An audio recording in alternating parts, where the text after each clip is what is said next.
first or the top one? Top or Mm. Oh, you know what? It'll be easier if I do it on my computer because it needs me to sign into Discord and I'm not trying to re-sign into all that. Oh, oh, ow.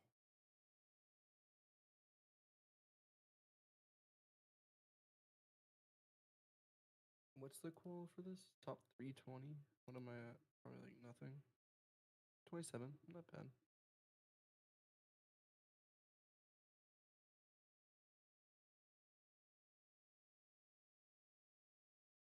Chubster Dum Dum's doing it. Can't actually see him, to be honest with you.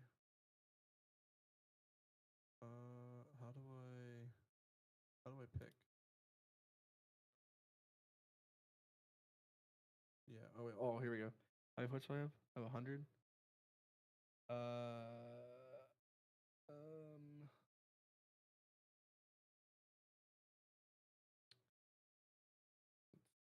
Where's big cube? Obviously, I gotta do the big cube. Um, I'm gonna do. You know, I'm gonna grab Ocus. I'm gonna do Ocus. Um,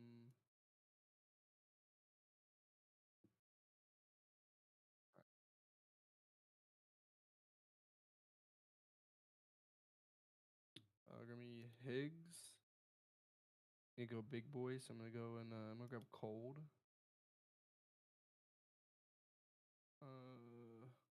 Just because of who he's playing with, Victor, because he's playing with Queasy, so I know that's gonna be a good shout right there. Alright, I'm gonna pull like mad away from the zone. Yeah.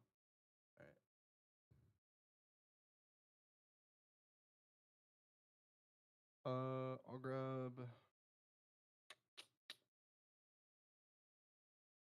Give me Moneymaker. Give me Give me Krillian. I'm gonna die. Being shot at. Tony. Oh, okay. Harkos wins this. Choose an MVP. I have to choose an MVP. Fuck. I knew I died.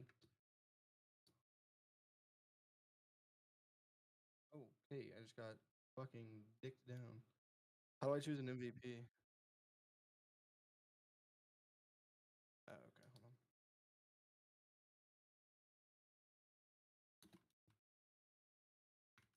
Kill me, bitch. Kill me.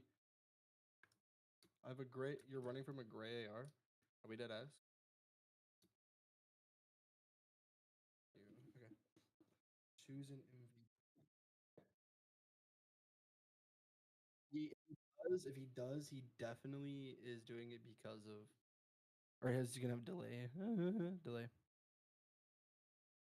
Oh, I'm 7 over. Oh shit, I'm 7 over.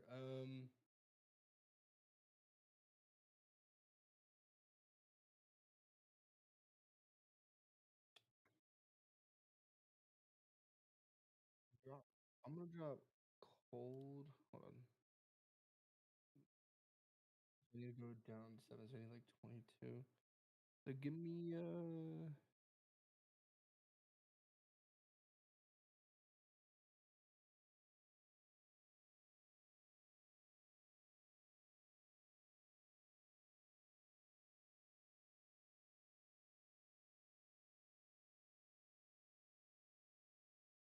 you know who's not a bad shout? I'm gonna swap cold because I'm over for golden.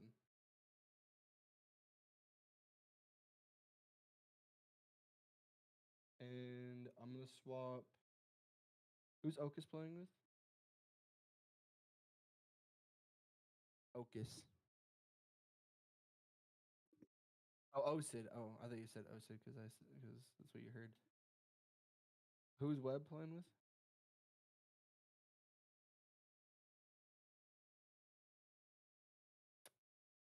I'm gonna drop Ocus for Webster. Yeah. And I'm obviously gonna give I'm gonna give Victor V the MVP. Shit ain't gonna be sweet. It's gonna be free. Okay. Leagues, esports owners. All right, so you have. Oh, I can't see yours. The squad is hidden until lineups are revealed. Oh, okay.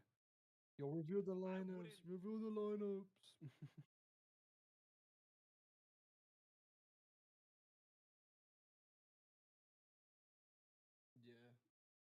Yeah, I'm not gonna worry about Cashy. I'm not gonna win anything. Plus, I'm on West.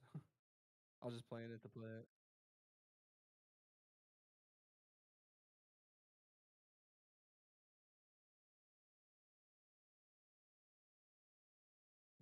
Not bad. Not bad.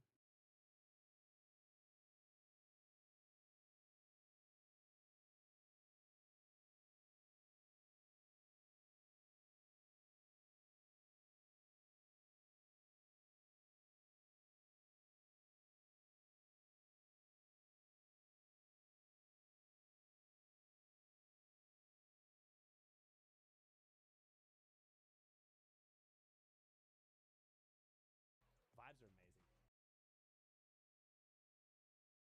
Is it too late for me to? Oh, it is too late for me to pick for. Yeah, damn.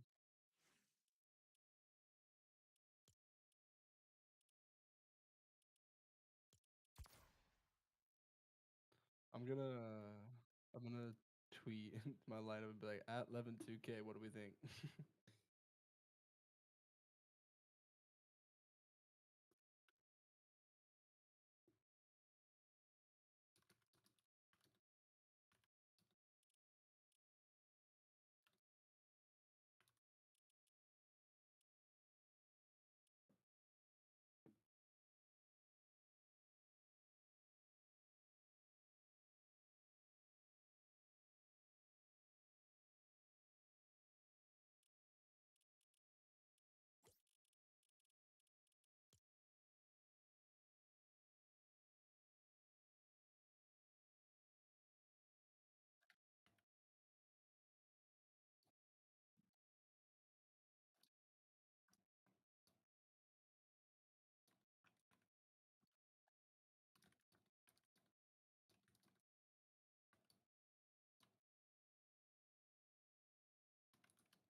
Yo, there we go. Why do we have the same audio for our subs? Hey, little bum, take my money, go crack an egg on your head or something. Fuck. Yeah, I didn't realize I was, what's it called? Mudded. We're gonna do predicts, but yeah, we're gonna be mainly watching HQ. Let's do predicts. Okay, so first, let's look at the map. Okay, this might be a crazy shout. I think I think Clix gets his first. I think Clix wins today. I think he ends today first. Thoughts? It really matters how this off spawn goes for this building. Right here. I'm gonna give all my predicts after first game. After first game? No, you gotta do it before.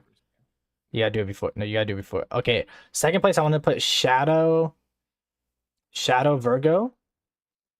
This is crazy, I know. Third, we're gonna put Pete Pollo. Click's first ain't happening.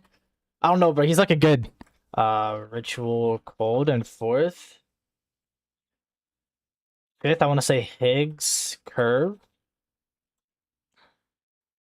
I feel like Reet Cooper and sixth is a nice shout. Click's gonna get griefed. I feel like he will, but it's like not crazy. Who am I? I feel like I'm missing like a crazy name. Oh yeah, the bro. Booga Braids. Can you do talking Xbox and watch party, King? I got you. I got you, Zella. My camera is that camera that like small on my is it, my OBS like makes my shit seem like really small. Hold on, let me enable my preview. Bro, you Oh no, it is played kind of. the wrong duo. Oh, I did I? Oh, because he's playing with fucking Zonda, whatever the fuck that guy's name is. Oh, I was thinking of Miro. Miro was playing with OSID. Yeah, Fuck, my bad. That's a shout. Surely H Cube is on the list. Oh yeah, no. I'm not putting H Cube top 10 though. I know it's crazy, but I already sent Cube a message. 8, Josh Josh Zoe. X-Spawn predictions? I don't really know. Who's Spawn playing with again? Who? X-Spawn? Yeah, where the fuck is he? Where the fuck is X-Spawn landing? Hold on. I can find it. I have the map pulled up right now. King Craze. Wait, Oliver? He's playing with Oliver? Thanks. The big OG is in this too? Oh, I forgot. Fuck. OG quad over Bucky, by the way. That's my goat. Sales Vert and ninth. I feel like that's a good shout. Wait, no, King Craze in ninth. Dude, What? Webster and Encrypted might have been a bad shout because they're not conned, but they're in between Alongo, Boji, Nut, CD, Then- Sales, and Vert. And then So Pete on the top right, Sales- Virgo to his left. 11th. Ooh. Tell him. So let's see. Aviv and Veer and 11th might be a calm shout. Wait. I just realized Cube is not conned at all today. Wait. I fucked up. Ninth is Vino. Who the fuck is Vino playing with again? Wait, AJ? Yeah. Okay. 13th. Who do I put here? I don't really know. 13th is like a crazy shout. Who do you have for right now? So my first is Clix Rapid, Shadow Virgo, Pete Poyo, Ritual Cold, Higgs Curve, Reet Cooper, Booga Braids, Josh Zoe, Vino AJ, King and Craze, Cells and Vert, Aviv Veer. Put Sales down to 13th. Hold on. Pull back up on your stream. Mhm. Okay. Let me pop your stream out. Go to the map on my end. So I can see it. I even put H Cube's coming. Don't worry. I know where I'm putting Cube. Nah, I want you to put Cube higher because he's unconned and he's next to King and Craze and there's not going to be a lot of stuff going on over there. Yeah, no, but King and Craze are some of the best, are some of like the top off spawn people. So, and he's also surrounded by a whole bunch of con teams that are gonna be rotating into him. You gotta think about that. So like look at my screen share. Like this Donnie fight right here, they could easily just rotate into Cube and Vleeks. Yeah, but That's why he's so low on my list. I think I'm putting Cube 14th. I would say put Cube. Where's Aviva? Well, because wait. D1 Cube. Yo, I am not a D1 Cube hater. What? Yo, I've been supporting this guy forever. Wait, Cube's on 0 now. Wait, I'm not even accounting for that. That's what I'm saying. He's gonna be top 10. He's on 0. Okay. He's definitely he hasn't moved since fucking last FNCS. Think about it, because Hold was on. winning Lighthouse last season. Or Hold last on. FNCS. He's top 10. He actually might be top 10 now that I'm thinking about it. I completely forgot he was on 0. Clix is on 0. So they're both hard 0. I completely forgot he was on 0. Yeah, I'm putting him under Booga and Braids. I'm putting him in 8th.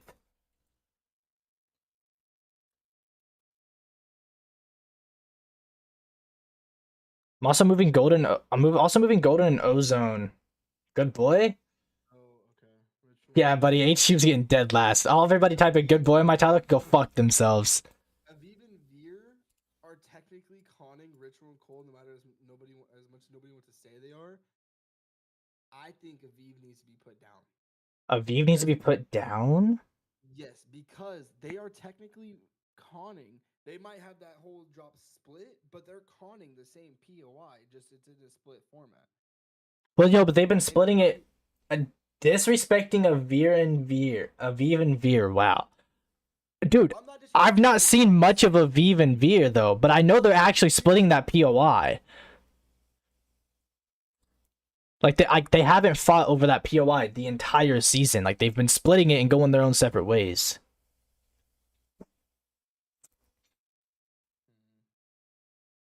Wait, I should have had a lit. Bro, Vera and you just run it down, kids. Can we just add a 0 after Clix, please?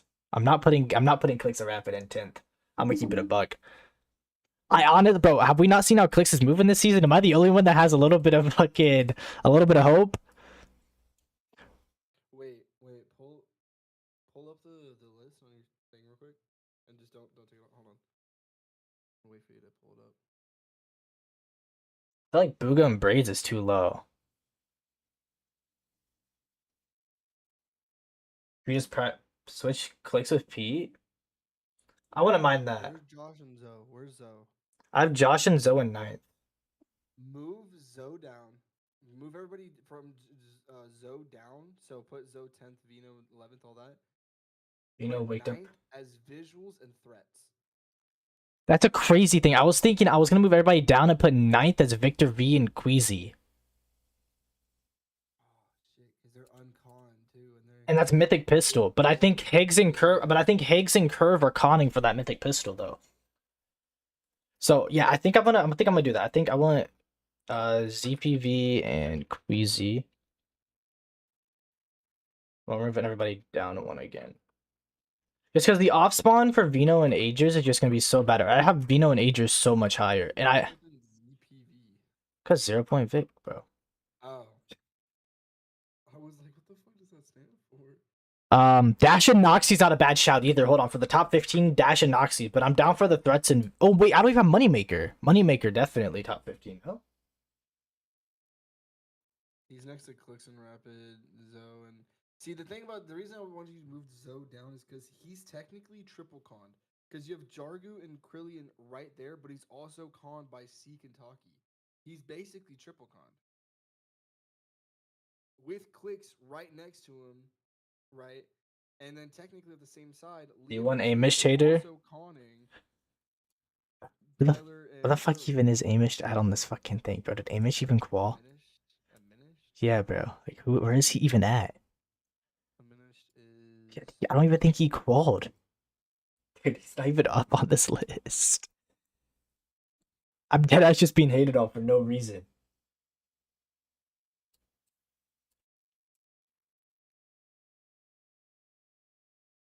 Oh, wait, I don't have Acorn Bolts? Fuck. He did. Aminish did with Hobby.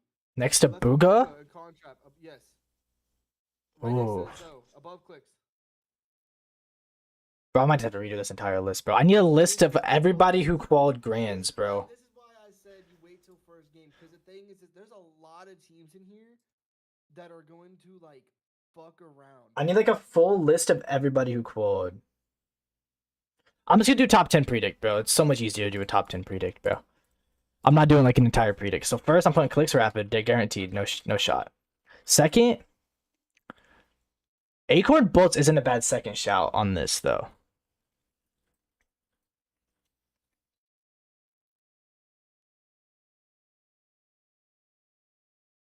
Let's see. So this is what I had. So yeah, we're just gonna stick with the top 15 pick. I feel like this is a little OD though. It's gonna be South Zones. Could be. Yeah, South Zone. So Clix and Rapid in first is like a solid shout. Why are we hating? Shadow Virgo, Pete Pollo. Okay, I'm gonna switch Shadow Virgo and Pete Pollo. Because I like this right here. Ritual Cold, Higgs Curve, Reek Cooper, Booga Braids, H Cube Leaks. Disrespect Peterbot, bro. Like, yeah, fuck you guys. Everybody go fuck themselves. Josh Zoe, Vino Agers. I might move Vino Oak winning. Peterbot should be first. No, I might get rid of Vino Agers in the top 15 and put just said Oak winning. Acorn Bolts. Okay, this might be my top 15 right here. Clix Rapid in first, Pete Pollo in second, Shadow Virgo in third, Ritual and Cold in fourth, Higgs Curve in fifth, Reek Cooper in sixth. Paper Zen winning? Yeah, Paper Zen not breaking top 40. How do I tell you? 7th, Booga Braids. And then H Cube, Queasy, Josh. Oh shit. Acorn Bolts, King Craze, Sales, Vert, Aviv, Veer, Visual Threats. Bang. Do you want me to find you every person that's currently playing finals that's streaming it? Yes. If you could do that. Alright, chat, this is my top 15 list right here. Wait, doesn't Ozzy have a website that he uses that already has everybody preloaded? I don't think it's a website that he uses. He don't even have his camera on. Cool. Krillian is definitely an underdog in this FNCS. How the fuck do you spell Pred?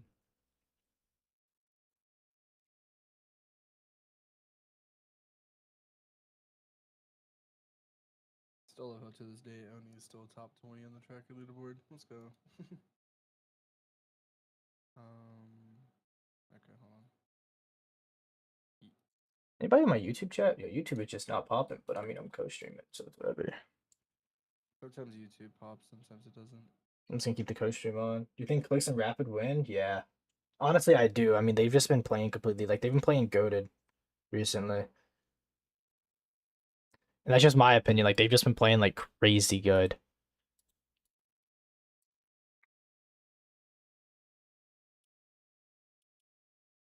I feel like I'm missing a lot of people who are streaming. I feel like everybody who's streaming is probably gonna be going live like right now. Did Dragon qual? No, Dragon didn't. No, he got dicked down by Vino. Sunyon ring. Add me to call. I add you. Braids is not. The fuck is this? Booga's not. Is this you? Azum's not. Alright, well apparently Twitch wants to be stupid and not let me grab anyone. Clix Yes, is. me. Clix is streaming. I know. I already got his. So. All right.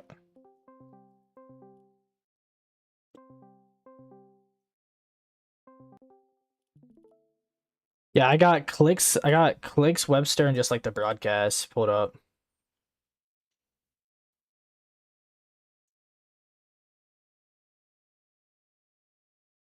Stinted's doing crypto. I'm just waiting for Ozzy to like pull up his to pull up his shit. Alright, so I need my phone to talk. Why do you need your phone to talk? It's onion ring.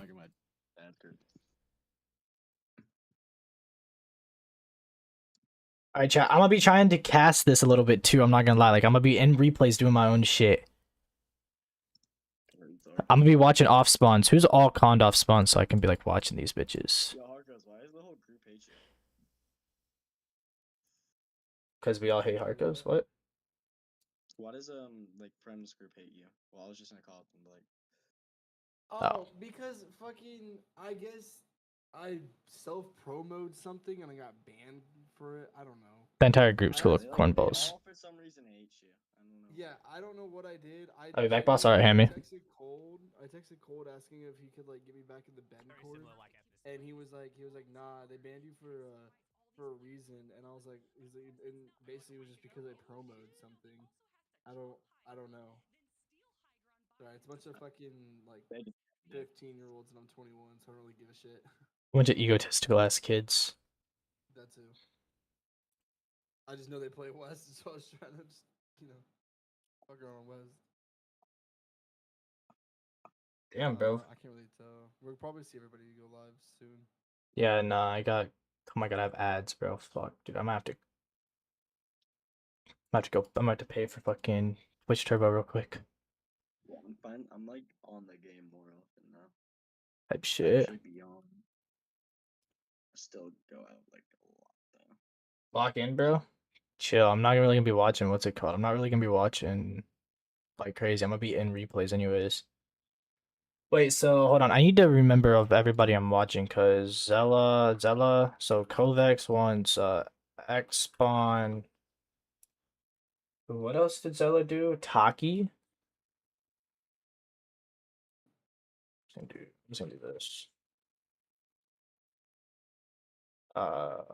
Taki, and then we're watching HQ.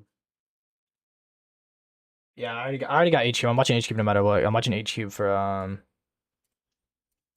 Chronos. Let me DM Chronos and see if there's any other players he wants to watch today.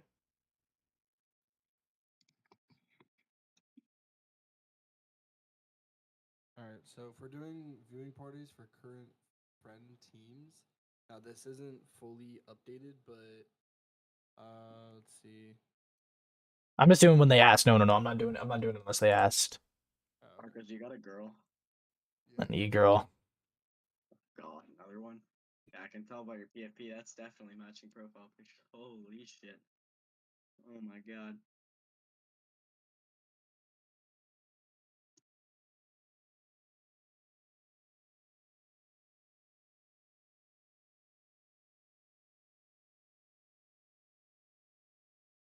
Acorn and Bolt's fun with or Clix.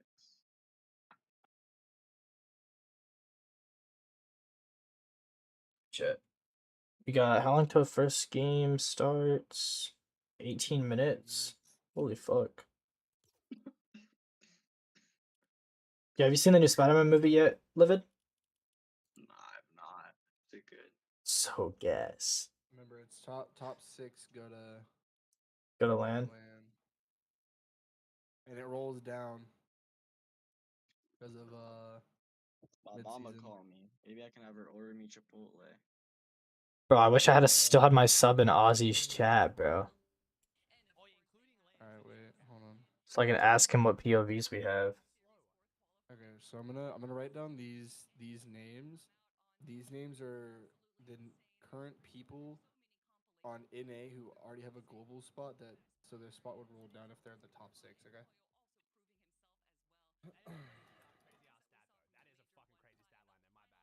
Holy fuck. What? That's from Major 1 final. He had 34 kills. Is this NA West? NAC? Bro, should we watch West for fucking what's it called? For I just want to I might watch Facts. So we're gonna be watching. I'm gonna be watching Clix and Rapid off spawn, just because I think they're keying for that building over there, and then I definitely want to watch the Booga Braids off spawn. There you go. All right. So if any of those people by tomorrow, right? Because it's a 2-day. But by tomorrow, if anyone's within the top The agents may 6, know. it'll roll down. Watch West, Rising Legend, Zyro. I got you.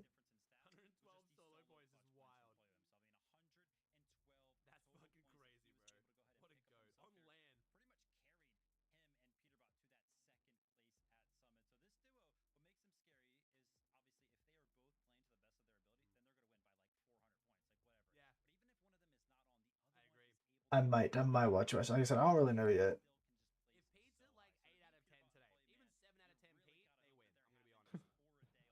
Wait, who told you to watch Zyro? Like Kira. Is it Zyro, that one kid that got DQ'd from globals? I don't even know. Hey, didn't he get DQ'd?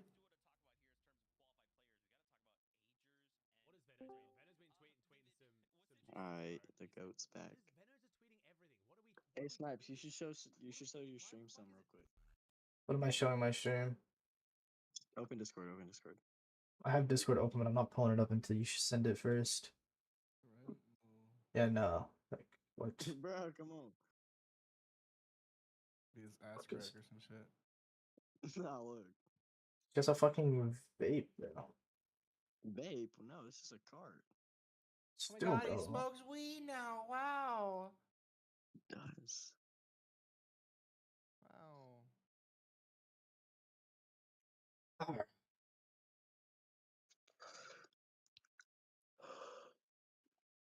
Yo, I won't lie. I won't lie. But why does this why does this image right that I sent? Why does that look like? Hold on. Why does that look like? Where is it at? It'll take me a second. Hold on. Yeah, put this bitch in a sock and spin it around. The first game start already, I'm losing people in my stream, man. Where the fuck is the photo? I'm here for a bit, then I'm gonna go watch Brands with Brim. Tell me, tell me why that What are you photo waffling about? doesn't. Hold on. You'll see. Tell me why that photo I just sent How good is Clix looking? looks just like. Come on, open. Look just like this. Yeah. It kinda does, I can't lie. Are you guys in Arizona and Siege now? For now, yeah. All right, chat. I could tell I could tell it was made by the same guy. We just gotta hope that today it goes is very good for Bro, the thing is much as I want Clix and Rapid to win, I feel like Yamza taking their cube might grief them unless they just don't go for it. No, I think they're fighting for it, but I mean it's Clix Rapid, so I mean. That's fair. And low key, what is it? Yamza like triple con? That nigga could just lose the off spawns, or Clix get third party and clean them up. Nah, he just conned. I think the other team that's conning Clix is both dropping on that building. Oh wait, then Yamza's dropping on there. So like so it's Seek and Taki and then Josh Zoe. Oh, they're kind of fucked. What is Josh and Zoe doing? Well, I mean they did a token. Well, they did a wager against Reet and Cooper for the POI and they lost. That's why I have Reet and Cooper so high because I mean they are. Bro, when I was watching that, I immediately went on like the NBF thing and bet on Reek because he was so cheap. He was like 10. Reek's gonna do good, bro. No, for sure. What? Wait, what's your It's my lineup. What's your your lineup? Let me see if it's locked before I leave my lineup that's winning this. Oh wait, I think the website crashed. Oh, What's up? sweet. Is it locked? It should be locked. Yep. Okay. My fucking fantasy. I have Peterbot. I have Peterbot, H Cube, White Boy of the Year, Clix, Reet, Kingaline, and Cirque. Not bad. Mine's better though. I'm gonna keep it a buck. Yo, I dominated I dominated the league in fucking West. You can't lie. This is good as. Well, not West, essentially. But yours? Mm-hmm. I don't know. Twanty's pretty eh. You didn't go with like a crazy you didn't go with like a crazy pick like I did. Like I picked like one like crazy. I feel like Acorn and Bolts are hella. I feel like they'll actually do good. I mean, maybe. But I popped off. I don't even watch EU, and I popped off on EU. Oh, you added so dog shit.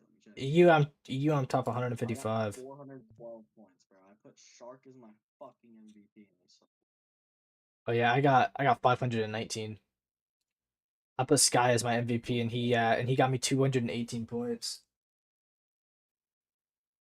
bro, I honestly made some bad decisions. I bet on Huddy, Flixie, Shark, Walks, Chris, Eyedrop, and Fan. I bet on Sky, Savage, Chap, Izzy, Eyedrop, Pablo, and Malds. I swear I bet on Sky. Yeah, no. My picks for Central are just like the least picked out of everyone. 2%, 17%, 21%, 1%, 4%, 11%, 27. Goddamn. Yeah, H-Cube is a 2% pick rate. Just Golden's a 1%. that's crazy. Golden, no, Golden wasn't good. What the fuck? Yeah, I have Cube, Higgs, Webb, Golden, Victor, Moneymaker, and Krillian. Do we have any other POVs? Where's Mr. Antics? Antics is still watching broadcast. I'm guessing Antics just gonna watch broad. My chicken nuggets in air fryer.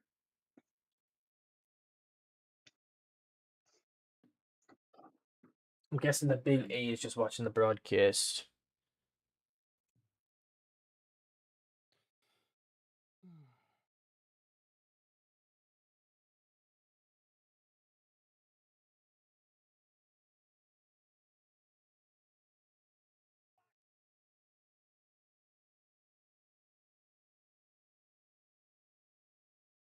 That Ocus? That's scented. Don't want to click on a scented stream. He might rip it. Call me? I could just add you to call Chubbs.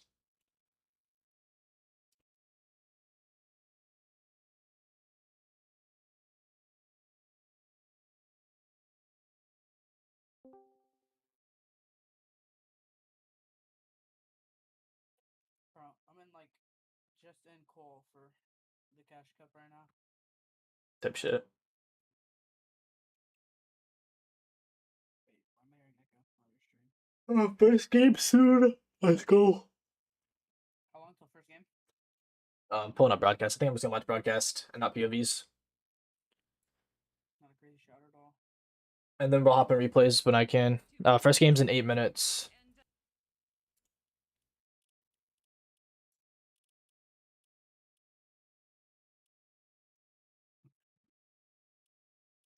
I bet you first game's probably already started.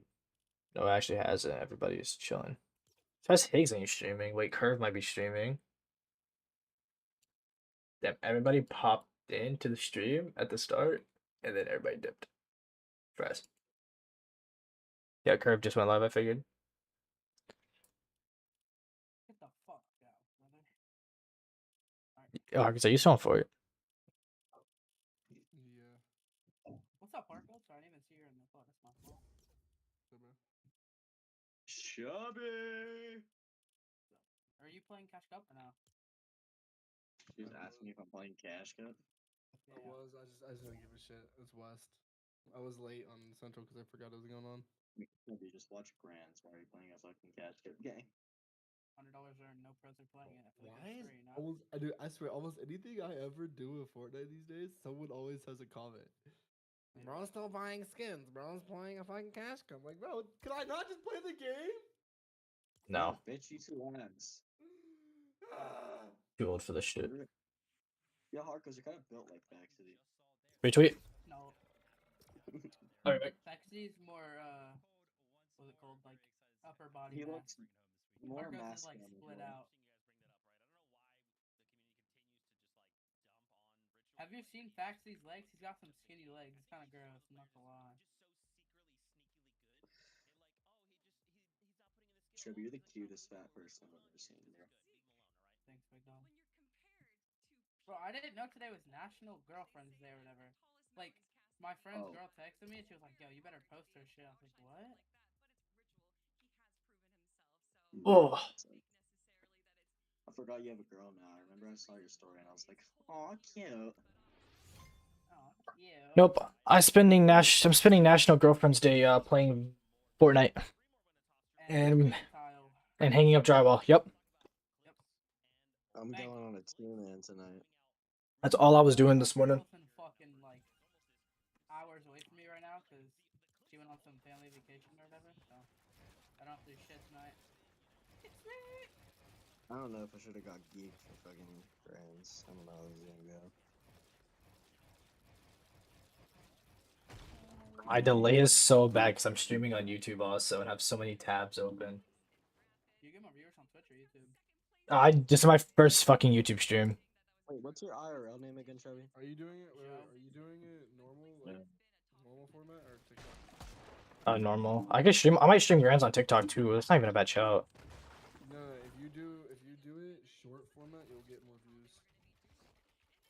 I might. Happy National Girlfriend's Day to my pretty girl. I love you so much. It'll actually like be better. Oh, I can't do that while midstream.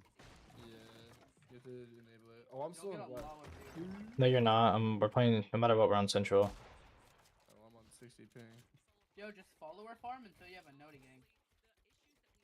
That's what like everybody's doing on TikTok. I swear they are. I'm gonna get cooked, but it's something whatever. like. Well. Can I not edit a comment anymore?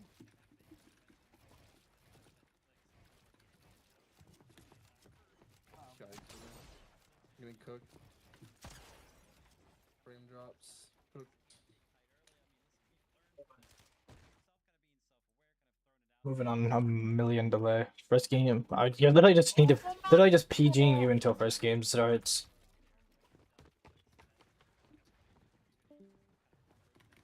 You know, to this day, I still do not know what PG means.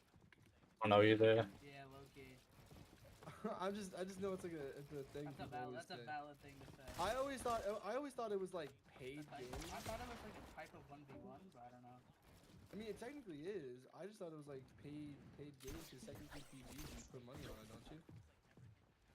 I've never seen anyone wager on a PG.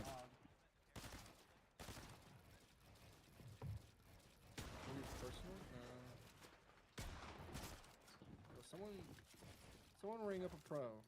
text HQ real quick.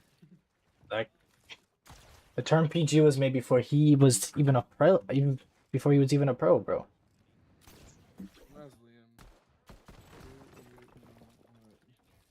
You don't hit him right now, bro. He's in his field, bro. He didn't qual. Don't give a shit. Right, come on. Wait, Chubby, are we playing the FNCS Global thing? When's that at? What day? I don't know. I'll check the compete tab in a minute. I think it's a Monday. Next Monday?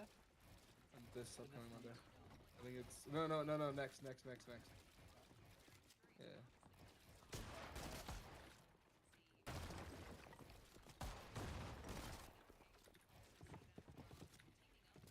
I have to go fight a kid for some medals.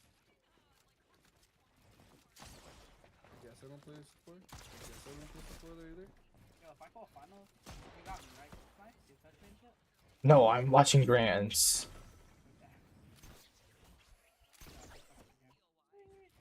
Not like How hard. the fuck does PG mean build fight?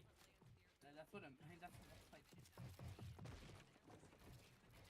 Ah, bro, it makes sense. What? I think. Kinda does. Yo, you are a bitch.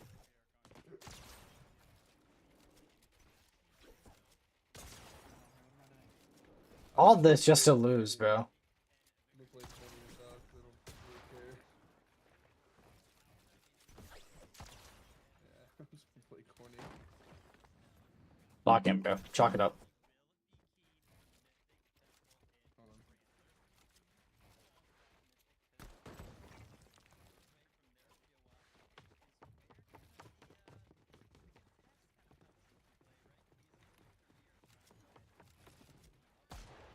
You know, I don't know how the hell I used to play on 50 or 60 ping back when Central wasn't a thing.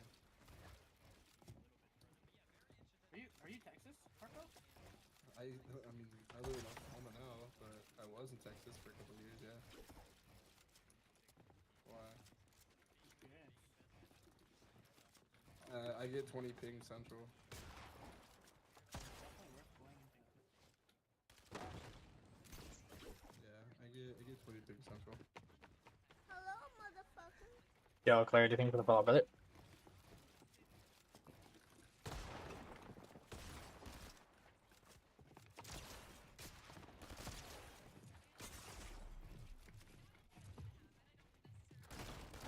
Fuck. Yeah. Let's go, Muddy. Let's go, brother. Far on the side. How long do we have till first? Hold on. Like a minute. 1 minute. Yeah, that's the last one. Wait,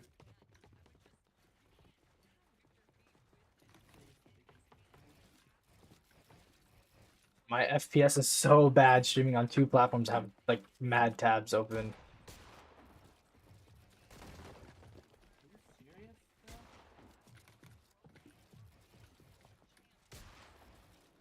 God damn it. I always fall. I don't know why.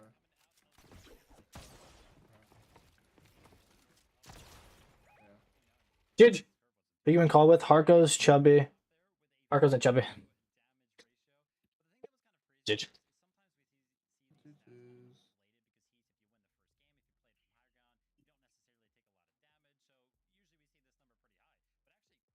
Funny enough, you could probably find the replay file now.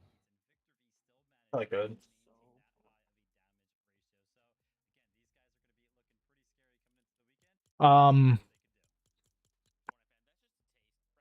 Chubby, it's in 2 days. It's this Monday.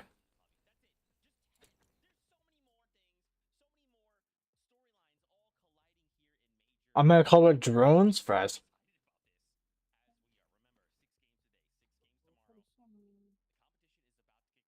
You know, you might also have really shitty fucking frames because you're screen sharing as well. Yeah, no, it's gonna. That's how it's gonna be.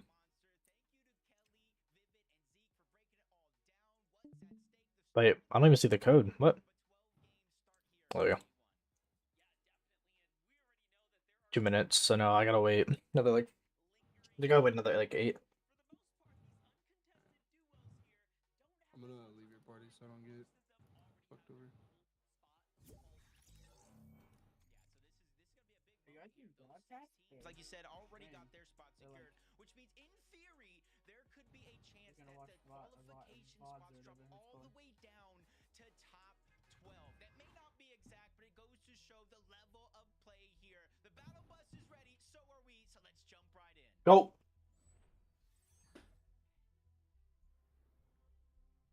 All right, Jacob, we're here. Major 2 finals. All of these weeks of competition is leading up to this. The drop map seems to be true. Veno and Oh my god.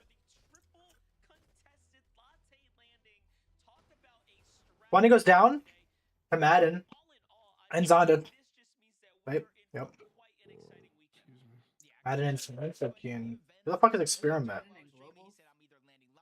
Yeah. He was, yeah. He kind of made a name for himself. I remember we signed. Oh, Twanty's team's down. Max, remember when we were about to sign Madden for whatever the team was fucking called? Yeah. I forgot what the team was called. It was something dumb. Yeah, I had the pleasure of meeting Madden at the last in-person Alright, event, bro, I and you know what? genuinely He did was not just even know surging what with was going on. confidence as a new player, finally getting his. Oh my god, Vino, get that fry. Why are we switching to fucking Agers? He just got a fry. Oh my god, they're selling.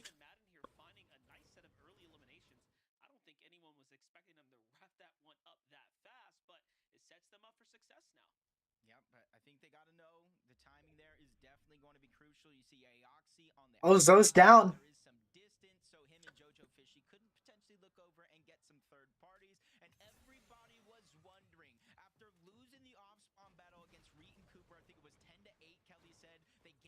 Hockey's dead too.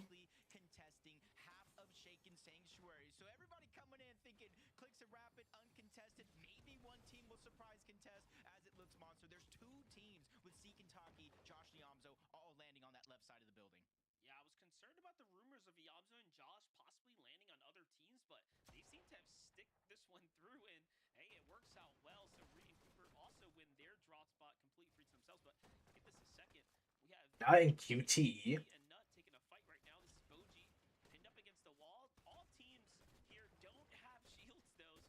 Yo, wasn't the Simpsons? It wasn't it Central Simpsons map or no?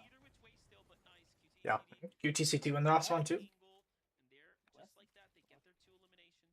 No, didn't Nut play with Enpen for a little bit? Yeah. Nut's pretty young too. He's like 15, right?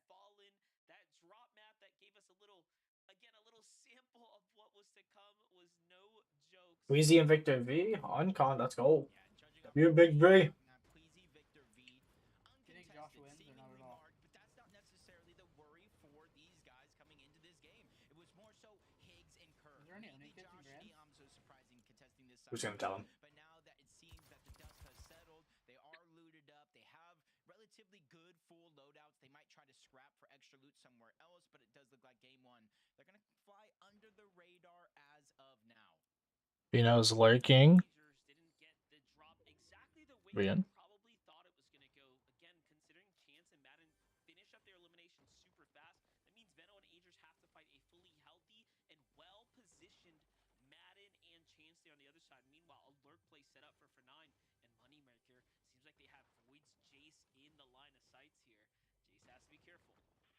Oh, I'm in replays.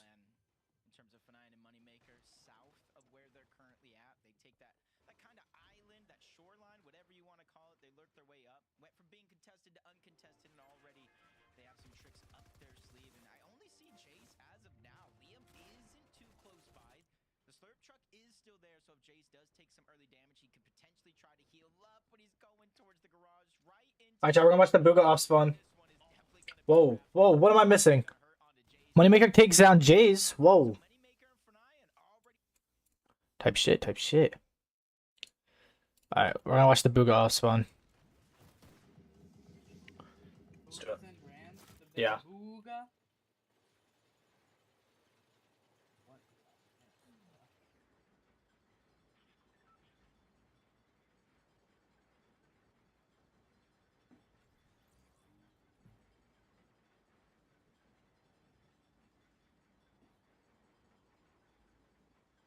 Juga.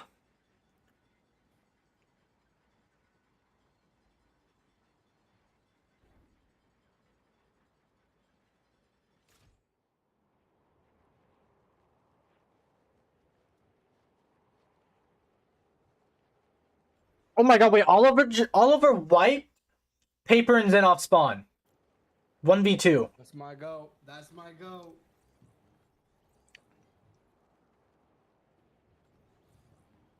Wait.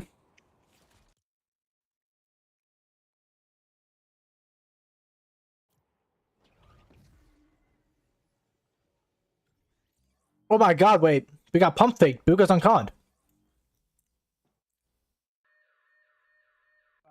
Oh my god, no, H cube down!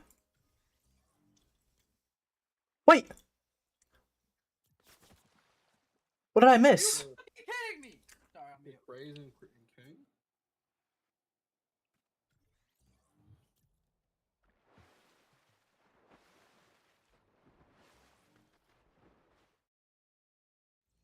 Wait, why did my screen just go black? There you go. Oh my god, Praising King keyed H cube.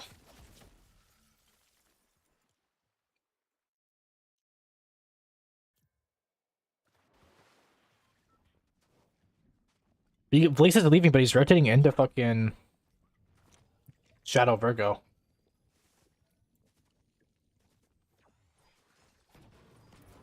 Well, Bag was in a fight.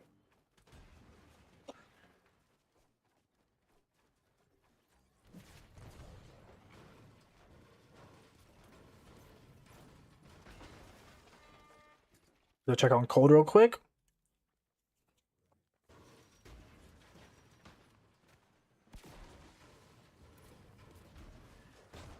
Why is X-Pawn's name Kovex 2X Belly Boss? Is it actually? Yes. Look for OG. Oh my god, it is. What is this username? I'm watching broadcast and he was over there on they're spectating Pete and you can see him in the background. Why is Cold hiding in a tree?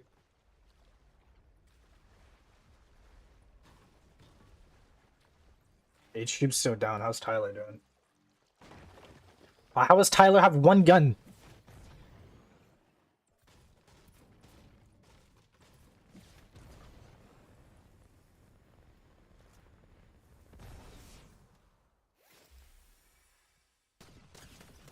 Good at aim.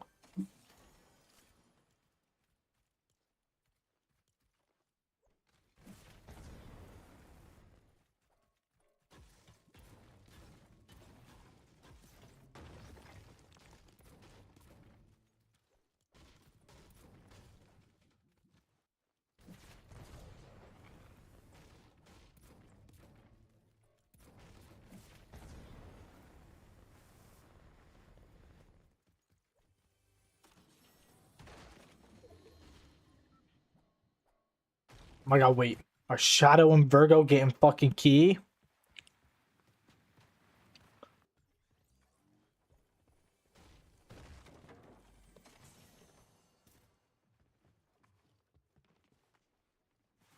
They're backing up. The fuck is going on up there? Oh shit! Yes, hits Virgo for fucking 100.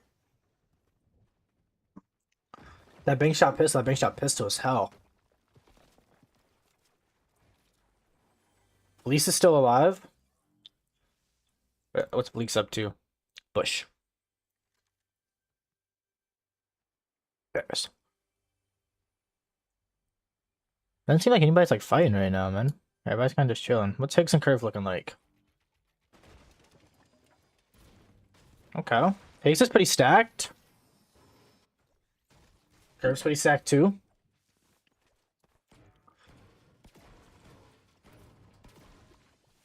Looks in Rapid. Looks like Zoe won his off spawn. Yeah, Zoe won his off spawn. QK's lurking behind Rapid though. Clix is looking for Zoe and Curve. With Zoe and fucking Josh.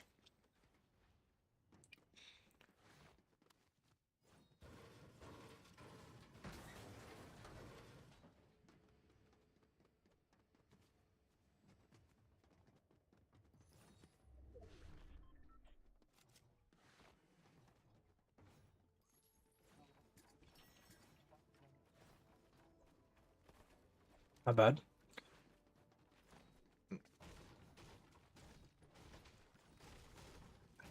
What's going up here in Latte? They fucking... Oh wait, they're doing their off... Oh my god, wait, they're fighting right now. Wait, they took down, Who the fuck did they take down? Chance's teammate? Madden? Madden's with Chance. Let me switch to Vito, please! Dude, Flex got HQ Cube up, and H Cube did it again. Actually, Yeah, he just pulled up on. but don't leak, bro. I'm not watching a broadcast. I'm watching replays. You could be the same time as broadcast. You're like 8 minutes behind. No, I'm not. I'm at 6 minutes. Yeah, I'm just gonna. Catch up. I don't know where broadcast is at. Just tell him to hush up. I said No. catch up, dumbass. He will never say that shit to me. Broadcast is basically gonna be like right at the like the end of the thing. Yeah, but if you're at, right at the end, the issue is like what's it called? It lags every once in a while, I know. Broadcast. Should I just watch broadcast and just start like an HQ POV? Ooh, might do that. Yeah, we might. Yeah, we're just gonna watch broadcast. Fuck it. We do this. Do this. Do this. Hold on, chat. Ooh, wrong thing. Let's Twitch right here.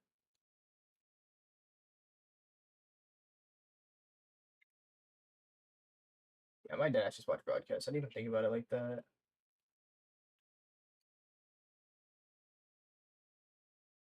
And then we put up the game capture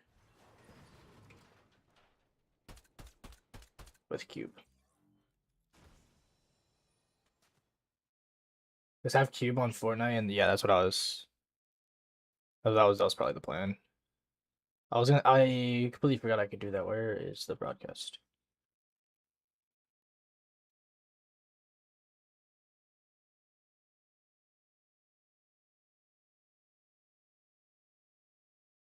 Resources will remain when the dust settles. But they are going to go ahead and use the zone to their advantage to try to get Surge. Victor V and Queesia. A real peculiar situation. 18 below the damage threshold. Uncontested on the day. And so you got to imagine with how long it took them to actually farm up and get their game going. They probably haven't had too many chances to get Surge at this point in time. Yeah, this is actually very, very scary, right? Only 4 above here. If it would have went any differently, it would have taxed them incredibly just with the Surge being active here. But they're looking to stay inside the Storm and play for some super key positioning right now. Now that the Storm Surge is actively turning on here, it's going to start costing them. But look, there's duos all around them. They just got getting active here, finding the shots. I was going to say, Queasy, these are the tags you need to hit here. These are your game-determining, game-defining shots right now. Yeah, you can get 100 damage with the body shot. We just need to be able to hit those shots. Those are crucial ones like you were talking about. That led to 3 extra Storm Surge ticks, which is about 75 damage. That look good? Ciao. That time too healed up. We got to imagine Victor Come on, baby. also being very, very persistent to try to get them above the damage threshold. That's why they're going to find themselves 43. Again, it's not a feeling of comfortability now that they're above that damage threshold, but it's My face cam's covering the amount of people. My face cam's covering Surge right here. Whether or not they have extra heals to work with here at the POI, well, we're rooting for them, so we'll see how it goes. Meanwhile, Peterbot sees what's happening here just outside the Storm. We're talking about them needing a little bit of activity, but look at this. It turned into a nice little third party from range. Finds a fresh Elam there. Those are the big ones that matter. Peterbot Boyer rotating in from the outside of the Storm. Again, no one wants to stay there. 2-tick, and then the 5 is going to start ripping apart players that get greedy here. Yamzo, Josh on the other side fighting for their Surge. Fighting for their tournament life right now. Barely holding on. 59 above. There's a couple cheeky tags there. Can he get the Elam? He does. Nicely done for Yamzo. Zo. Coming into this, I was a little worried, you know, not necessarily knowing where they're going to drop as Josh does go down, but they've been in this situation before at the Summit Land, having to change things up at the last second. But it gets even worse now with Josh going down. Iamzo left by himself. The blessing is they're at least above the damage threshold. On the other side, no blessings coming their way. Victor V down. Queasy still getting struck by Storm Surge. Eventually gets in the box before he gets sent right back to the lobby. And this is where you see game 1 of finals sometimes usually has the most tricks going around. Yeah, Storm Surge starting to take its toll. Queasy and Victor V are now down and out. Yamzo and Josh not looking too great either as Josh gets taken out, trying to basically barrel roll his way into the safe zone. It was close, but a little too far for Yamzo here. At least Josh's loot, he does get to secure it, right? So he gets a couple extra heals. He'll be able to go the distance for a little bit here. He's not too far off a placement, especially considering they pulled zone, but we'll see what the damage is looking like. Oh, yeah, not too good. This is a rough spot to be in.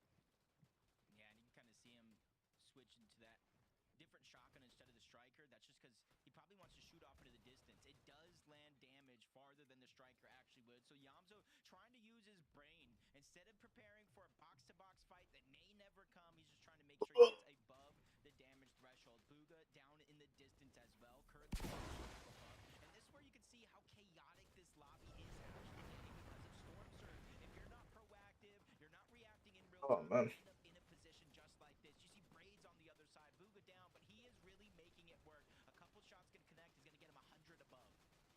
Yeah, Braid's looking to clutch this one up by himself. Yamzo here looking to play solo too. Surge is now No, the lion's dead, bro. Yamzo taking a bunch of damage. Meanwhile, Braid's just trying to stay active so he doesn't slip behind, but Yamzo's got so much more to worry about. Meanwhile, a team falls. He manages to catch a little bit of relief here, but for how long will that last? And look at how close they are, actually.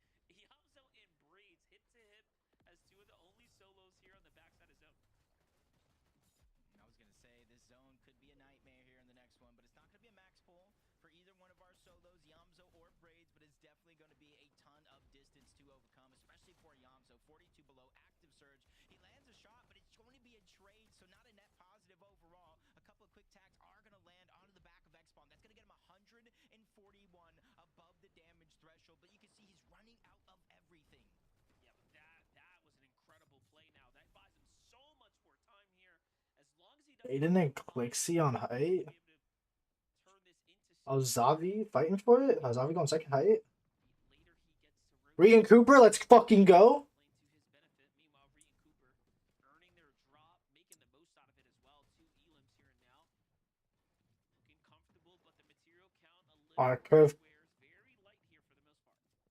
Yeah, and you can kind of see 400 damage above. We saw Reed's loadout for a second, Cooper's as well. Double Spire rifle. So you see their plan for this game, Monster, was just get above that damage threshold at any cost. They're hoping to maybe pick up a pistol or something else as the game does continue. But you're seeing the update affecting a lot of the game plans. Even Clix and Rapid here having a little bit of a struggle. Half their POI taken below the damage threshold. Rapid finds that opportunity. 46 above. It's at least a moment for them to breathe as they get another opportunity there. Not necessarily the elimination, Monster, but all of that loot. Hey, but also the placement points. They've managed to make it to the most difficult part of Fortnite, and that's the end game where placement. He takes out Virgo. Whoa. Meanwhile, Acorn's down. Bolts is by himself. Okay, Bolts. Here, 10 below as well, but a couple players just have to fall here for him to be safe, so shouldn't be too much of an issue. In any case, being a solo here is a tough spot to be in. Let's see what Bolts can do as far as clutches are concerned. We saw what Acorn did over the course of the last weekend as he found his way to a massive highlight. Meanwhile, looking at things from the high ground, you have Aiden just kind of... How is Zoe still alive? Yamzo still I don't get it. Zoe takes out Oliver G. This one out to Oliver OG. Very nice for them. That's 3 So many mats. Yeah, from 2 builds to 65 plus. One of the most important refreshes anybody can come at this point in time, trying to keep himself going. He's in the meat of those placement points. Aiden and Clixy on height. Half of them. And as of now, Aiden and Clixy, though, up at the top, they have not been contested. We're going over some recycled buildings down below. Falcon Peterbot. Really having a chance at this point in time to look up. And Peterbot breaks the rock. Still early. Wait, Rapid and Clix versus Peterbot. Puyo. No. Wait, is Zoe down? Nah, I don't think so. Oh, Falcon Peterbot Puyo take out QT. Nice. Oh my god, so many mats. Holy shit. You know, Ages have the mythic pill. Oh my god, 7 elims too. What? Rapid goes down to Craze.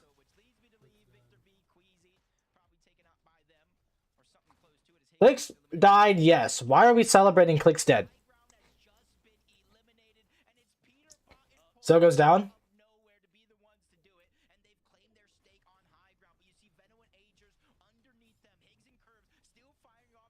Why are we hate watching Clix? Wait, Peterbot said Vino! Oh my god!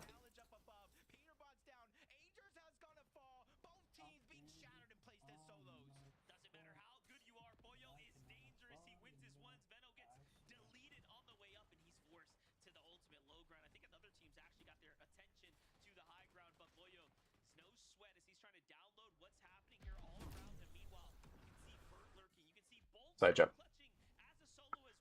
Is you dead?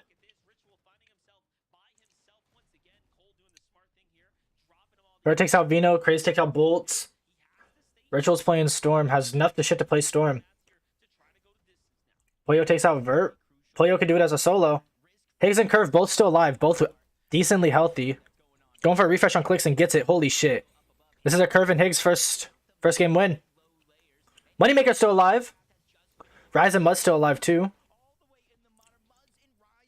Reed takes out Kingaling. QK takes out Reed. Muzz takes out QK. Holy shit. Pollo on height as a solo.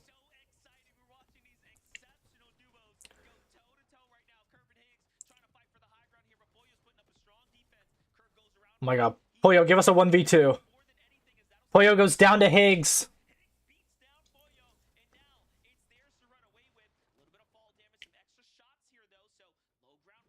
They're the only... I know there's only... Rise and Muzz could win. Curve takes out Craze. Curve also takes out Moneymaker. 2v2. Muzz goes down. And Rise goes down to Curve and Higgs' first win. Oh my god. Is it Higgs this time?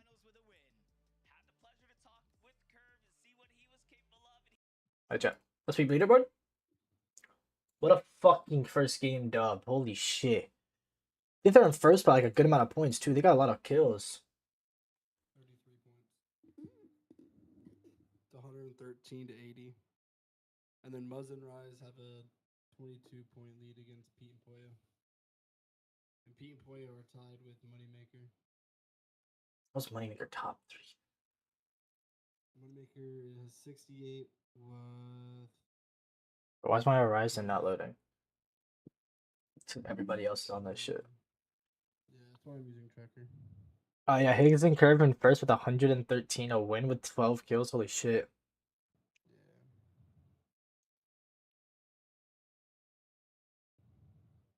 Clix in 25th? No, man. Hey, he always has the best fucking day 2, or the day 1, and the shit day 2. It might be different this time. He might come out on top. H-Cube's 37th. That's pretty rough, Big cube. What a crazy game by fucking Curves and Higgs. Holy shit.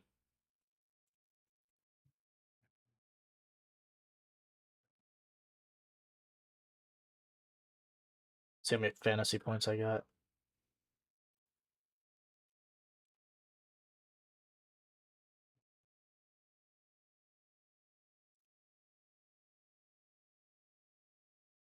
What a fucking start. Holy shit.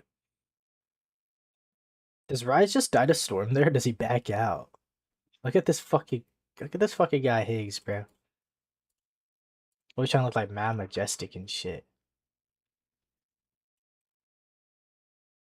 The world. Higgs, let's go ahead and get you a little W. You know, that sounds pretty sick to me. That was just game number 1. That was insanely chaotic. So many things to highlight after the game. What we're going to do is going to break. When we come back, we'll take a look at the leaderboard. I'm stumbling on my words. That's how excited I am. We'll take a look at the leaderboard. This could be a curve 2x. This could be a curve 2x.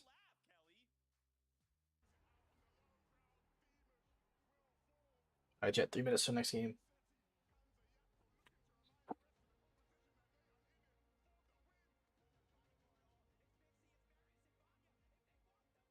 Nah, we're so hot. Why is Higgs in the fucking chat?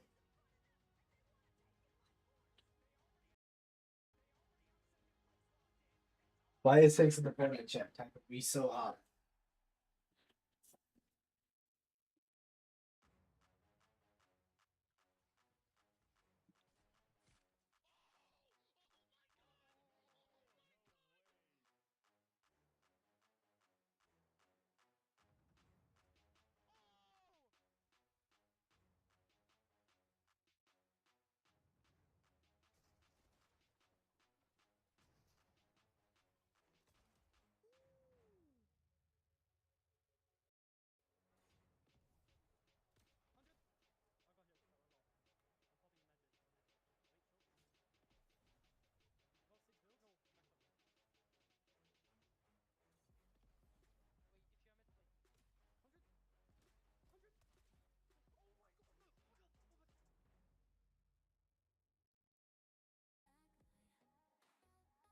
What a crazy start.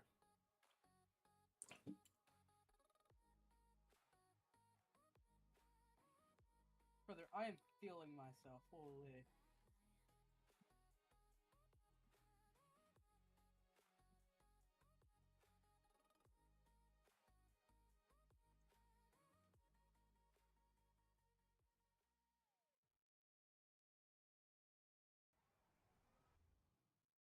Brother.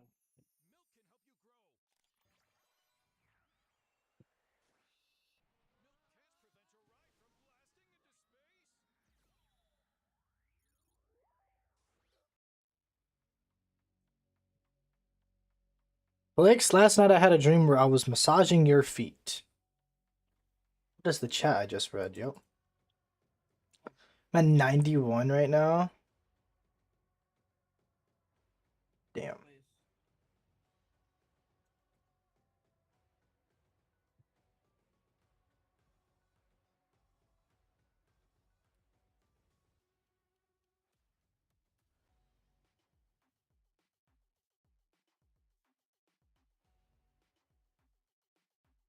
Dude, he had curve. Curve low key. Anybody who had curve is like at the top right now. We just got everybody who was in the top 10.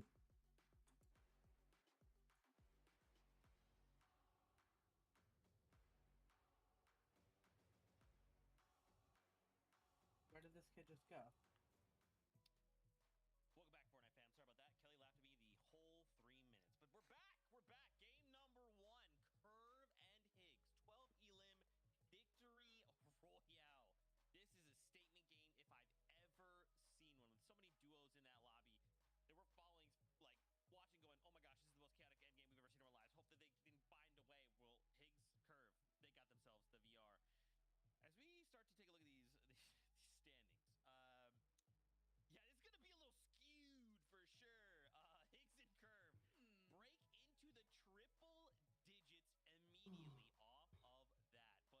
man, Triple so digits many duos first so game big is in that last game.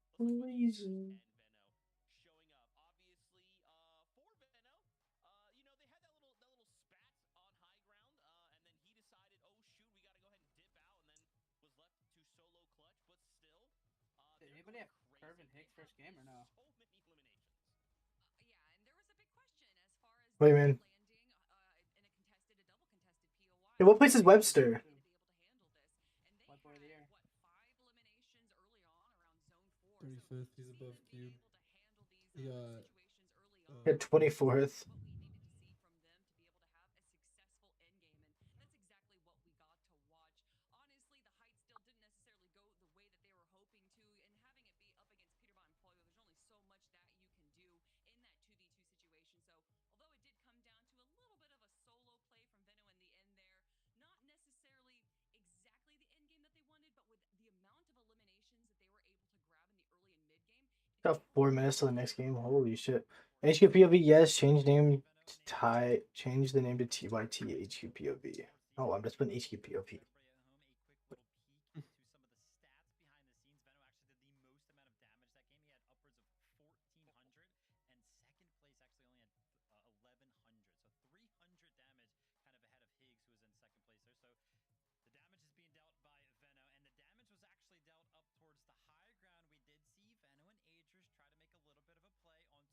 What's up, Breen? How you doing, brother?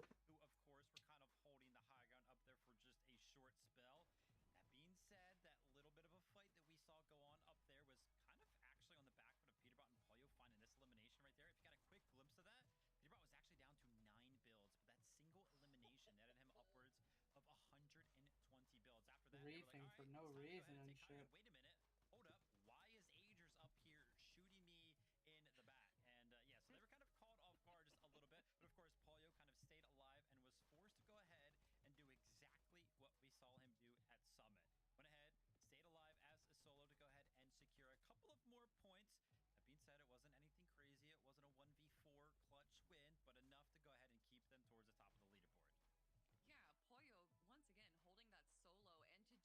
They can keep at the second best fighting team. I know, bro. It was really annoying to see. I watched them die.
Hey Fortnite, big fan. Y'all should give Lacey an icon. See it. Bye. He actually did? No, that's what Lacey typed in chat in the Fortnite chat. Yeah, this is just like the feeler game, right? This is just the first of many to come, and that's fine, right? We probably don't want to have more games like that, but this is Acorn Bolts. I have full faith. They'll come out swinging either this game or the game after, or they'll just win everything. Let's just let Acorn and Bolts win it all. All right, sorry about that. I saw the future there for a moment. Forgive me. With that being said, it's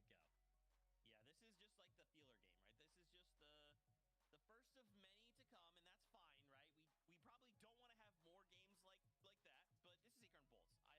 We're almost getting ready to kick off game number 2. What have our players learned? What are they going to do differently? How are they going to take the fight to everyone on the battle bus for those global championship spots? Whoa, sorry about that. Got crazy there. Casters, over to you. Zeke always keeping things interesting.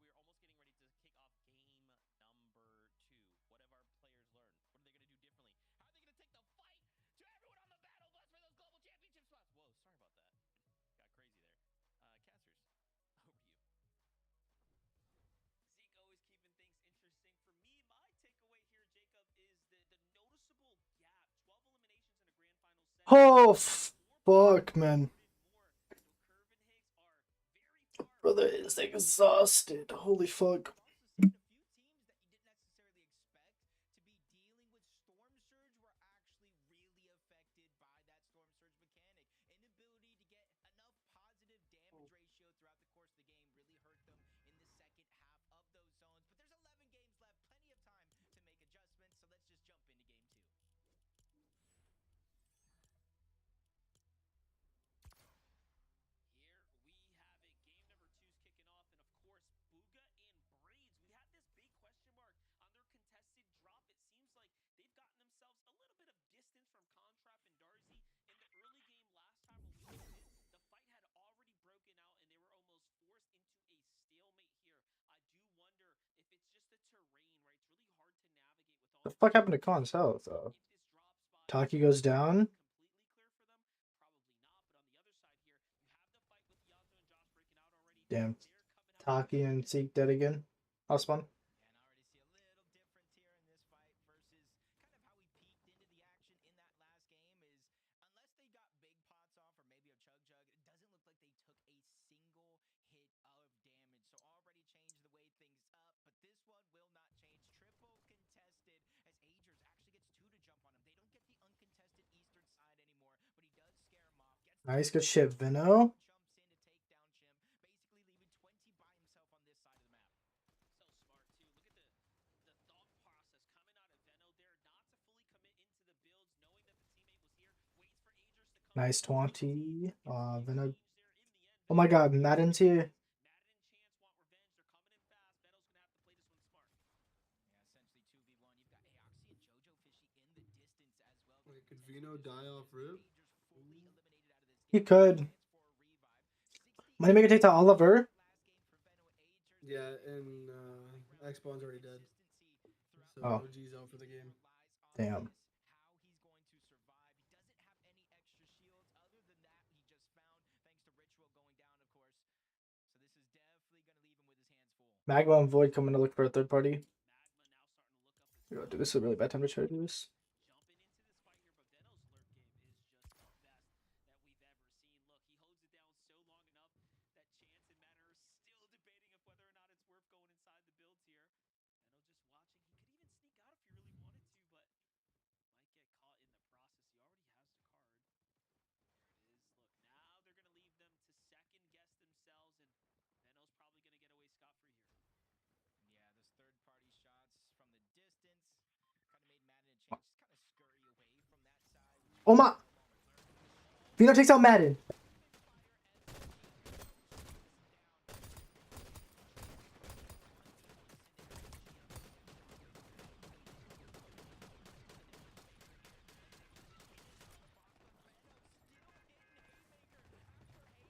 Come on, baby. Wait, Vino 1v2'd. No way he 1v2's again. Magma. Nah, wouldn't Magma clean him up? Rip.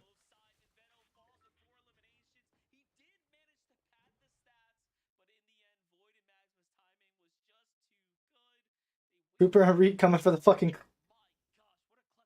Fourth party. Yeah, it just almost seems to me everybody was watching the feed. When you see Chimp go down, you're like, at least two teams are fighting. When you see Madden go down to Venom and Aegis, you're seeing all three teams in that exchange. Magma and Void probably watched the feed along with Reet and Cooper. Perfectly timed, at least one elimination, cleaning that one up, getting some surge. And this is where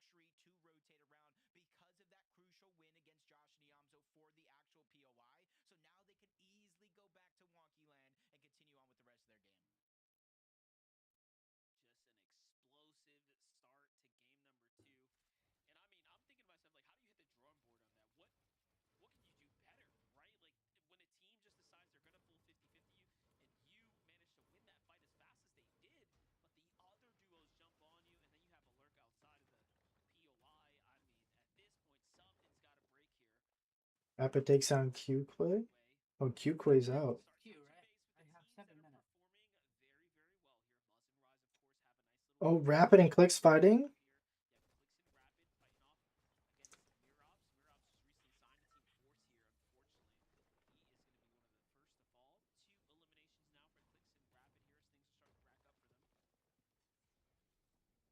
Rapid has placed top 8 in the last 6 FNCS finals. Oh my god.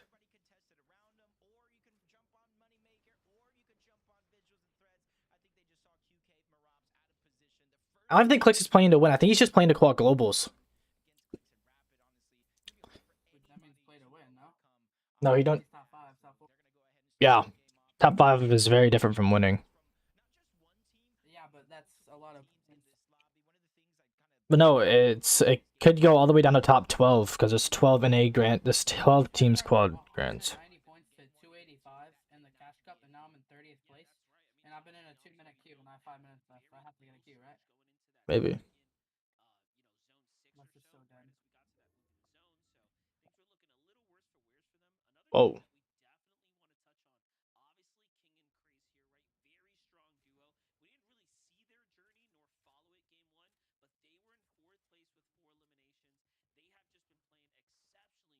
Wait, why does... Oh, wait, this is King and Craze.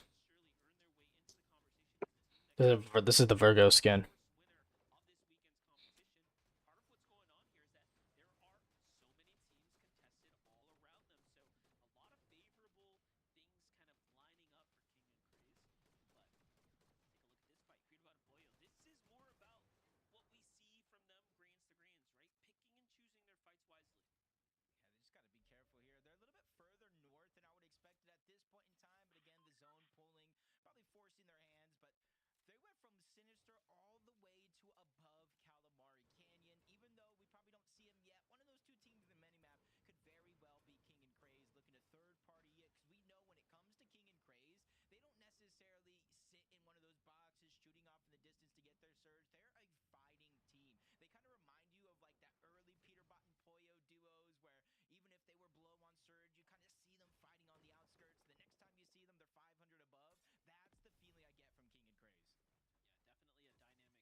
They're shown in a bush.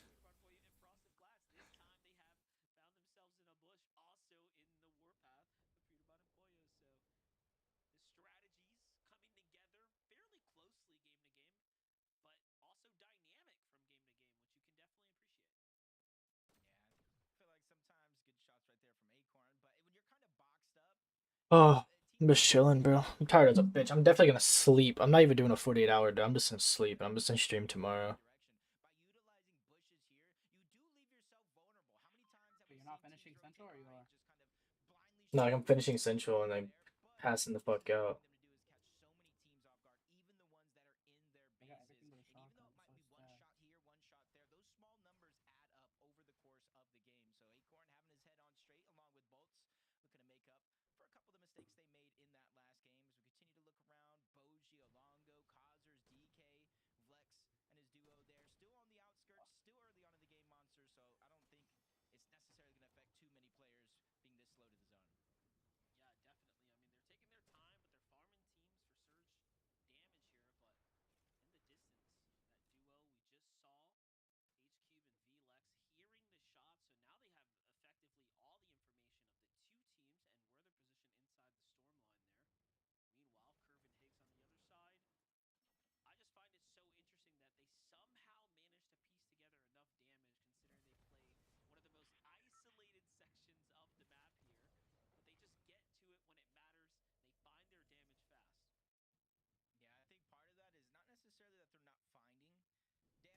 My God. They're showing the strat.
They didn't key this game.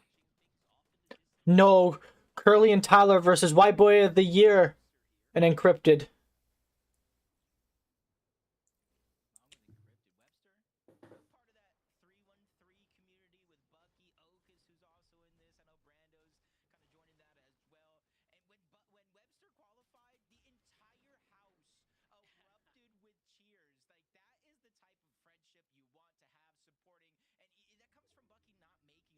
Three 1-3 made it.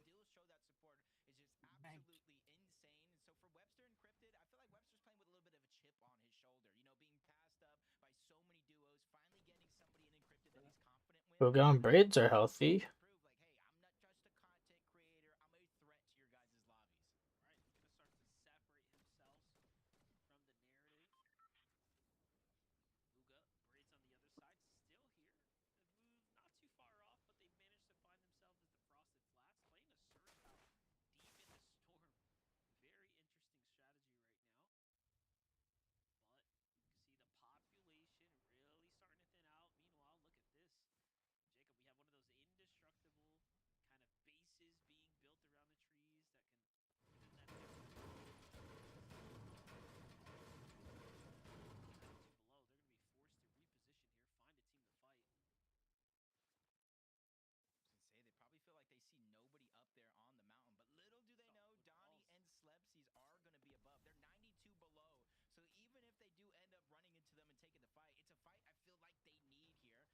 I was Pete below.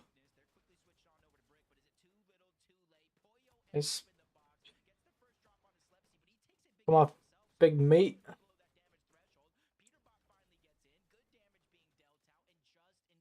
Poyo down. Oh.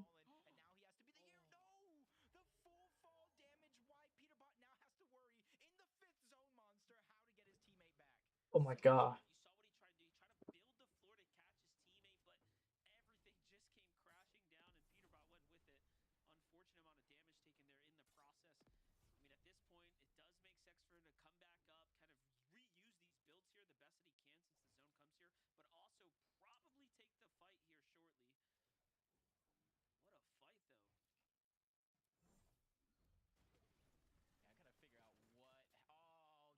No way.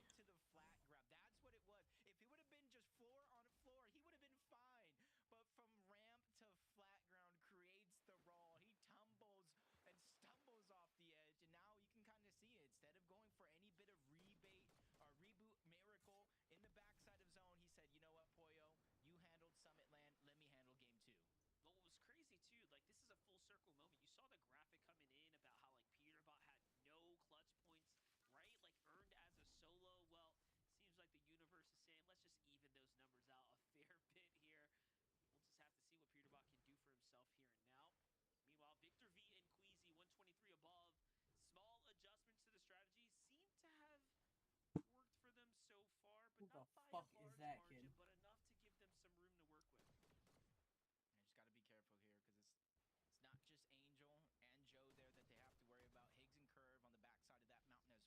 I'm gonna look at Ocus.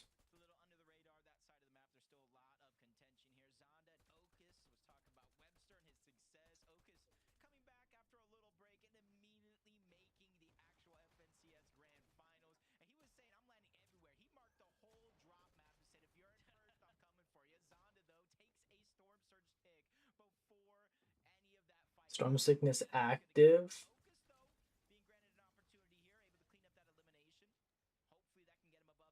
Void's dead.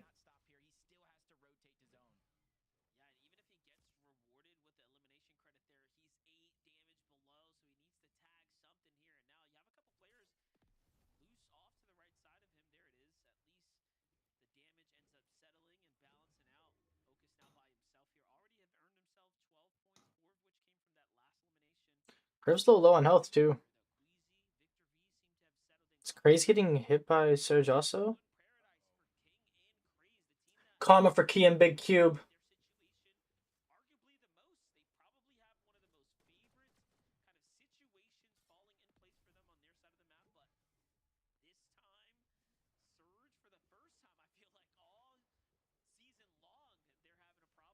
Oh my god, wait, is Peterbot versus Craze?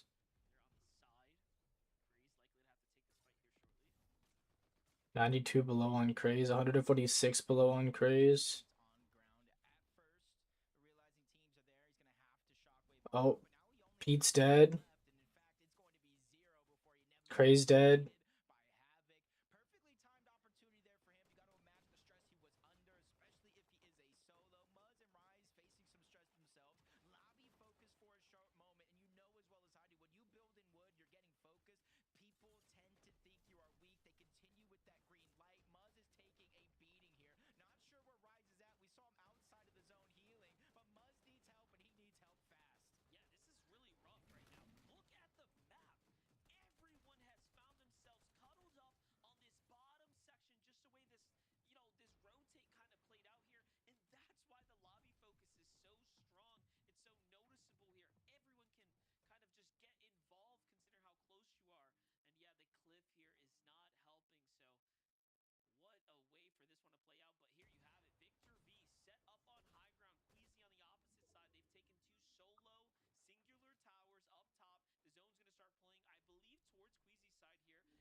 Queasy has 35 victory royales in FNCS finals, 5 more than anyone in the world. It's crazy.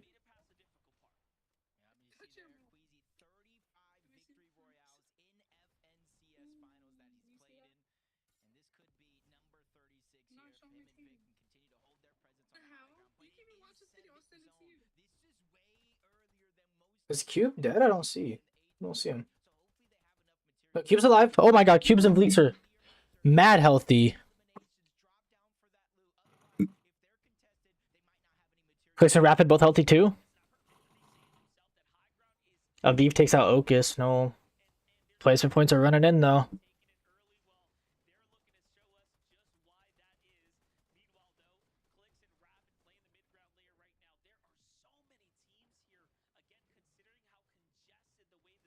Dozer takes out Josh.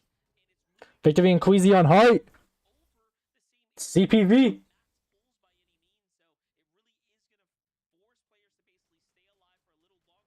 Even Bleaks on low.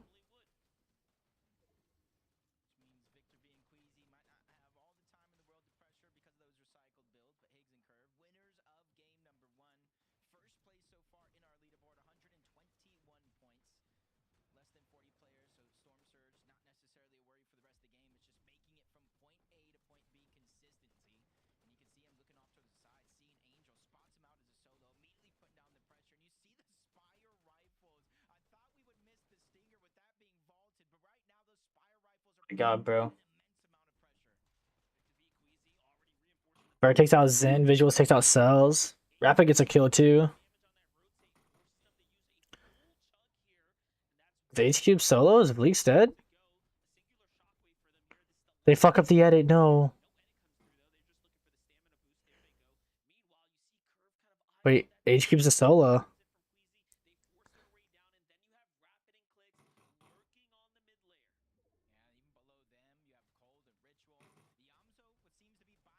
Oh my god, wait, Rapid and fucking Clix are looking at height. Get some decent damage on Queasy. Oh my. Oh my. Yamzo goes down.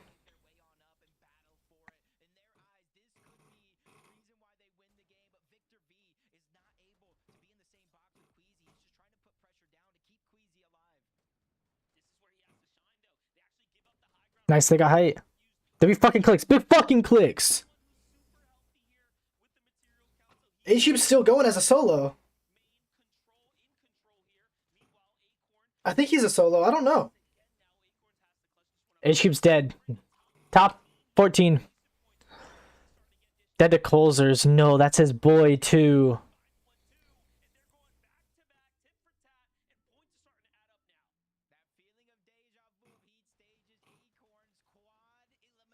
Virgo takes out Colzers and DK. Where's Clix on fucking height? Big fucking Clix on height. Big fucking Clix.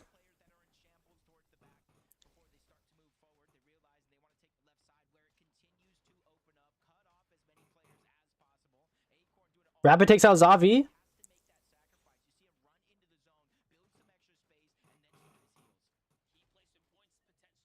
Biggs and Curve are still up. Curve dropped the shotgun. Curve dropped the other shotgun. Oh my god, nice shot on fucking Coop. Higgs at 10 HP though. Cooper's down. Victor V went from high to low. Takes out visuals. Oh my god, Dash takes out Higgs. No.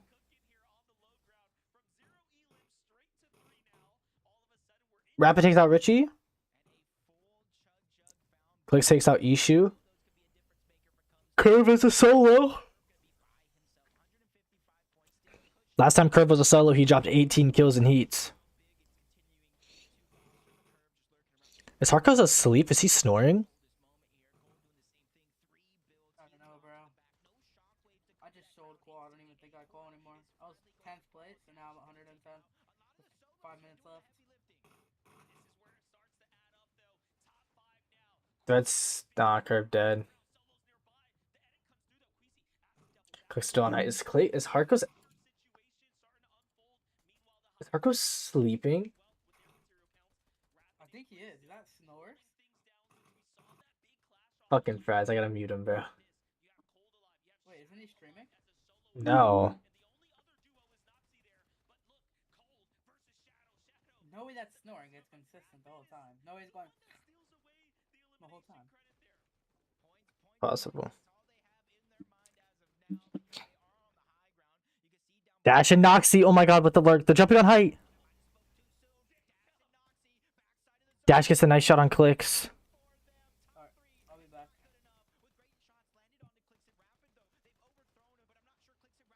They chopped themselves? No. Clix in third. Wait, Victor V and Queasy win. Damn. A Victor V Queasy win.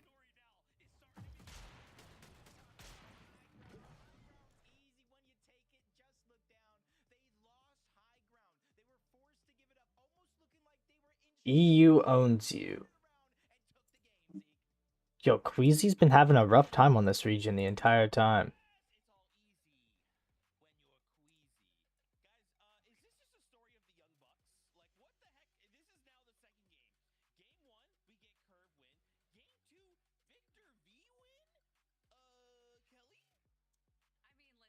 Some underdogs.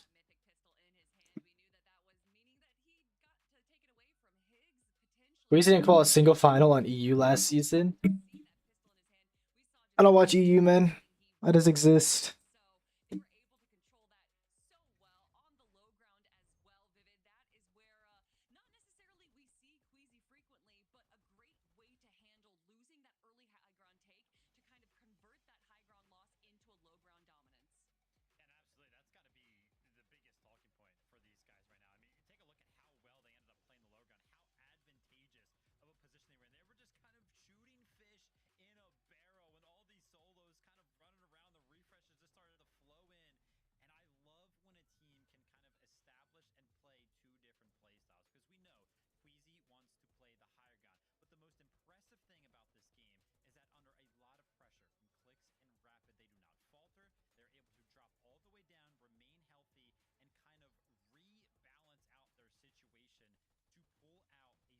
All right, chat. Here's the leaderboard. We got Higgs and Curvin first. Boy, Yuz and Sharkman. in second. Ritual Cold in third. Reach Cooper in fourth. Victor V Queasy in fifth. Clix went from 35th to 6th.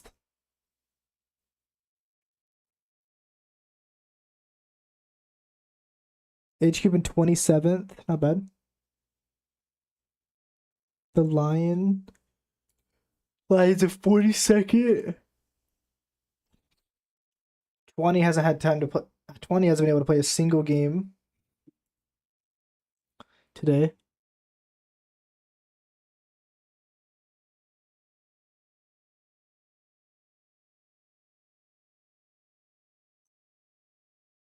Where's Pete Boyo?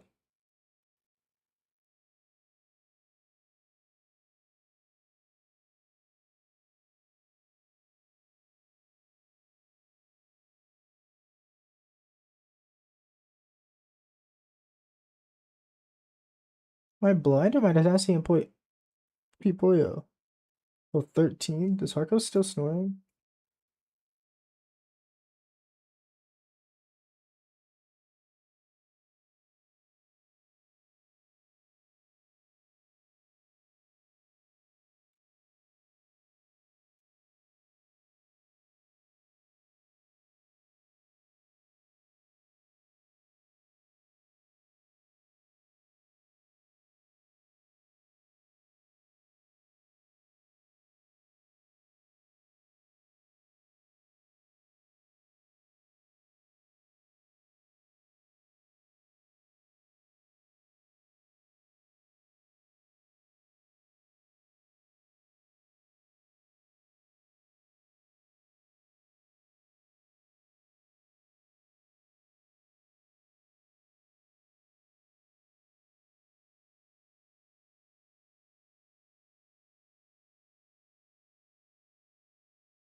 Not bad, not too bad.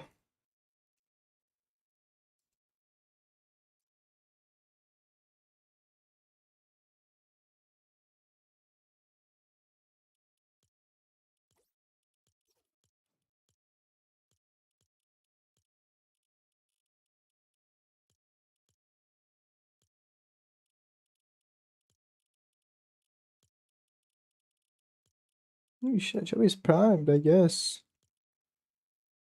What is that qual though? Top 320? I think Chubby qualified final as well.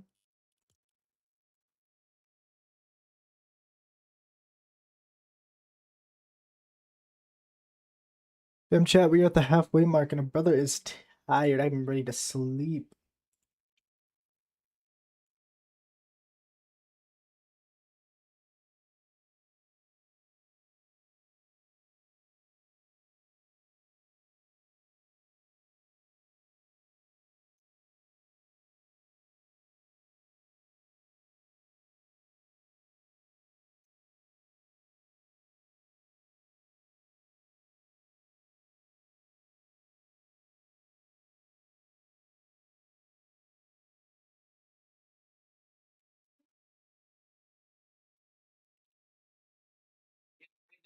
Looking up at you, sure. One more finish. I'm looking down at you. You can't escape death. You can't escape it. Time is coming, bro. Yeah, I want to peep the Joe Bart stream real quick. Hold on. What's going on? What's going on in the streamer games? Oh. You're out. You're out. All right. Okay. Oh, it's musical chairs. I believe the rest of you are still in. I believe the rest of you are still in. We're going to remove some chairs. Hold up, hold up, hold up. Kiera. Kiera. Whoa, whoa, whoa, whoa. Let me see that again. Whoa, whoa. Rewind that, Kiera. Did you touch the chair there? That is your butt. I see both. What do you mean? Kiera, you're out.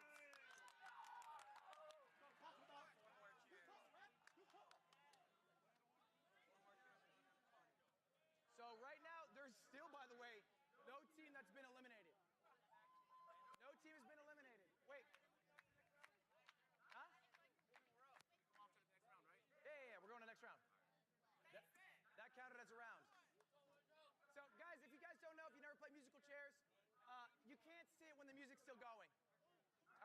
the first rule, and then when the music stops, you sit. That's the second rule. Those are the 2 rules of musical chairs.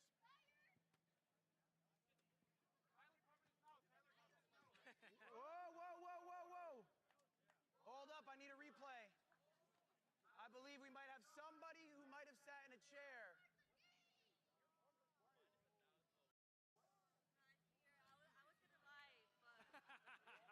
Come clean to us. Did you sit in the chair? I did. I like the honesty. And for that, you're out! Fucking Ludwig. Danny, you are the last member of Team X Go Alive. You can still win it for your team, but it's literally all on your shoulders.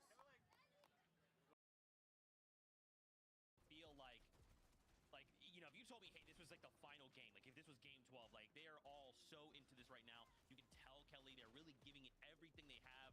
I mean, even at the beginning of this game, right, we had that crazy clutch out of Veno. Like, these games have not disappointed. No, watching the end game and seeing it beat all the top competitors that we've seen time and time again, Cold versus Shadow in that moment, and I think it was Shadow that actually came out on top. I actually don't know if he got the refresh from that though, because I think there was just so much chaos going on that even though you have these big names like Cold as a solo, Shadow as a solo as well, it just, there's only so much you can do, and obviously Cold and Ritual currently at the top of our leaderboard right now, looking to be pretty good, but it's Cold and Ritual. I know that they want to win. Yeah, I mean, listen, they need to actually pick up in the eliminations category because right now they're playing super consistent. I mean, a 6th place, a 5th place, but they only have 4 eliminations in the first 2 games there. A team that we did not talk about that kind of broke into the top 10 there. We kind of mentioned them after game number 1. They were in 15th place.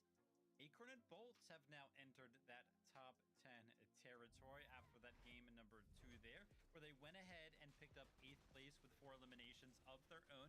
And again, with how close 10th and 2nd place are right now, this is still pretty much anybody's game. Of course, we're only 2 games in, so I don't want to start to call things early here. But yeah, Acorn and Bolts seemingly kind of picking it up here on the back foot of actually Acorn being left alive as a solo to kind of clutch up a couple of points. Oof. And once again, I'm so glad that we got to see his solo clutch at the start of this show, that we got to be just fortunate enough to witness for Heats, and Acorn once again proving that if it's down to him, he is going to be able to do whatever he can to make sure that his team is still able to garner just a few more points. So glad to see them break into the top 10. And although, Zeke, I don't know if we have necessarily a breakdown of them, but Yuz and Sharkman, 2nd place, currently kind of showing some of our top teams up. I know, it's crazy, right? Like, this has been an insane first 2 games. We've got 30 seconds before we jump back in the game. I wanted to get your guys' thoughts very quickly. Again, we have to remind ourselves that this is a 12-game format. Though I kind of mentioned, like, hey, a lot of these teams are coming out swinging, we have to remember they have to do this over the course of 12 games, right? Like, if this was 6 games, hey, this is the pace we want to be at. But, Kelly, with 12 games to go, we got to make sure we save enough in the tank for tomorrow. 100%, and we've talked about it historically, how some players and duos do better on day 2, day 1. Maybe they're really good at VOD reviewing and kind of seeing what they can do to make some changes.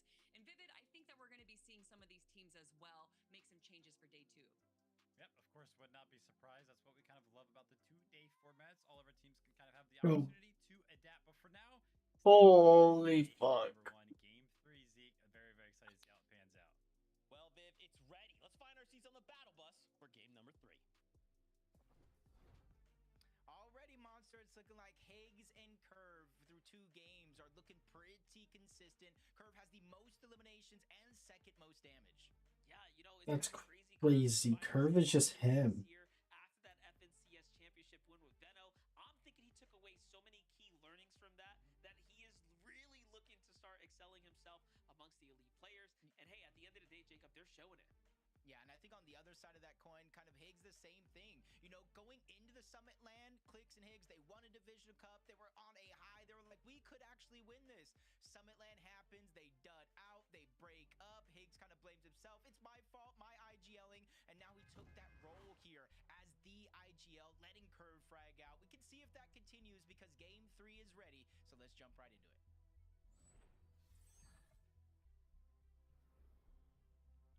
Well, one thing's for certain, round after round, Fortnite never ceases to surprise us. You know, last game, the biggest upset, though, was watching Agers and Veno catch that massive clutch and then get third party by the teams that are lurking nearby. I am curious to see how this this one's going to play out. What type of micro adjustments can we see out of Agers and Veno? Because when you start dropping games like that, you see how the leaderboard can begin to gap Alright. away from you. And that's going to be a major problem if you're trying to qual to the LAN.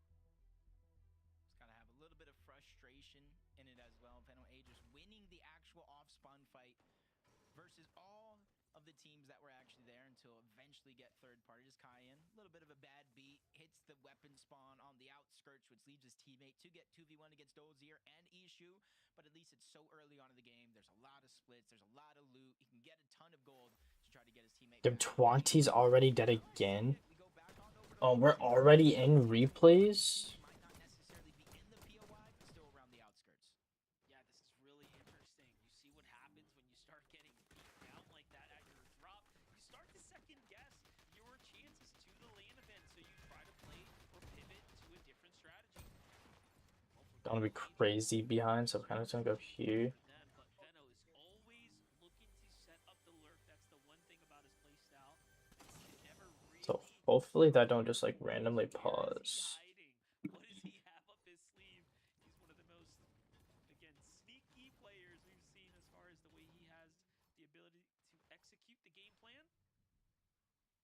Agers hiding nearby in the other building as well. And look, they just have Madden and Chance kind of spooked out here, right?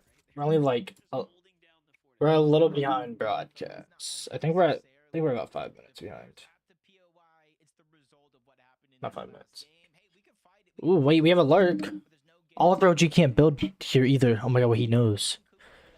We saw them rotate on over from Wonky Land early as we jump back on over to Moneymaker and F9 contested against Oliver OG and Xpon. Moneymaker and F9 are essentially hoping that Xpon and Oliver OG forget they even exist. So that way when they rotate around towards this vending machine to farm, he could try to hit a cheeky little shot. Oliver OG just feels a little bit too comfortable here. Oh my gosh, wait a second. Oliver, though, pops this big Yo! Yo! I'm watching this, motherfucker. shield here. Maybe the senses are starting to tingle just a little bit right now, but he comes out. F9 is there with a monster. No, dead on Oliver. And you know Oliver is like, what just happened? It all ended so fast, and now they look to collapse here. F9 and Moneymaker, man, talk about surprise, surprise. They've done very good throughout the heats, playing this very passive endgame style. And you know what? It's showing up strongly here. Had they not actually fallen short last game, they would be very much towards the top, possibly even second place on the leaderboard. Yeah, and they're actually playing this one pretty well, rotating up from their actual drop. Oh no. On this. You could see by their material count, even before Oliver OG went down, they had little to nothing. So they're really kind of playing for this fight here to be a source of all their damage, their surge, and a good pile of their loot as Xpon being dropped down to less than 100 actual HP. Damn, Liam takes out Okus. But it's Moneymaker and F9 who take him down. And the interesting thing is, Monster, I know it's only 2 games, we're getting into our third, but if the tournament were to end now, Moneymaker and F9 would have locked up that 6th and final spot on NA. Yeah, they're jumping up. These Elam points are definitely rewarding at this point in time, and you saw just how much of the excellent use even of the scanner there in the end, worth just putting it all on the line to secure those quick Elams. Meanwhile, Curve and Higgs have continued to play consistent, the most overly consistent team clearly, as they are 60 points ahead of the rest of the pack here. 60 points, it's like a 1 bad game cushion. Maybe 2, depending on where the rest of the competition lies if they do have that bad game, but they just need to continue this consistency here. Oh my god, he's coming Bleaks. Risky plays unless they have to. As we're seeing the other side of the map. Heatwave Harbor, good stop for Shadow and Virgo. They did get the mythic striker pump this time from that duck game. Something they No cube. in the last one. They both ended up with 2 gold pumps, but the mythic is the one that gets the one shot off as Yamzo and Josh end up outside of the sanctuary this time around. I was going to say, I like that. Giamzo. Yup, this is the duo right here. Look out for. They've been doing pretty well, right? After they patched up their kind of early game surge, you know? It's about pushing it just a little bit further now. A couple little small touches to the playstyle. We'll surely see them fly up this game. This right here is already a bit of a different approach, right? To their general strategy as they're just straight taking the fight against Diminish and Javi. What are you eating? Jimmy John's.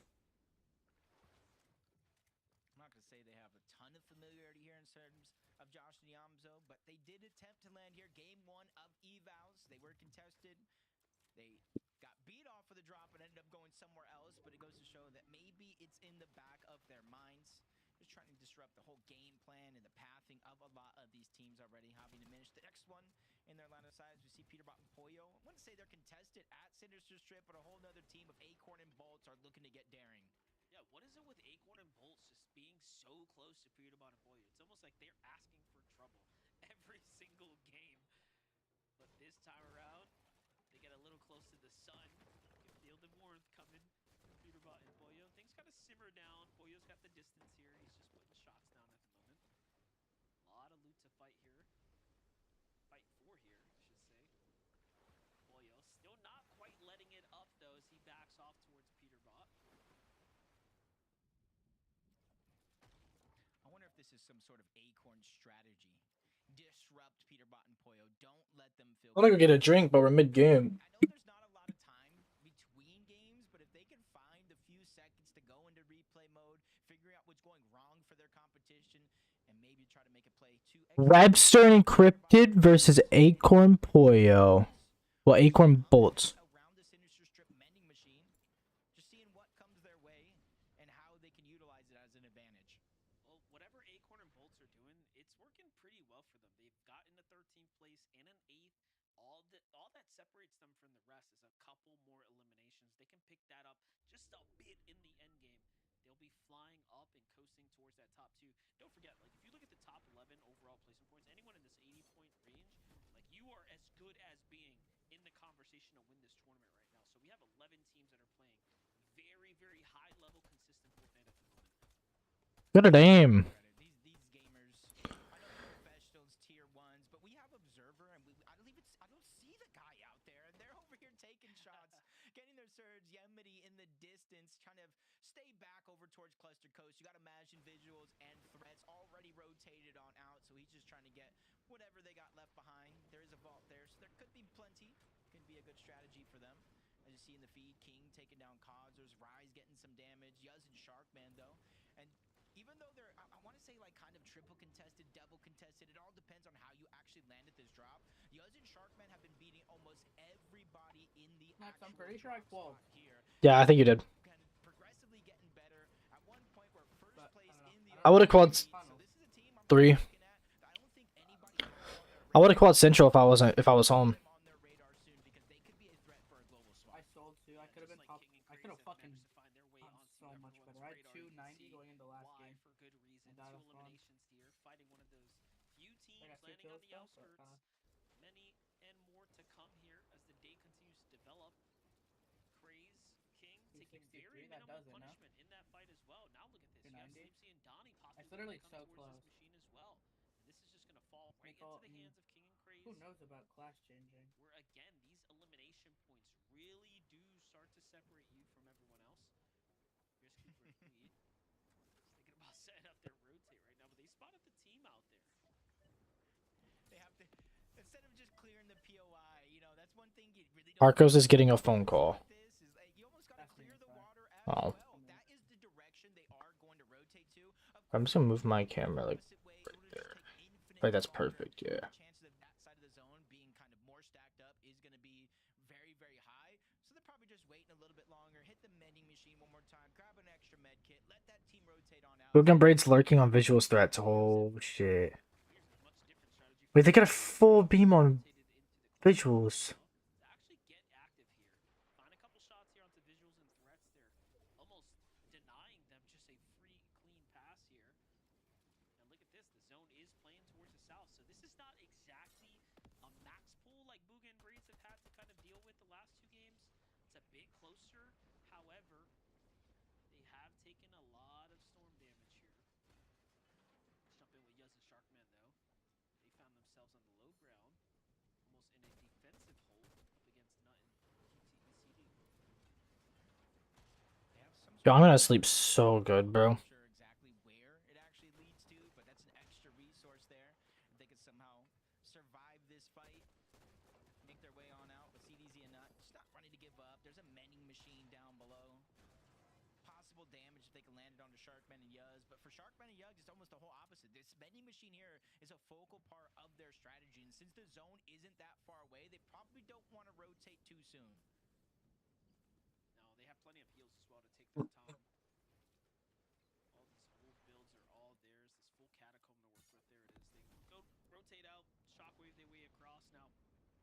their shockwaves. They only have 3 in the inventory there, so pretty critical resource that they're using early here. Meanwhile, Sleepsy and Donnie, we knew they were coming up. I was thinking they would have almost fallen into the trap of Kingling and Craze, but they seem to have been on high alert as they approach the base here. King, Craze have so much loot to pick from here, and now they're just playing the storm for good measure. Yeah, they're so far up above the damage threshold right now. More so compared to others, you know, you start to shockwave out early, you get tagged up on the way there, so they're just waiting for the last possible moment to combine those shockwaves, cover distance, make their way on out. Peterbot and Poyo kind of been positioned in Sinister Strip all game long, find themselves 18 below the damage threshold, and it's only been 3 games, but this kind of has been the theme so far for Peterbot and Poyo in today's tournament. Yeah, speaking of which, them needing these critical tags reminds me of Game 1 when we saw Queasy and Victor be below. And this was like that critical moment that they needed to find the tag. So for Peterbot, this is going to be his Game 3 defining. Oh, Aegis is low. Whoa. Venno, 75 below.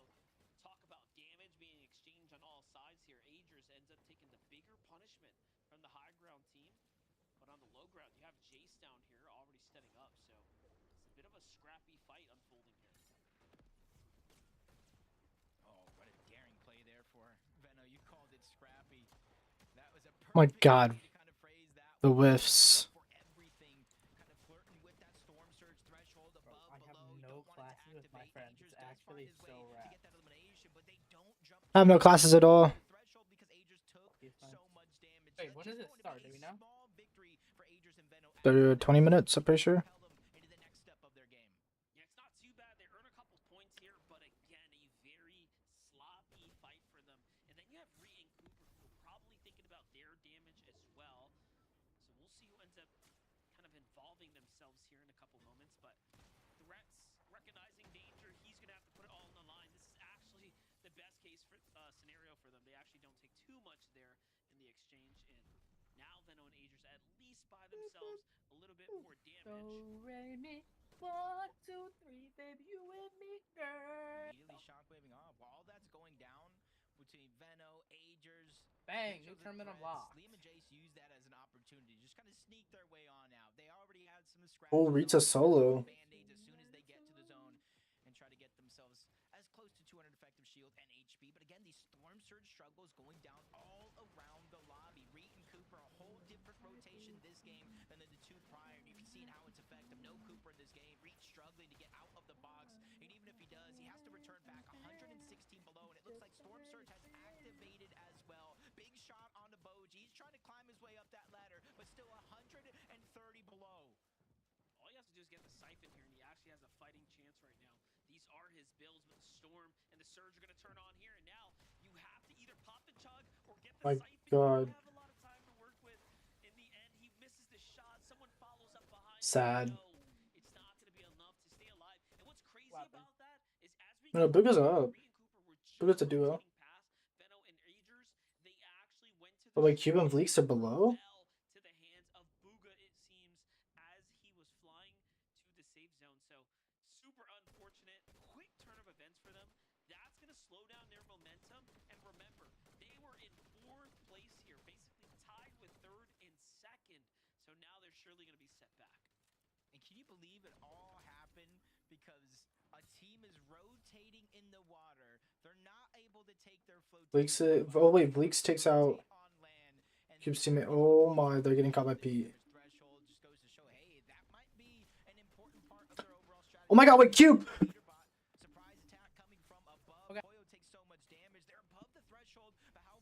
Wait, Cube. Holy shit, Cube just big dicked Poyo.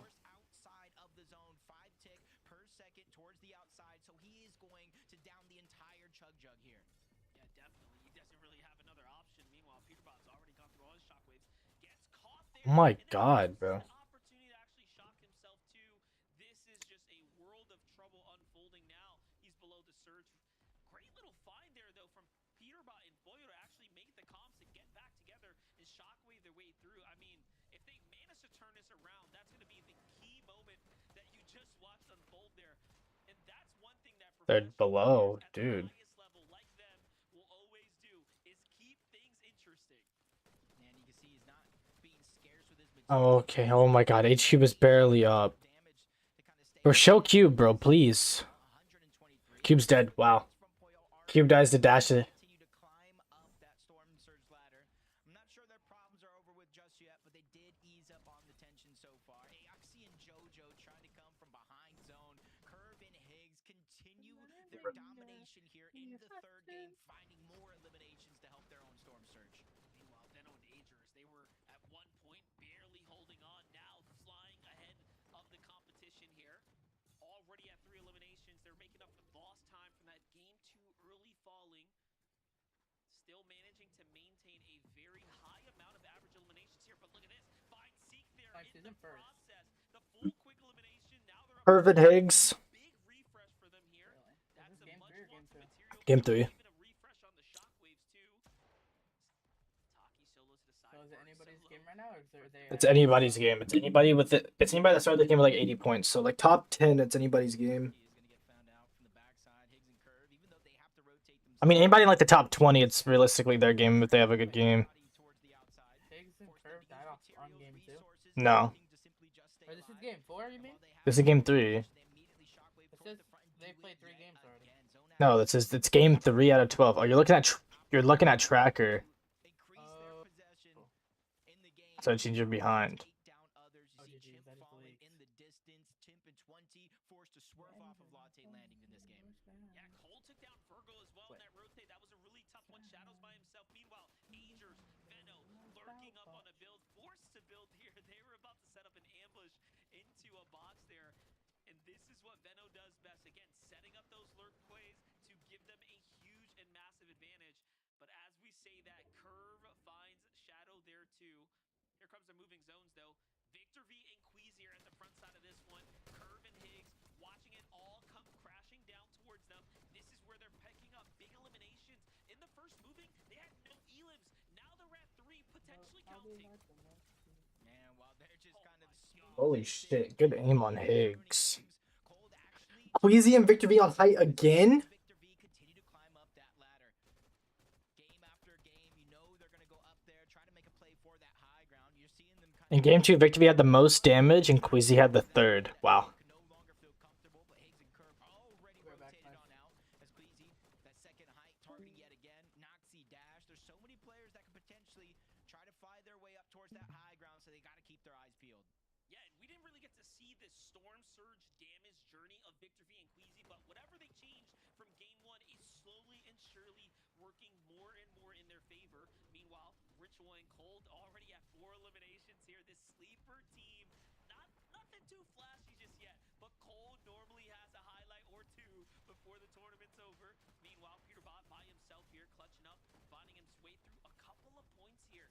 Not sure how early he lost his teammate, but he's going to be set down in 18. Yep, Storm Surge again being the problem for Peterbot and Pollo through 3 games. Yo, We need I'm to gonna see add him Brem, kind but of switch he's things up. But he's for not. He's Venno gonna be in and out, Agers, kinda. honestly, it's just making it off of spawn is Is that the y'all? only thing they need to do. Yeah. It's actually giving me feelings of Venno's domination in his major 1 win. If he can keep that up, we might be staring down the Oh, he also takes out Higgs. but Higgs has gone down. We said they have room for Cole takes out Vino. Curve. If he clutches up, will continue to hold on to the cushion they've built. I mean, this is kind of crazy. They're already in the 200-point range, Higgs and Curve, and they're still earning points, mind you. Keep in mind, they are barely earning anything, but this is going to continue to give them that huge gap. But Victor V Curve is still alive, though. such control over the lobby. Cold, Ritual have managed to stay their way into the storm a little too long. You can see they're very hurt. Meanwhile, F9 and Moneymaker, I keep talking about that quiet play style. They're a sleeper team. Here goes, though. Muzz, Rise fighting for the high ground here. Jacob. Come on, Muzz. Shot onto Queasy was a miss, but Rise manages to maintain control here. Yeah, this is Let's go, big fucking Muzz. huge threat, kind of coming together at the last possible moment. Even during the play-ins, having a bad day 1, but since then they have not looked back. They're trying to control the high ground. Victor V and Queasy. What are we doing? We know that's not our wall. Queasy is going to get dropped. Victor V scrambling around, trying to survive. No shield left, but he repositions with a shockwave. More than enough chug, but there's 0 time to actually Rip. use it and 0 builds to stay alive. Victor V and Curve, for that matter, will both be eliminated. Such a quick turn of events there, and I still see Josh working his way Hold on, Ritual. Looks like he might be solo, but Cold and Ritual are the team finding momentum as their train is off on the tracks here to the races. They jump back into their box, and it's actually Josh who's kind of lurking about here. Oh my Here it goes. god. Towards box, they find Acorn, try to finish bolts, but it's not going to be enough. It's all up to Ritual now. Yeah, he scrambles around, making sure to complete the elimination on the Acorn for the Siphon. No. On the chase, getting the Siphon just in time to stay alive. Noxie doing the same thing. It's a must win. Just laying it all on the line. No stone left unturned. And even have Noxie and Josh trying to make a heroic effort. They have no AR ammo. Muzz spots him out for a second, but does not have ammo. He literally ran out at the last second, unable to get the elimination, but it's a moot point because Ozone Golden. still takes down Josh. 2v2v1 situation here for a win. This is tough. Muzz doesn't have any ammo to work with. Wouldn't Clix and Rapid die this game? Pressure down. They're going to be forced into a shotgun battle. But Ozone and Golden, a team that have already qualified for the LAN event, they have nothing to lose. They're firing up. Oh my god, Noxie is flying at them. What the fuck?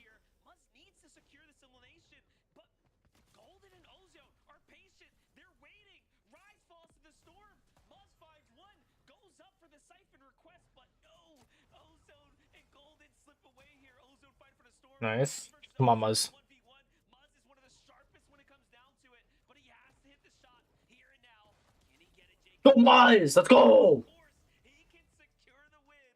And Watch out. Must be leaderboard.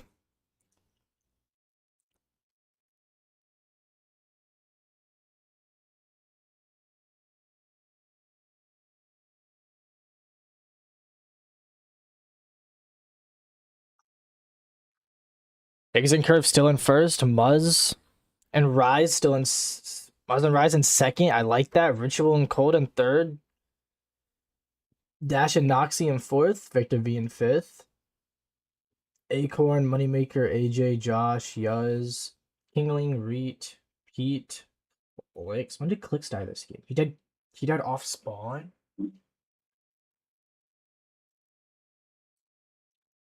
Rip, man, rip. Alright, chat. Be right back. I'm gonna get me a drink and shit. Guys have just enough to be able to steal it away. That is what Muzz and Rise do best.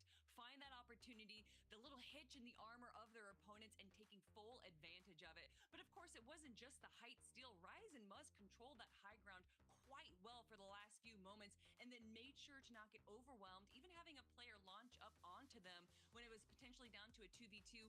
Again, they handled that well, but it coming down to Muzz in that final moment of a 1v1. And for me, I do appreciate the fact that Muzz prioritized the Siphon in the final moment, or it was like the second to last elimination, so he was able to get topped off on that heel in that final fight against Ozone.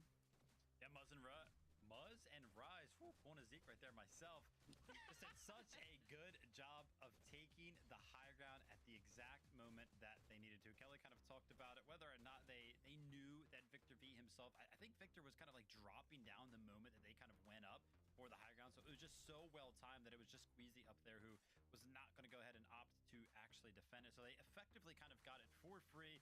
And then it was just a clutch from Muzz. I mean, he played this so well. You can see he's just kind of constantly resetting the edits to go ahead and try to bait out that shot, trying to make sure that he takes no damage in the process of cleaning that one up. And sure enough, he didn't take any damage and cleaned it up well. So shout out to Muzz and Rise, man. Listen, second place in game number 1. Game number 2 didn't go so well for them. They win in game number 3. They're going to soar back up the leaderboard. I can't wait for you guys to see where they currently are. First a break. When we return, we'll take a look at these leaderboards. We'll see you in a second.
grow. Milk can't prevent your ride from blasting into space.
Sorry about that, dude.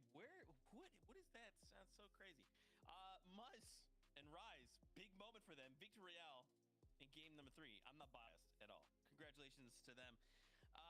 Obviously now at the halfway point, 3 games left to go. We wanted to take a moment here to check out the players in focus, powered by Milk. You guys gotta check these stats out real fast. Oh. Yeah, Curve's going crazy right now, Kelly. Yeah, 14 eliminations right now. Most damage dealt and also most AR damage dealt is going to go to the way of Curve. But actually, to see some other names on here, Vivid, is a little bit of a surprise. Yeah, without a doubt. I actually quickly took a look at that solo clutch point. I was like, wait a minute. QK has 60 solo clutch points, but I feel like we haven't seen him in the top 10. Sure enough, went ahead and took a look at the leaderboard. QK and Marops, they're in 22nd place. They have a total of 60 points right now. So QK has actually entirely solo clutched their way to where they are currently at on the leaderboard. So they got to figure some things out as a duo there. But obviously, you know, listen, Curve has the spotlight on him right now without a doubt. Yeah, he's currently in first place, paired up with Higgs. Look, Kelly, you know, I joked about this being an exciting duo. And man, they have just come out swinging. Obviously, Curve has been in this situation before, leading the pack alongside Veno. And now you just have Higgs, who is also just shining right now. Like, can anyone stop this duo, Kelly? Oh gosh, do we want to right now? Just seeing how they're able to get some crazy damage. And honestly, yes, we know that Curve, he has the 3 eliminations here, is doing so much damage. But Vivid, we were watching that game where Higgs was also just beaming players rotating in front of him. To see both of them being able to bring out such big numbers is definitely going to be devastating to the rest of the lobby. I mean, these guys are just doing so good at making it to the end game consistently right now. And, you know, listen, once you have one of those big pop-off games like they did in that first place with 12 eliminations, it's all about just staying consistent. And so far, they have done that. Zeke kind of threw out a spoiler there before we took a look at the leaderboard. He did mention that they're still in first place, and that they are with still a little bit of a lead. So they got to be feeling pretty good. Oh, but look at the jumps of 9. I don't. That wasn't me. I don't know who that was. That wasn't me before. But up 9 places, Muzz and Rise now currently in 2nd place. But look at this, guys. Ritual and Cold as well. They have not moved from their current placements. This top 10 just looks so crazy to me. But from this last game, Ritual and Cold, yet another game. Every single game they played, it's a 6th, a 5th, and a 6th. This is crazy. And Kelly, even in this last game, 8 eliminations. Those points from eliminations are crucial. And I feel like these guys are now currently alive and firing on all cylinders. This is what they do so well every single time that we watch them, whether that was in Heats or the Div Cup, where they aren't able to get a victory royale. In fact, for both of those tournaments, their best placements was 3rd. But regardless of if they're getting 3rd or 10th or whatever, they're able to get all these eliminations. And we know just how much more important eliminations are with the changes to the major. It being 4 points in day number 1. These elims are so pivotal. Yes, making it to the end game, getting these solo clutches as well is so big. But the fact that they are able to get a handful of eliminations every single time is why we consistently see them at the top of our leaderboard every single tournament. Actually, I went ahead and critiqued them kind of going into that game there because they only had 4 eliminations. I kind of called for them to pick up some more eliminations, and with them finding 8 right there, they effectively tripled the amount that they had going into that one. So yeah, big boon for them there. But I feel like if we're going to be talking about the column and the category and the stat of eliminations, we have to talk about Agers and Veno. They're actually currently tied for the team that's leading the pack with eliminations. They're tied with Higgs. All right, chat. W drink. 19. But for Agers and Veno to be in the top 10 right now, just basically on the back foot of those 19 eliminations, just feels crazy. I mean, guys, these 2 players are triple contested at Latte Landon, and somehow, some way, they are just making it work. Like, these guys look so good. If they can kind of continue to figure things out and keep playing as they are, they might potentially qualify to globals or place even higher up the leaderboard than they currently are out of this crazy all-spawn situation that they have. Chat, we have a message from HQ. Considering how game number 2 looked for them, where they grabbed 4 eliminations right off the start, and then having a second, third party come in to finally take them down, I thought that there was just no way they were going to be able to either stick in that situation or be able to kind of hold themselves up in the leaderboard. But sure enough, we see them do this. We have a message from Big Cube. At the start of game number 3, going up against threats and visuals, and it coming out their way. And I was so certain for, like, I was telling Vivid, I was like, there's just no way they can recover from this. They spent way too much time in Storm and fighting, and Vivid was like, nah, just wait, just wait. And sure enough, they proved themselves again. Oh my gosh. Yeah, we got to figure out this off spawn situation. Is it time to move? Is it time? I don't know. We'll see. I mean, it's working for now, but we definitely need more placement points. With that being said, though, game number 4 is ready for us. For now, casters, over to you. Yeah, I'm just thinking to pick up on that thought. Maybe it's a day 2 situation for other teams, right? Veno and Agers are clearly showing us, Jacob, this drop is theirs right now. Yeah, they've already kind of got 20 and Chip out of their hair, but that was just in that last game. Things can return back to normal, but Veno and Agers, kind of the team when it comes to the north side of the map that you really have to watch out for. And I feel like we're going to be watching it in this game as well. The battle bus is ready, so let's jump right into game 4. Replay should be ready anytime now. Well, here we have it. We're getting into the championship rounds here. The back half of day 1 is officially at play now. And I mean, Jacob, talk about an explosive grand final so far, right? You know, it's always coming into it. You're never really knowing what you're going to Trying to get the HQ POV up. let us down. We have quite the tournament here, and our standings are looking so crazy. I'd be excited to crown someone new for an FNCS champion this time around.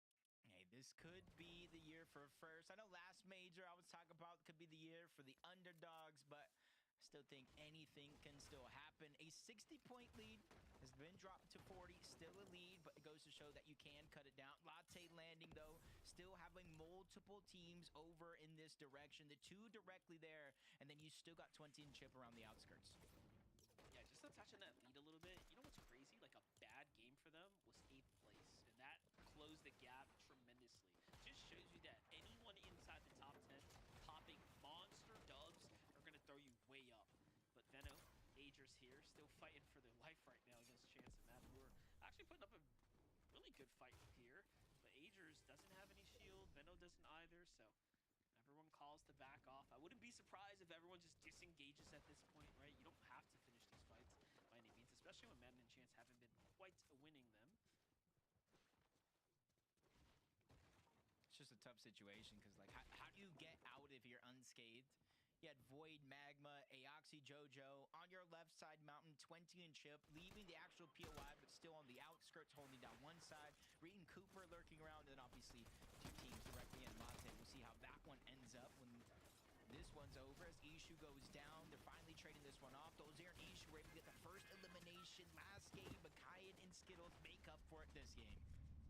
Wild. Very rarely you tune in with 2 teams that have kind of won the drop on either side, but both teams have really pushed and gone the distance. They have 90 points, but so did Ishu and Dozier before falling there pretty much, so they are neck and neck right now for the tournament. All right. In any case, it's a major setback for them. Cold and Ritual, just sleeper duo right now as far as the performance here.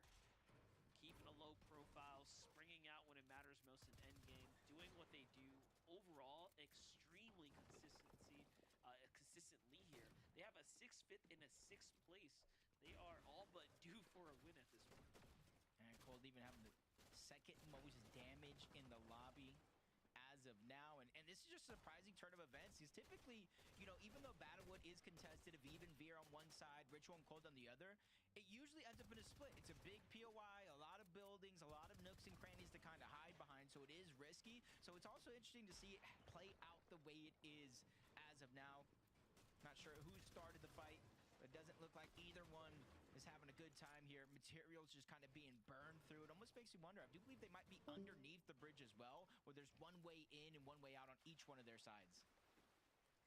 Yeah, the difference about this drop at least is that it's dead center, so they will have time to bounce back and Wait, when did Battlewoods get the dog? see what they're fighting for. They're saving the dog, getting the Baba Yaga mythic, which we With some know rapid hands key with in. Cold or Ritual could definitely provide a ton of damage. As Clix and Rapid, this is the same thing that we saw last time from the cube, from Sanctuary. They use it to lift off and to jump onto QK and Mirops. They're able to end this fight rather quickly in that last game. This time it's taking a little bit more time.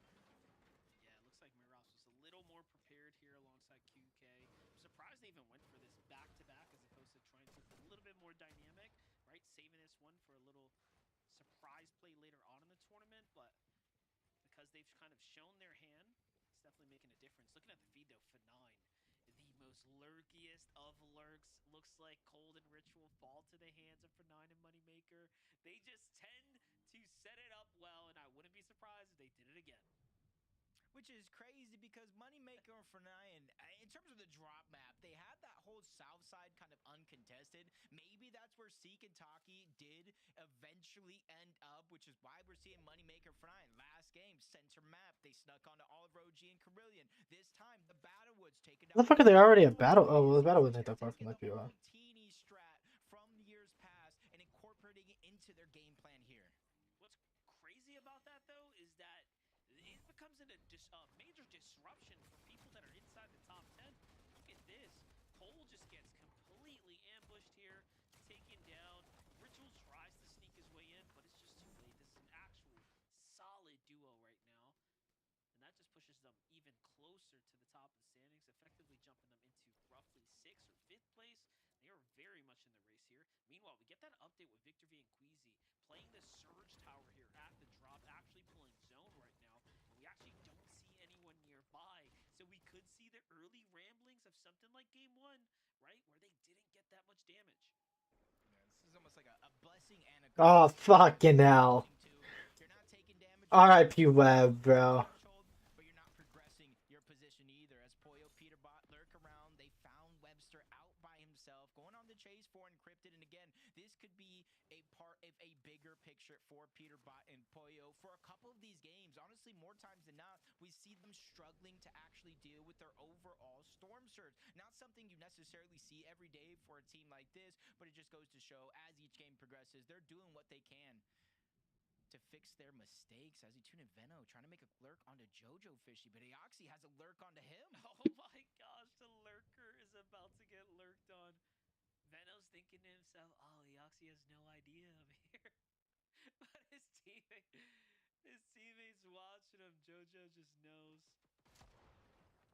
This is crazy. Well, luckily, the teammate actually fires off. Aegis kind of initiates, because had they not, it would have just been trouble for Veno here.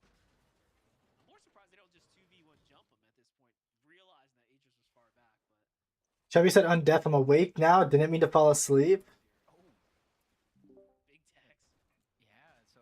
Yo, Harkaz, we heard you snoring again, bro. As the game progresses, a huge question mark. Surge is like currency, Yeah, allows you to freely rotate around the map. he's in my chat. Once you reach a certain level Harkaz, you below wanna that coach me? damage I'm in threshold, finals. you almost have no choice on what to do. You have to Do I play have against to? the first team you see more just times nervous. than not. But as you jump into King and Craze, they already at least got one Comps would be elimination so here. helpful.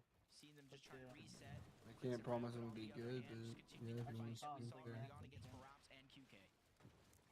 Yeah, This is really screen interesting. share. This game has the most amount of teams alive as we get into the third zone, so there is going to be some surge issues coming up. W lurk. King and Craze, very excellent ambush onto Liam here, find him completely off guard. Craze looks to cut off Jace, but he slips away. Goddamn, I can't tell what That, another set of you got a shitty ass eliminations, port. No. and further up they go. Now putting themselves How's in the Cube doing? conversation of the Pretty meh. Furious? All they were missing was not dudding out Yeah, game word. number 2, where they were alive for 15 minutes and fell before Nice. closing points. So really deep into the round and likely having issues with damage. At least for now, Hold on. Jace is going to be Just able to put my get out main alive. monitor. Just jump aboard King. Seeing how he was able to pick up that first elim, it was on to Zen. So you have to know that's paper on the other side of that wall. He doesn't get a chance to actually break in the box. He's just simply, I hope, trying to stay alive to get Zen back in the game. We're still relatively early, the third zone. So a lot of the teams on the outskirts being pushed closer and closer together, which is why you see Acorn and Bolts kind of positioned not too far away from the Battlewoods, north of their actual POI on those mountain ranges. They have a little bit of distance here, so they can cover as much ground as possible.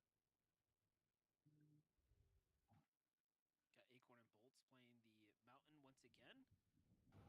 It's looking pretty good. You got Muzz kind of there, lurking far off in the distance. But the dust is starting to settle here. Meanwhile, Cooper Ooh, Reed Cooper versus AJ Vino. They've moved their way up towards the Wonky Land, playing the outer coast, looking for a battle, considering that the zone's playing up this way. And that just means they were caught, right? They were likely caught trying to lurk here, trying to see what they can find over at the Wonky. I don't imagine that they wanted to take a clean 2v2 battle.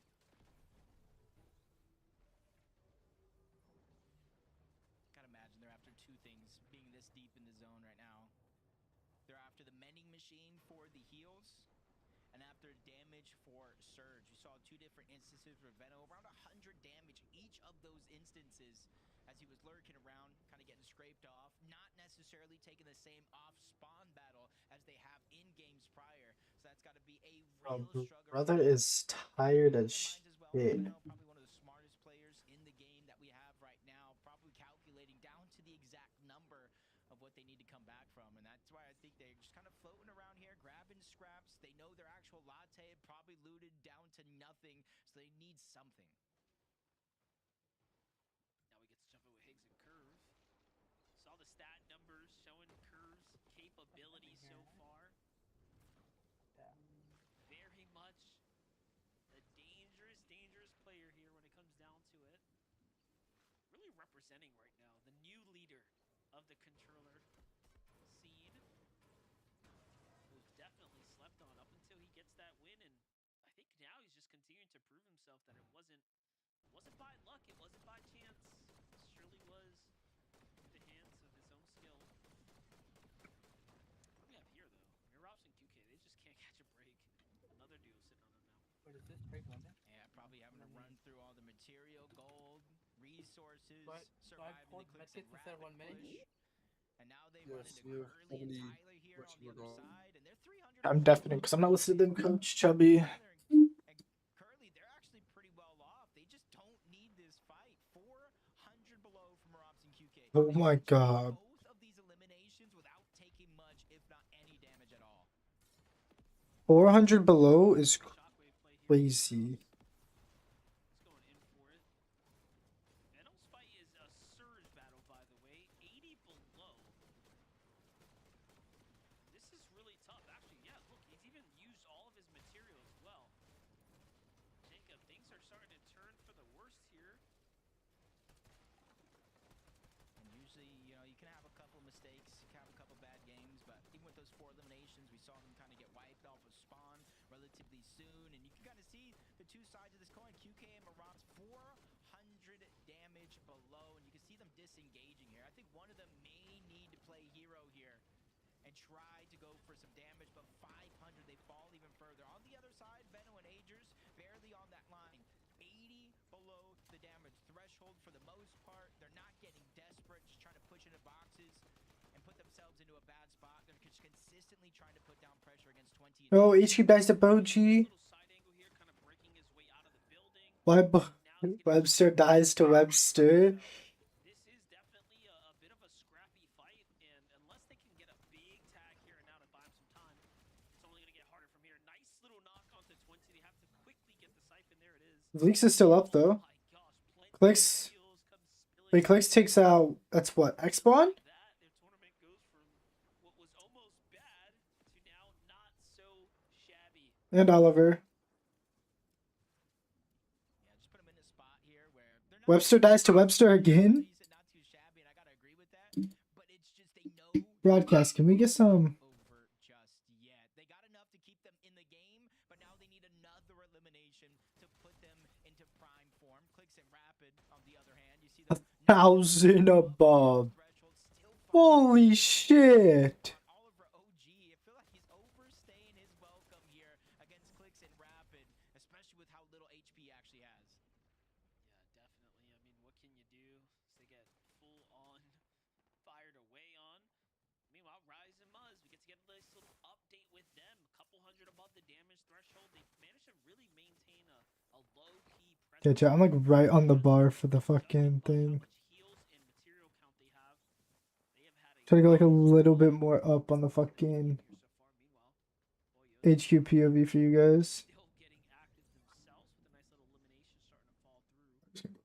27.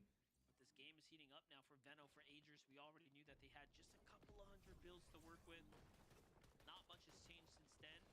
However, a fight here and now. Aiden doesn't close the wall, and Veno punishes him with a monster shot now. There goes the finish. There goes the refresh he was looking for. Where's Vleeks? And just like that, Jacob, you might have talked it into existence. They are back. Hey, chat, what team is Vleeks on?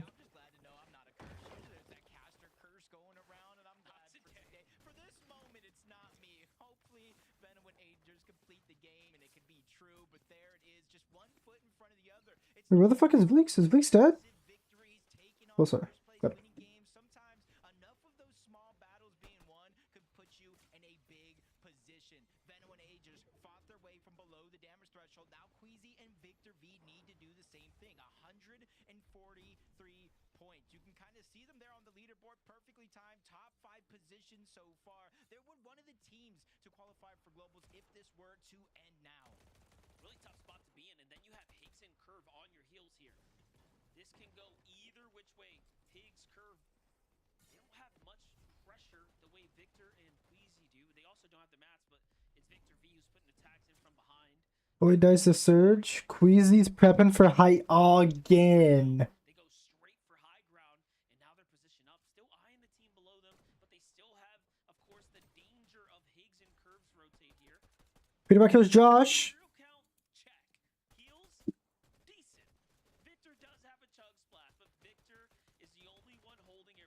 Check splash. Will likely need to use it here. Yeah, even though they're positioned high up right now, it's very, very important for them to get an elimination sooner rather than later. So that way, if it does max pull, they have the shockwaves, they have the builds, they can continue to try and hold it. Otherwise, that'll be the moment they have to give it up. You see Aviv and Veer in the distance, barely surviving. Higgs and Curve here, but also Noxy and Dash. 152 points, over 200 above the damage threshold. That's not necessarily the worry for this team. It's only the zone, a max pull for them and everybody else on this edge. Coming into this game, Noxy and Dash were in 4th place after getting a second and Where Curve jumps on them. Holy fuck, yeah, these guys are dead.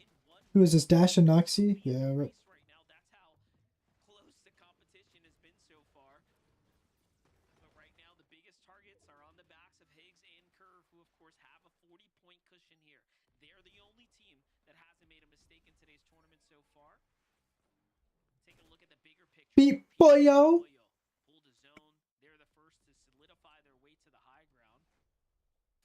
But I'm hearing that surge kind of warn the lobby here and now. So I'm curious who is below. 10 players, Jacob, still have to fall here before things kind of simmer down. Yeah, for Peter Bomb Pollo, damage is the last thing in their mind. They're just trying to whittle everybody down into scraps. Higgs is down. Curve's still alive. We seen him last game with a solo clutch performance to keep them with that 40-point lead and placement points monster. We're only in top 24. They had barely start to set in. So everybody in the lobby, if anybody at home wants an entertaining tournament, you gotta hope Curve goes down here. But I know mom and pops are probably screaming right loud in the house. Curve, you can do it. You can do it again just like you did last game.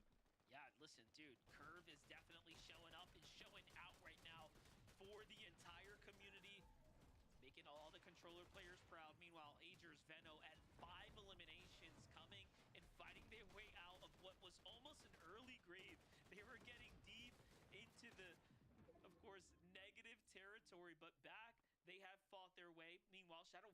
Luga Braids alive. Clix a Rapid alive. Nice. That they need a long way to fight their way into, of course, a winning position. Meanwhile, Victor and Queasy go from nothing to a fresh elimination.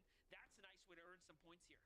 Yeah, play it was, right? As well, because you saw them looking at high ground. They just had nothing to hold on to it. That could be the key for their success and longevity in this game. Perf has no builds. I'm pretty sure I saw that correctly. Just going through every single emotion throughout the course of this game. Happiness, sadness. They just need to go ahead and top it off with a victory royale. Put the cherry on top, but they're just waiting for the zone to catch up, getting the most out of the shockwave effect. They don't want They're jumping on the wrong one.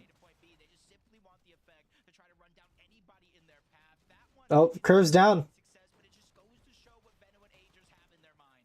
Little do they know that other player only had 10 HP. It could have gone either way, but Ocus kills dash. PM Pollo on fucking high ground. Holy shit. what's the material count looking like? Because we know that they're firing away with those pistols here. Just a couple to work with. Definitely plenty to go ahead and go the distance. They're so high up, though, that no one can shockwave towards them, right? That's, I believe, what matters. Clix kills Braids. Too much. They have to go down. Clix a fucking Rapid. Now finding one on the rotate here. This is going to set them up for a top 15 now. Just need to continue to stay consistent. Let's go. Big fucking Clix. Eliminations, but the bare minimum when it comes to the actual heals, they cannot overstay their welcome in the zone. But Vino and AJ in zone. Agers and Veno are hunting. You gotta wonder what's the chug situation like, but there's no actual shockwave. There's no chance for them to go for high ground. Nice. Clix takes out Craze. Getting that extra little bit of materials for Rapid to keep themselves looking strong. Look at this. Veno already eyed up high. He saw that they were building on singular cones there, and now they're going to heal up and likely target high ground. Peter Boy, you have something coming for them. Wait, Rapid's dead. Solo clutching here by himself. But it's what Clix is good at, solo clutch. Veno and Agers now fully healthy. Looking for a refresh. Oh my god. Max pump on a Vino. But it was Clix who puts a monster shot in, giving them a little something to think about. Oh my god.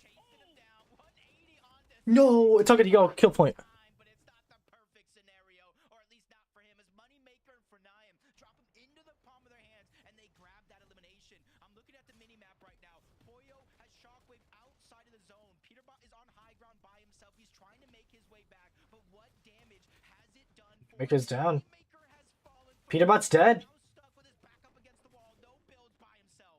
But he took down Peterbot. That's one of the equation already out. Bolts is going to fall. Agers is going to fall as well. I think we're looking at all solos remaining here, Jacob. This is a tough spot to be in. Everyone's in shambles, but it's all going to come down to who targets who. Pollo, look at RP Pollo. targeted from someone up top. It's Kyixin out of nowhere with his teammate. He actually has Skittles. They're the only duo standing. Yep, 2v1v1 situation. More than enough Chug Jug to get Skittles up to perfect shield and HP, but Fnayan's fighting his way on up into Skittles, able to get the down. Rise is gonna fall, but at least brings it down to a 1v1. It was a long shot. Damn. What a fucking game. Okay, let's be BB. Let's be leaderboard. Let's be Dude, this FNCS is difficult, bro.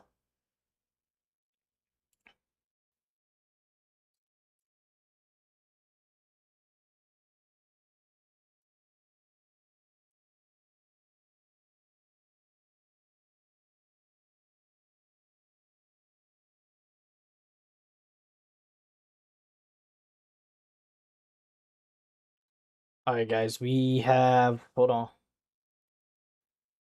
Hold on. Oh my god, bro. This load's so slow.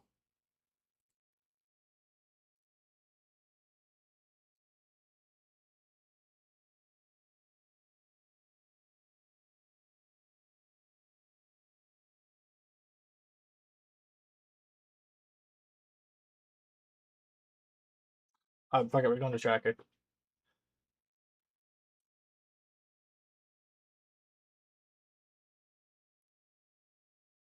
Alright, we have Muzz and Ryzen first! Oh my god, Muzz and Ryzen take first. Higgs and Curve take second. Moneymaker in third. Agers, Acorns, Skittles. Victor V, Ritual, Dash, Pete, Kingaline, Clix, Josh, Sales, Yuz. Wow. Ocus in 20th? It's crazy. Uga in 24th.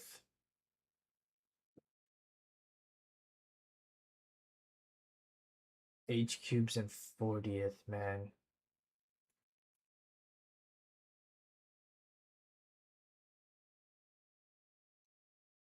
It's all good though.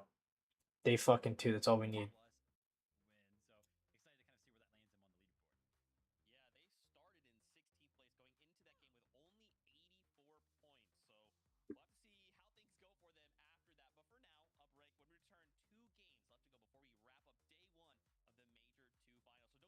Is this the long break? No, it's just a normal break. Holy, this has been cinema. Wow.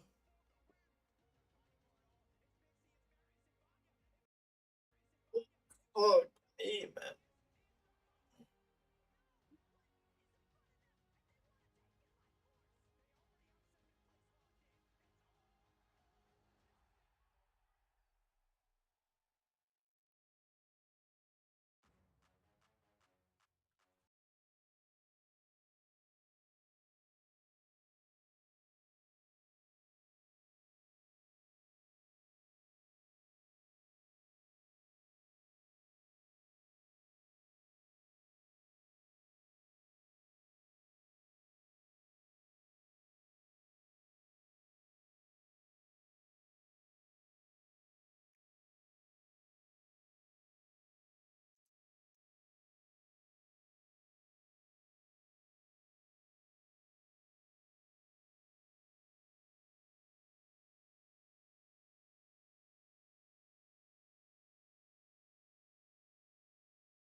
Alright, boys. Well,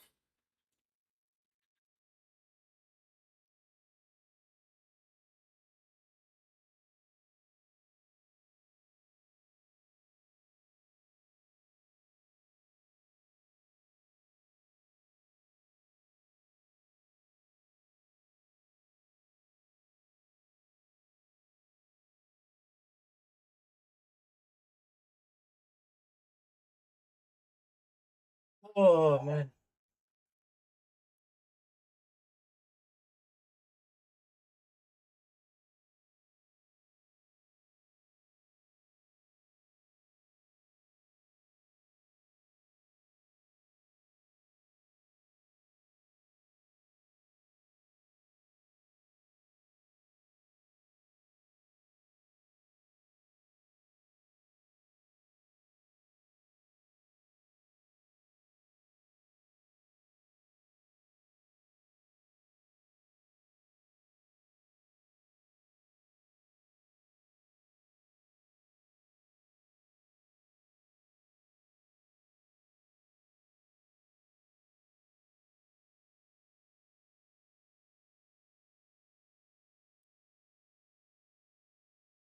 Yeah, I am fucking tired, man. Victory Royale. We went from 84 points all the way up, and now we're suddenly 6th place, 189 for Skittles and Kion. Now, this is, again, just want to emphasize, this is off a single game. So, with that context, why don't we continue talking about all the duels we're seeing? Peterbot and Poyo. Guys, we've done it. We've done it. They're in the top 10. We finally had a game. We're also placed in the top 10, you know, after a few, not what I would say standout games, only 2 games out of the 4 where they've had a top 5, Kelly. So, you know, Peterbot Poyo, I feel like this happens a lot, right, Kelly? Like, they're kind of, you know, it kind of feels a little all over the place. And then suddenly, after a single game, they shift gears and then they kind of start to just rise up the leaderboard. They have historically been a day 2 team. They like to build the tension, the suspense for day 1, let people think that they've fallen off. And you know, obviously with the Summit land, they didn't have 2 days, so they split it into half and half instead. But for whatever reason, this duo prefers to kind of take it a little, I don't want to say take it easy in day number 1, but they kind of pull back a little bit. And it's really not until day 2 that we see this ultra aggression or these kind of new strategies coming out. Wait, did they win? They didn't win Summit. Top 10 right now. Who the fuck won They still Summit? have 2 more games to go today, let alone tomorrow. I am not It was concerned Shark, right? whatsoever. But Vivid, what I am concerned about, out of our top 7, so 14 players, 4 of them are from EU. Yeah, I mean, listen, it's getting a little scary up here, and you're kind of talking about those EU players. Obviously, one of them who's doing very, very well today so far. Veno alongside Age of the Main. Take a look at that eliminations column. They have not only entered the 20 elimination threshold, they're almost on 30. They've got 28 total eliminations, and I feel like it is now very, very clear what these guys and their objective is going to be for the rest of this FNCS, and it's just going to be continuously fight. And they're kind of forced to, because of this whole all-spawn situation. Whenever they leave, they're just kind of shambles. They can't really ever get a solid foothold under them. So basically what they do is they just go ahead, they W key a team, they want to fight a team to hopefully kind of get something rolling. But when you fight a team, you're kind of delayed on your rotation, and then you have to use so many maps to make that rotation. So then you're kind of forced to fight again and again and again. But they are fighting time and time again, and it is actually working for these guys. I mean, being triple contested at a POI, making it all spawn, and being in 4th place right now is a feat that is very, very hard to describe. And they're making it look so easy, right? I don't know, man. If we want to keep this like going, I feel like eventually. In fact, we're looking at a Muzz Rise win, bro. But it's crazy, bro. Now, 2 games left to go, but Kelly, you know, I was looking at the old leaderboard here, and I was like, oh yeah, 10th Peter Poyo, and I was working my way up the leaderboard, right? And I saw, what is it? X-Set Muzz. Oh, that's crazy. Oh, and Rise is up there, and 2. First place, yeah, totally unbiased, not a Muzz's #1 fan over here. Crazy stuff. When I look at their, you know, their stats, we've only had kind of one quote-unquote bad game, right? A 30th place with no elims, right? Everything else, 2nd place, 6 eliminations. 1st place, the VR with 8, and then a 3rd place with 2 eliminations. If we remove that bad game, Kelly, just that one bad game, these stats are pretty insane. I love Vivid, how I can tell who Zeke is going to talk about just by his cadence and his tone of voice. But yeah, when you're talking about Muzz and Rise, obviously we all get excited. It's Muzz and Rise. Obviously them being in 1st place. I don't know if that was on anyone's bingo boards, but I am so excited to see it and for them to be consistently in the top of our leaderboard. And it is through their own consistency. They're not necessarily going for these early aggressions like Veno and Agers. They're not necessarily going for these crazy height plays like Clix or Peter Von Poyo. No, they're just playing standard Fortnite. And when it comes down to these grand finals, more and more times that we see in our top 10, it is, yes, some pop-off games, but also just people playing standard Fortnite. And I think that is what Muzz and Rise do best. Yeah, I mean, listen, our top 5 right now separated by only 35 points. And a team that's kind of snuck into that top 5, not only the top 5, but the top 3. I feel like a duo that has kind of been a little bit quiet, not only in this grand finals, but just across this entire season. Moneymaker and F9, kind of this duo. You know, usually when we talk about the moves that kind of happen, Well, Moneymaker is kind of popping though. Z came over and then found an NA duo mate, and then Veno came over and found an NA duo mate.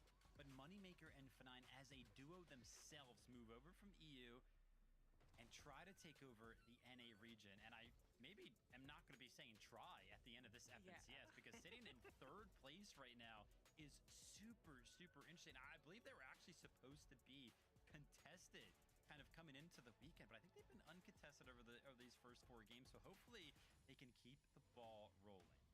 Yeah, I think they were initially going to be contested by Seek and Taki, but by how these games have been going, it doesn't seem like they're dealing with any situations off spawn, and if they are handling it quite quickly. So, listen, I love all of our players, I love all of our teams to show up, but come on, NA, come on. Yeah. I just Rise, bro. envision Levin in my head. You know, he's just rubbing his hands together. Oh, he's so happy. All right, man.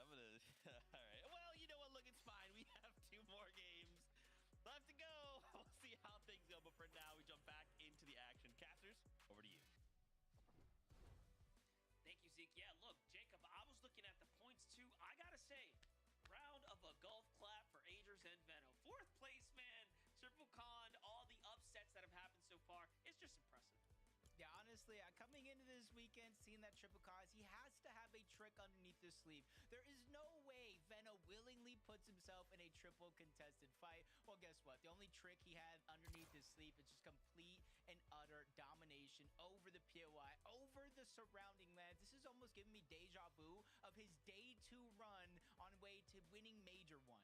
Yeah, definitely. Well, what's carrying everyone here, at least on the standings, is who is getting those eliminations. Clearly, that is the difference maker here and now, but Muzz and Rise have a completely different story on hand. That win really separates them, but this competition, Jacob, is getting closer and closer now. We only have a couple more games in front of us, so let's go ahead and do it one more time.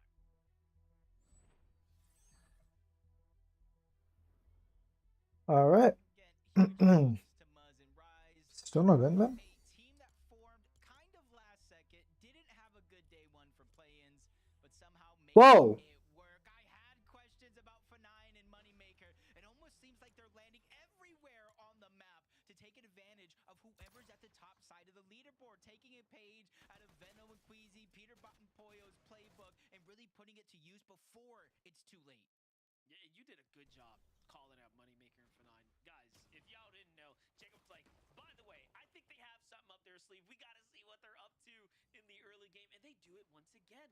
They have already successfully lurked. I believe it was Ritual and Cold last game. And now look at this. They're eyeing up Skittles here. Nice little knock onto Cayenne. This is not looking good. Every single time they've gotten the knock, they've managed to finish these fights up really quick. And I gotta give a huge thank you to Moneymaker. I had one wish coming into today. One wish, and it was just to make sure that game 12 mattered in terms of the actual championship. Moneymaker and F9 are doing their darndest to make sure that they have a chance going into a lead here. And these are all from them being uncontested at the south side of the map, hunting team after team. And right now, Ishu and Dozier meet the same fate. There is no way, Monster, that in back-to-back majors, we have somebody from EU coming over and taking down NA? I gotta say, I have a huge, huge problem with this, guys. F9 and Moneymaker are showing up and doing things we haven't seen done on the NAC region in quite some time. This level of dynamic play and execution is one to be studied. So far, so good for them. Their early game, chef's kiss.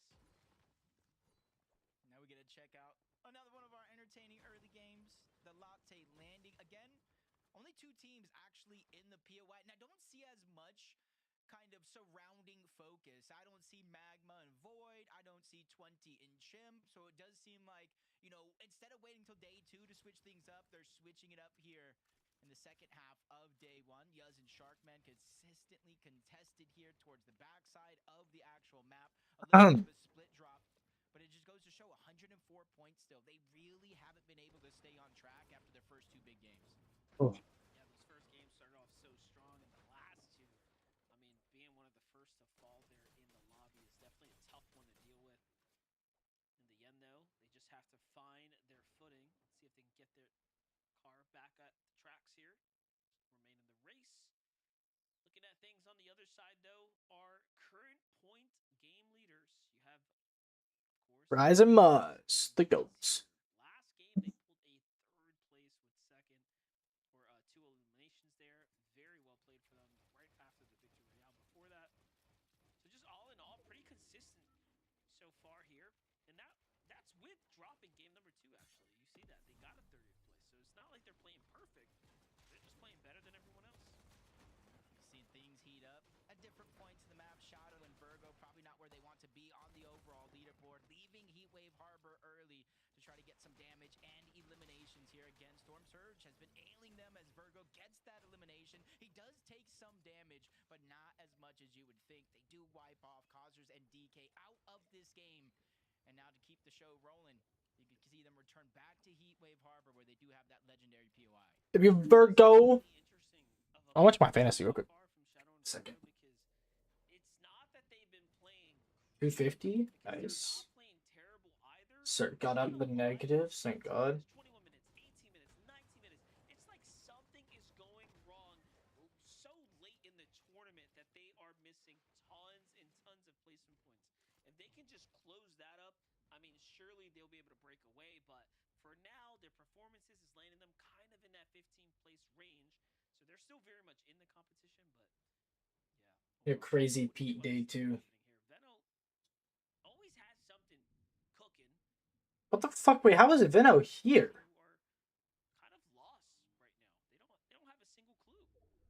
I'm not necessarily too surprised because if you take a little bit of trip down memory lane, Heat 3, after they were essentially qualified in points after landing Heatwave Harbor, they did contest the top side of the map here. They're just constantly keeping teams guessing, and because Latte Landing is contested as Oh my. they're just going elsewhere for the loot, catches one off guard, takes a big shot himself, but 200 damage just like that on Queasy, leaving Victor V by himself, and he has a decision to make here. You could sit in your Surge Tower, you have some extra heals, or you're gonna disengage, and he knows he needs to create distance fast because Veno and Ager's one of the few teams that would certainly chase him down. Yeah, what's tough about that too is how much loot they actually have secured here. So Agers and Veno can also just steal the drop if they want. They can totally stay here if they felt like it. But Victor kind of hastily looking to catch a low profile here. So he's off to the tunnel. Rapid and Clix versus QK drops again. QK and Marabs kind of forced underneath again, and for QK and Marabs, it's literally been game after game after game. I think game one might have been the only one that we saw Clix and Rapid not jump on them and try to take the fight. So now I feel like for them, planning for Clix and Rapid, Be about Poyo. their game plan, always having to look at the sky to make sure they're not getting dropped off because the audio visuals aren't necessarily there when you get jumped on from that cube. So got to make sure you have eyes in the front, back, and sides of your head when it comes to Clix and Rap. As Peterbot and Poyo, we saw them in that last game stay very long over towards Sinister Strip. This time around, just like in some of the earlier games, they're making it a focus to rotate out. Yeah, Reed and Cooper get into a pretty scrappy fight here on the coast as well. This one already kicked off by themselves here. Wait, Reed and Cooper versus 20.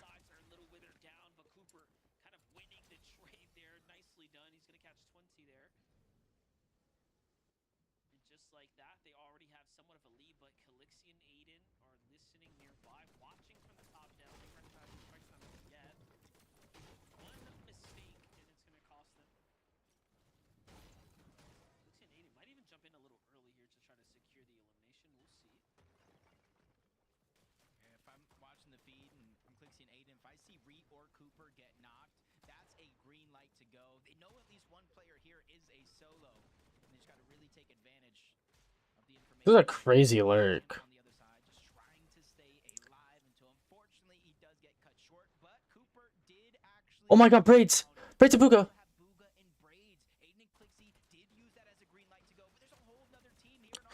Let's go fucking big fucking Reed!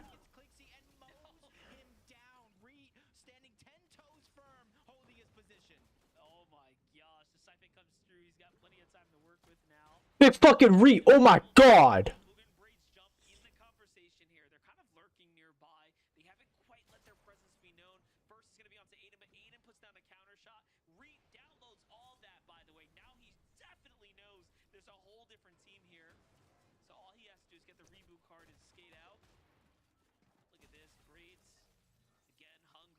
Fucking lion! Does exactly what it needs to do, secures the elim. Reed just trying to hide out now, but Braids and Booga probably know he's still here.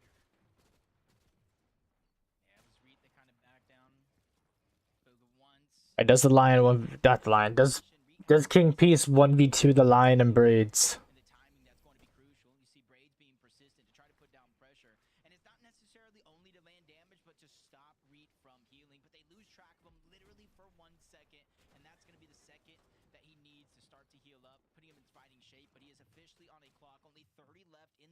Do they know? Rip. RIP Reed.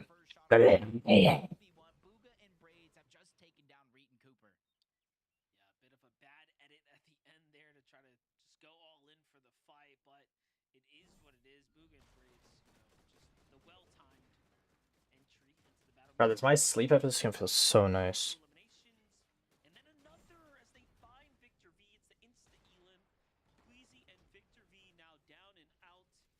All because of the lurk from Veno to really set this one up. And push that ball down the hill. Like Clix and Rapid versus what, Liam and Jays?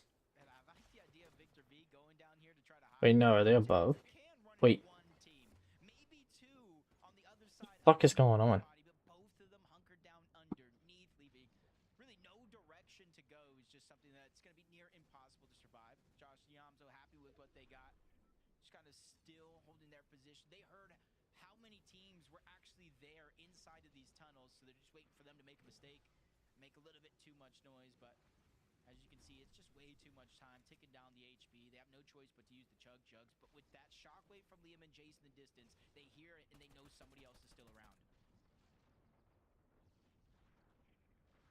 Yeah, this can go either way as they kind of sit that one out. We'll see if an ambush ends up taking place. Meanwhile, Noxie and Dash, a team that's very much in the conversation. As we jumped away, by the way, you saw that Elin pop up in the feed there. But Noxie, Dash here, waiting in the storm when the safe zone is right there and there's nowhere in sight. I'm thinking that they might have thought someone might have been nearby. Maybe there was a bit of a standoff here. They're trying to bait for some extra damage there. Either way, they don't know that the coast is very much clear. Probably just don't want to take too many risks. The zone being close is good and all, but they don't know how many other players are lurking around. Sit on the mending machine is going to be the strategy for Noxie and Dash. Let's see if it works out with them as this game does continue. But as it stands, they're 9th place in the overall leaderboard. And there's only one team with a global championship spot secured. So it would only, in theory, if it ended now, roll down to a top 7 situation. Luckily for everybody here, we still got this game and one more today.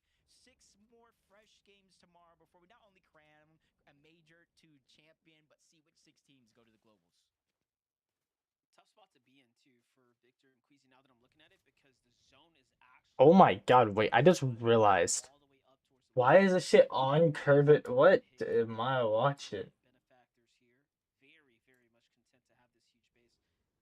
I am wondering if, because of the way it's playing out, have they managed to find enough damage from this positioning?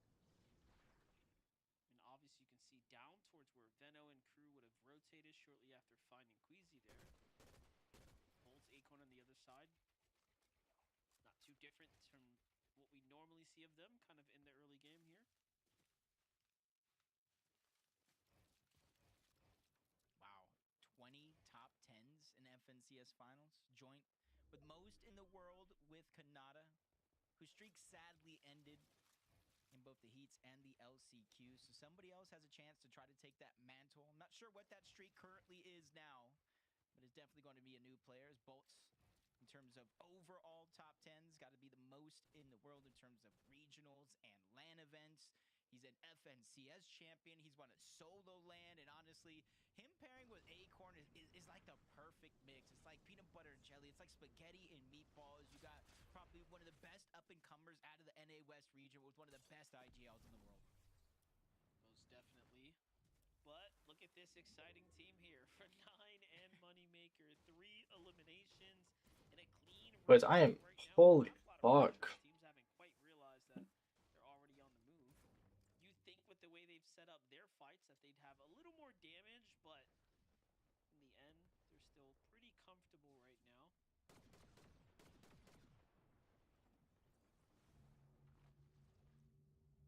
I was about to say, I saw Rapid in the feed.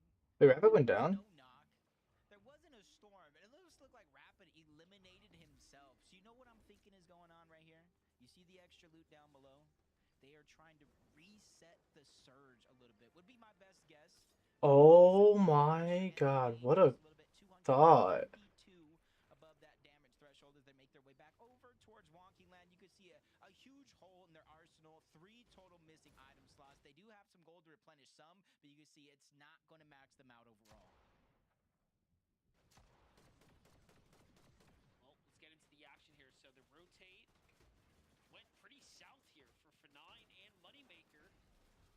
What was looking like a nice little Oh, look at H Cube. down the highway here turned into a devastating situation for them. This is pretty rough. 264 below, already lost his teammate, and even with the the extra heals. Noxie and Dash have to force this fight because they're also below the surge. Now this could still go either which way, but in the end, they get a little bit of damage for Noxie. Although they get a couple of seconds, the surge lands. Damn, wait, Rapid dies to Storm? Damage can swing their way, and now they're out. And remember, Jacob, HKB Leaks, look it up! the race right now inside the top 10 there. The truth. Skittler. Skittler. 1 point behind Higgs and Curve in the overall leaderboard. Skittles and Kyan, 6th place to start this game, have just gone down. So you can see a lot of our teams in the top 10 not only just having struggles, but actually being eliminated. Booga Braids chillin'. Of the day, just kind of making it harder for teams to kind of remain consistent. We still got Muzz, Rise, Higgs, Curve, Cold, and Ritual here starting this game. 8th place so far. Get that AR, that means Pete's still alive. Not too far away from the actual drop spot of the They just take out Katie. And so you got to be able, if you're a Cold, Ritual, anybody else for that matter that gets the zone near your actual POI, these are the games you have to make count more than Your HQ, bro. Ritual, Cold though, 619 damage above. Every time we've jumped in with them in the mid game too, they've kind of had. Oh, yeah, Peter bought Polio right on top of them. Just looking to tag players on the rotate. They've had this very smooth game, minus the one time that they were ambushed on. Meanwhile, this is how Clix and Rapid fall. What? Sad way to go out there in the storm, unfortunately. Storm sickness? Clix did what he could to try and save Rapid. Just wasn't going to be enough. So I hear how that camera looks when I look at it. Resetting Surge, they were just having troubles getting back in the game. No extra med kits. You saw they really had no gold whatsoever for the most part. Just trying to make their way out of wonky land. Those are the one mistakes you realize, hey, maybe we overstayed our welcome. Because you saw Clix at the last second taking Storm sickness ticks. Not Storm Surge, sickness. That means he took over 600 damage in the zone up until that point. As we continue on with King and Craze, you can see them 5 below the damage threshold. They're a team that's confident, especially with a rotation coming around this corner. They know they can get the damage. Oh, Bleaks is taking Surge. That tells me that Peter bought a Boyo on the outside too. Just kind of Cube is down. that high ground. Aoxy, Jojo, Fishy gonna give up this positioning. So Peter bought Boyo are likely gonna be shockwaving off of this here shortly. Meanwhile, Yamzo and Josh is the best we've seen them. Kind of the strongest we've seen them actually overall. Especially now they picked up that Mystic Pistol from Victor. Outside of that last game, Zeke takes down White Boy of the Year, man. it seems like they're on a trajectory. 18th, Force, good pop-off game. And now this could be the one that keeps them consistent and on track as Higgs and Curve. 96 above. They're barely above that damage threshold, but for them, they know other teams are going through worse. They have good amount of materials. Heals are actually there as well. Rise and Muzz at the top side of the map. You can see them fighting against Nut and CDZ, but they're not too far away from Peterbot and Poyo as well, who's continued to put down that same pressure. Oh my CDZ God. fall. Nut is going to fall. That is 2 more eliminations. Age is down. for Peterbot and Poyo. Already though, Veno doing exactly what they did last game, finding their way, clawing their way back into the competition to remain relevant. Such a different playstyle this time around. Oh, man. Making a completely different rotate, just pulling out all the strats in the book, really keeping different teams on their toes right now. Beat him Pollo on height. Poyo, though, going back to what we've seen them do time and time again is build up for the high ground, try to be that dominating team in the lobby, really try to identify themselves as the team that will also fight for height every game. Muzz and Rise, completely different approach to the end game though. A little bit more of a passive play, but this mountain though is tough for them to work with. I'm actually more surprised it wasn't Higgs and Curve just kind of coasting their way through, given that they pulled all the zones. Yeah, just one decision going north. What happened to fucking Pete? Hoping it pulls in that direction. Oh, Zavi gets that kill. Diminished, have overtaken another team on the high ground. This is their chance to look back. 124 points so far since the outside of the top 15 coming into this game, so they really have to execute. Muzz goes down, Rise and him in first place as of now. It's really going to be all up to Rise here to try to continue to clutch up. Now hold on. I haven't seen Bleaks die in the Guppy. With only 2 builds left, he's scrambling around. He's waiting for Muzz to officially go down, but since the zone isn't there, it's taken way more time than he'd hoped. Peterbot kills Ozone. See how Yamzo turns the situation. Ocus takes down Booga. We couldn't quite save him. Muzz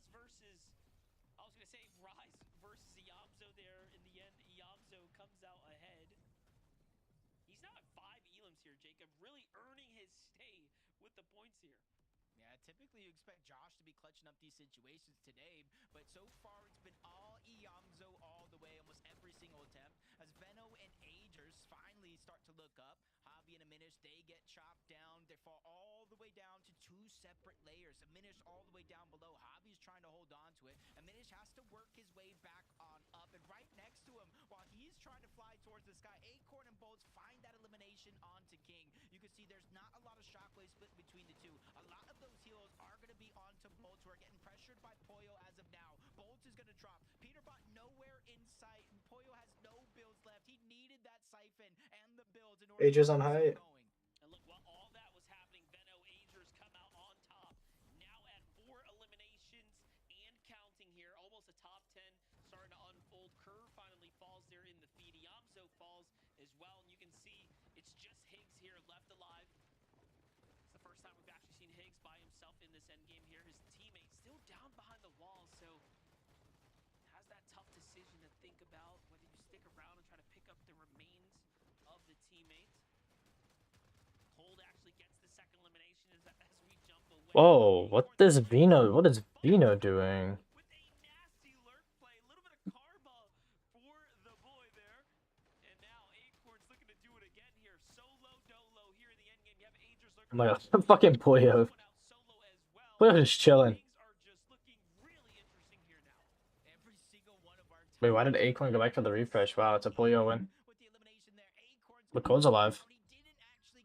Is this an Ocus Zondo win?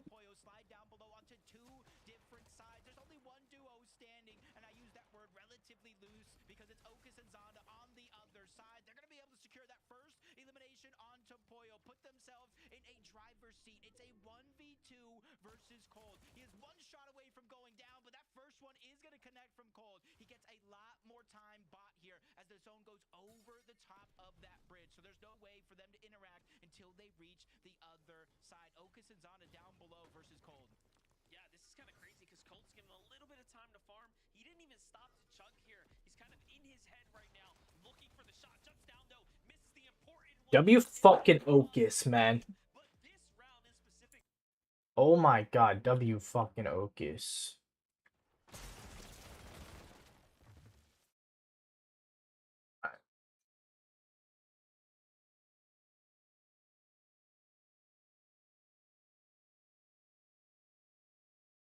Chat, let's peep the leaderboard again.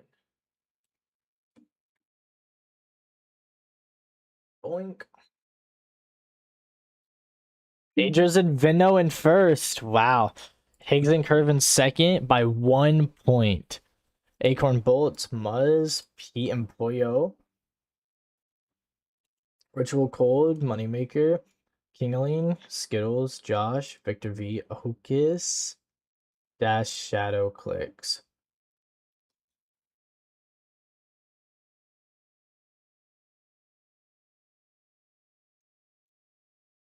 Unfortunate for my boy Q, bro. Look at him. He's a day 2 player.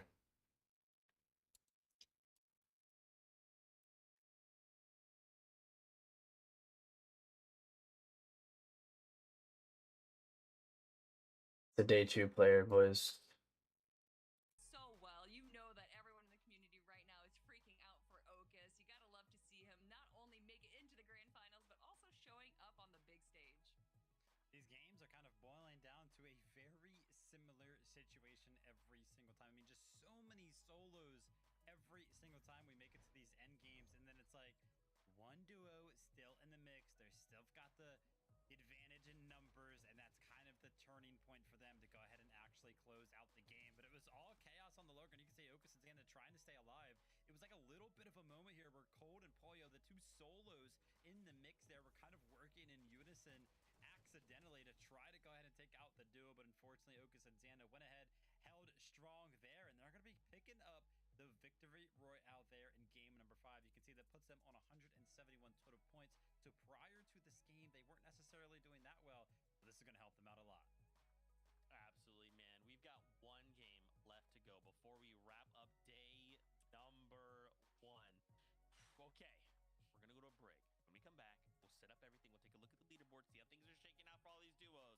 Because remember, there's 6 spots going to the Global Championship all on the line. So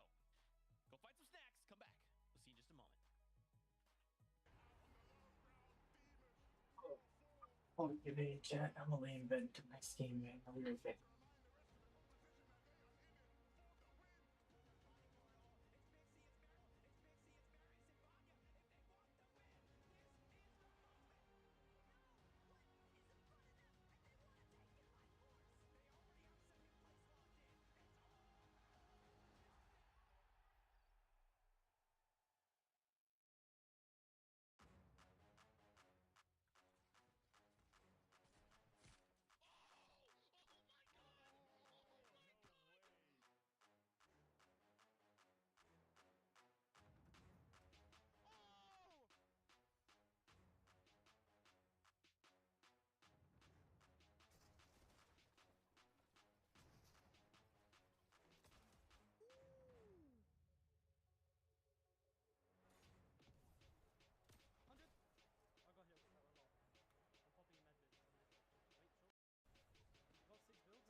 Milk can help you grow.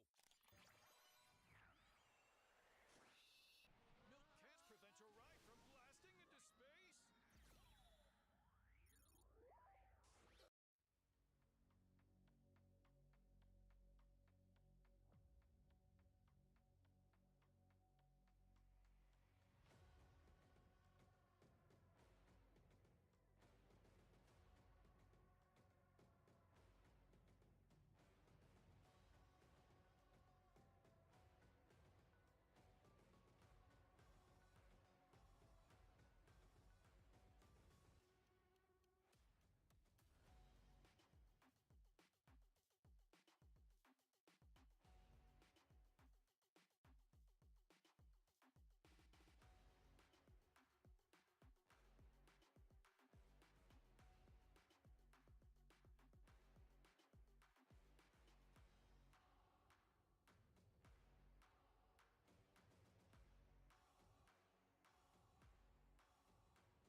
Fortnite fam!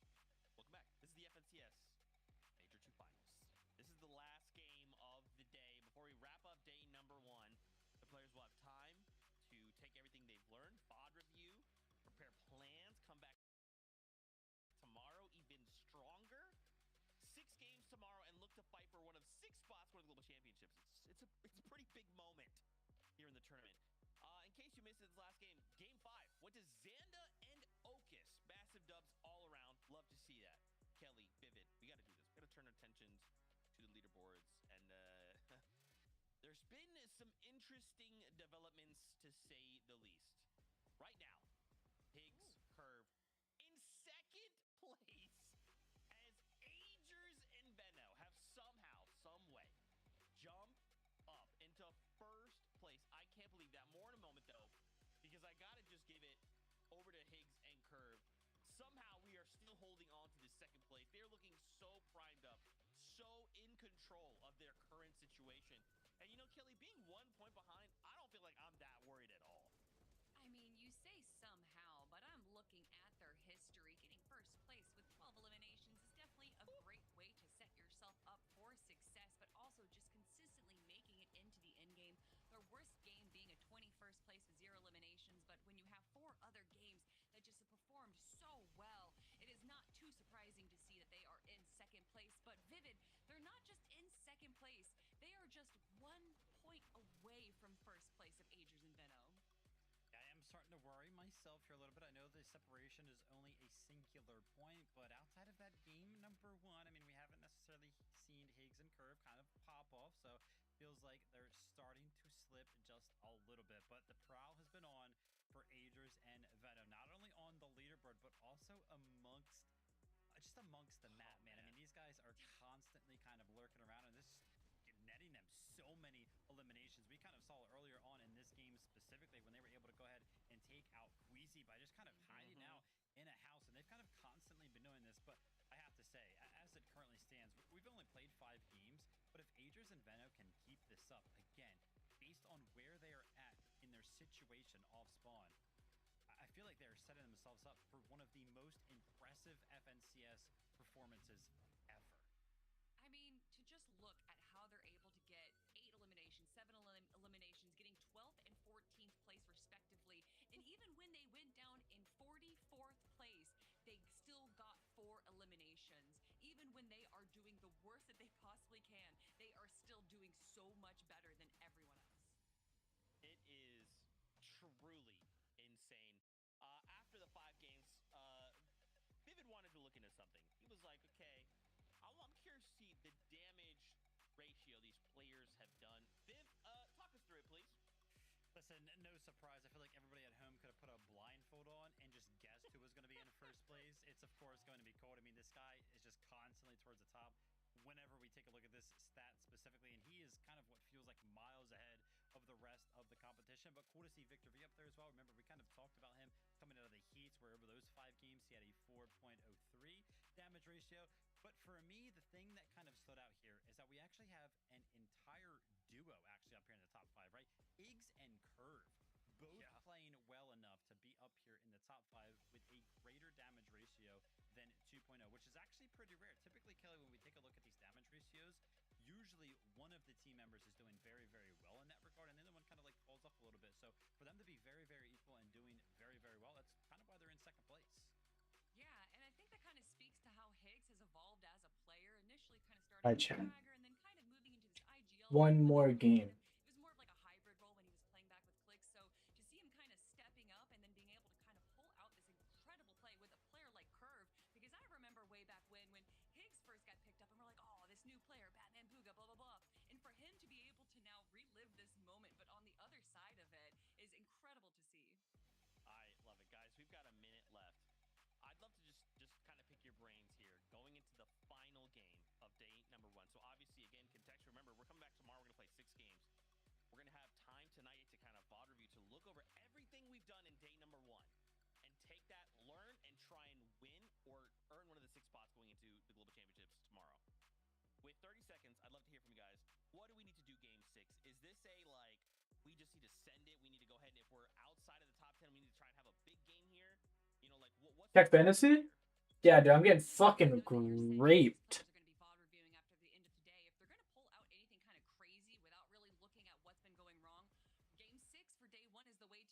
Which one are you on? Yeah, definitely need to go ahead and pull out all of the stuff. Yeah, no, the Victor V call was a really good call. Oh, and I need a Pete win here. Qualification spot, but for all of our players, man, you gotta be careful. We've got some teams lurking around the map. We always constantly see Moneymaker and F9 lurking around. Venner and Aegis are starting to kind of, play into that as well. So gotta be careful. Gotta check your corners. Gotta check those houses. You hear that bus? So true. The lurk plays have. I'm so tired, chat. I would be more like hyped during this shit, but I'm like exhausted. Is wild to me, but this is it, Fortnite fam. August win would have set me up for real, yeah. Day number 1. Remember, we're trying to set ourselves up so when we come back tomorrow, we're ready to hit the ground running. For the last time today, casters, take it away. I'm still confused here, Jacob. How in the world could Aegis and Veno be a point ahead of Higgs and Curve? Judge. In that last game, they could have and should have had the high ground, but either way, that's in the past. We're gearing up for a very interesting end of day 1. Yeah, that's to even put it lightly, because you go from triple contested, regular contested, run out of your drop spot to first place. Veno could very well be a back-to-back major winner. Dude, I wanted the Clix win so bad. You got Higgs and Curve who are on their heels, and I don't think Curve wants to see Veno win a championship without him. So we'll see how the day. That's my cue that I can get in. Starting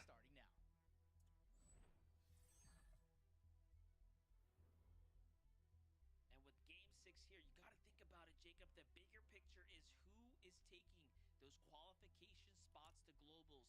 With how fast the leaderboard is continuing to shift, with how some players are now starting to break away, that question is starting to remain unanswered here. And I couldn't really tell you with how things have really continued to mix up here just after our first 5 games. Yeah, Clix and Rapid, Clix phenomenal kind of solo performances for the most part. They just need to pull it together as a team. As you see Madden, Chance landing at the actual drop, 20 and Chimp taking the outskirts, and they're all going against first place Venno and Agers here.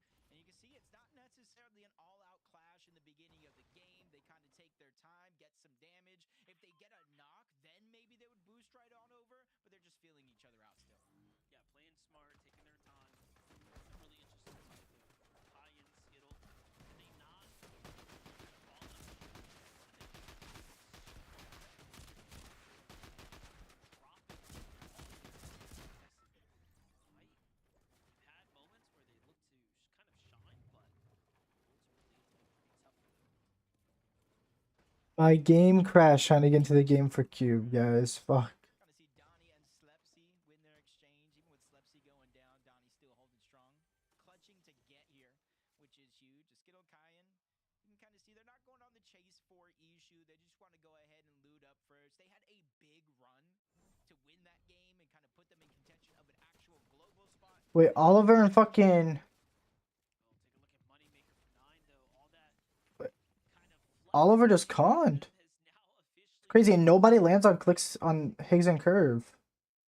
They were playing so perfect until they weren't. And that was inevitable, right? It's really hard to do what they're doing. And if you're Moneymaker and Fanayan, though, honestly, I wouldn't even be too stressed about it. It's the last game of the day. At least you can get off early, hit the VOD, start fresh tomorrow. You're in contention, 7th place as it currently stands, so they could very well fall out of the top 10. But Major won. We did see Venno and Curve have a huge comeback, so anything is possible. For Higgs and Curve, business as usual, looting up from the top side all the way down to the bottom. It does take them a relatively decent amount of time before they reach back up to the top of the mountain and start to get their surge, but it's been working for them all day long, so no reason to change it up. Yeah, I'm just thinking this is going to be the most important game for the teams that are in the 8th. Is there another team? That 150 to about 200 Here on Pete and Puyo? range. These are the guys that if you have a pop-off performance here, you're setting yourself straight to top 5 for day 2. And Well, those are the AIs. No, wait, those are the AIs on the map. Peter Bot, kind of starts off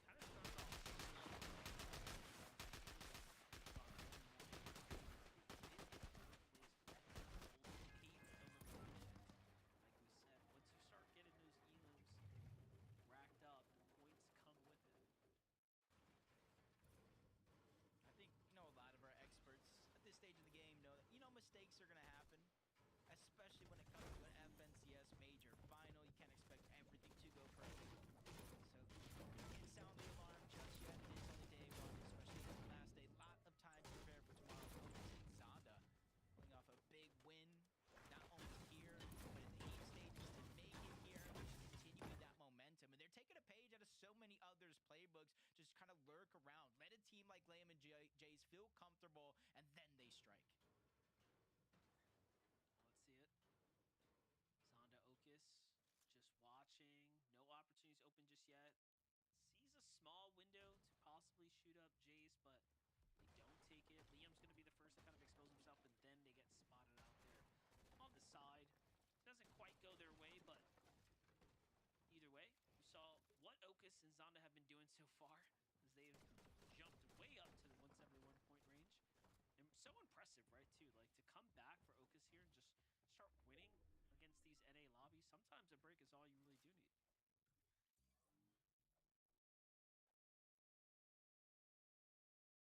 Have to agree with that. We've seen a few moments throughout the course The of the Lion. where break is all that needed. As we continue to kind of look around the map, Booga and Braids qualifying at the last second in the last game of the day for EWC. 82 points. Not necessarily you'd hope to be. You can kind of see 25th on the overall leaderboard. But as we've been talking, our analysts kind of broke it down. That leaderboard is so stacked. To one game can burst you so far up. And I think that's the moment. Booga and Braids, you can kind of lead the day off with a confident game win, or at least as close as possible, as it looked to bring the fight to their opposition, trading shots on Aiden and Clixie in the distance. They have a huge health and HP advantage. It's just about pinpointing the 2v1 and taking it before Clixie can interrupt this fight. Yeah, definitely. somewhat of an advantage. Ooh, Rapid takes out visuals. Booga does take Brother. punishment there towards the end. Meanwhile, Calixi just kind of watching from the bush here. This is the more dangerous play here for Booga. If he lets his guard down and jumps out, might get lit up.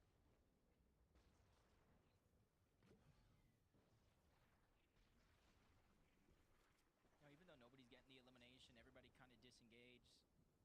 See Contrap and his duo there in the distance. I'm not sure if Booga and Braids caught wind of that other team rotating in, but they're the initial team that does contest them at this drop. So they know something fishy is brewing as Higgs and Curve, Victor V, and Queasy again. Queasy's going to get dropped right out of the gate.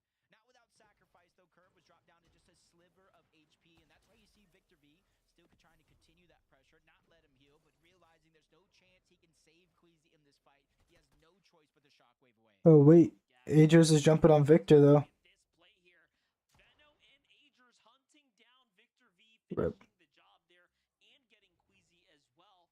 It just makes you wonder, how have they been so successful at this lurk play here? Because when you think about it, we understand why, right? That mythic pistol, that upgrade is definitely worth fighting for. However, being able to do it like that, it was Curve and Higgs who initiated the fight. Veno who comes in and cleans things up. Queasy was obviously doing his part and putting up a good fight, but now they all disengage. That was just almost first and second place going at it with Veno and Agers, Higgs and Curve. And even though they each got their respective eliminations, Veno and Agers are the ones who got the elimination onto Victor V, which is why you see that mythic pistol in inventory. So if this team wasn't scary before, they are definitely positioning themselves to be one of the scarier teams in this lobby for the last game of the day. There's a lot of freedom. Look at them just running around here over and around the battle woods. Even though we know nobody else is here, they're just looking for another opportunity to get eliminations. And if you take a flashback to Major 1, it's the same thing that Veno and Curve did on day 2 to catch up to teams. So this could be an attempt in the last game of the day to try to build themselves a cushion. Yeah, this is one thing Veno does very well. I forgot I was live on YouTube. Obviously, cut players off and, again, continue to set up these ambushes. He just seems to be a couple of steps ahead on the prep right now. On the other side, though, you have Bolts, Acorn, talking about preparation. Continue to stay true to their strategy, playing these surge bases dead center. Depending on where the zone lands, they have sort of floated around these different POIs here.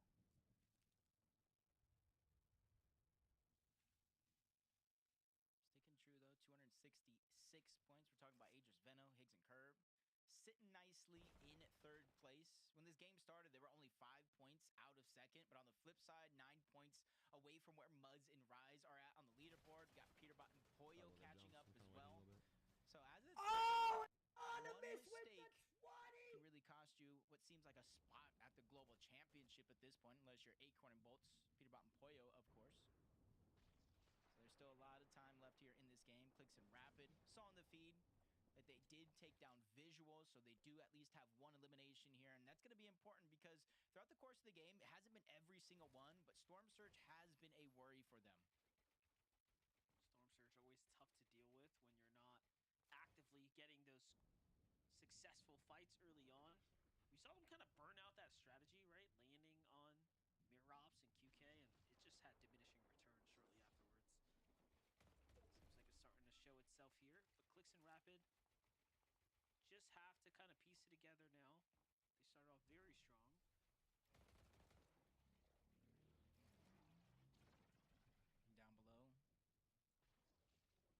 Down below, it's Tyler and Curly just kind of rotating through. I'm not sure Rapid and Clix just chilling. Clix and Rapid are up above, but there has been a lot of noise made. So maybe trying to use Clix and Rapid as a deterrent for some of the other teams that might be rotating by. Not making it easy for anybody to feel comfortable on this side of the map. But on the other one, you see Cold, Ritual making their way in from the north side of Sinister Strip, wasting no time to leave the Battlewood. And that's been something that has been good for them and bad, leaving the Battlewood early. Sometimes they get caught off guard, get damage put on them, so they have to worry about Storm Surge, and other times, just like this, they're quick to the punch and position themselves accordingly. Yeah, I just think after that, like, F9 and Moneymaker play, they're like, all right, we gotta not get comfortable here.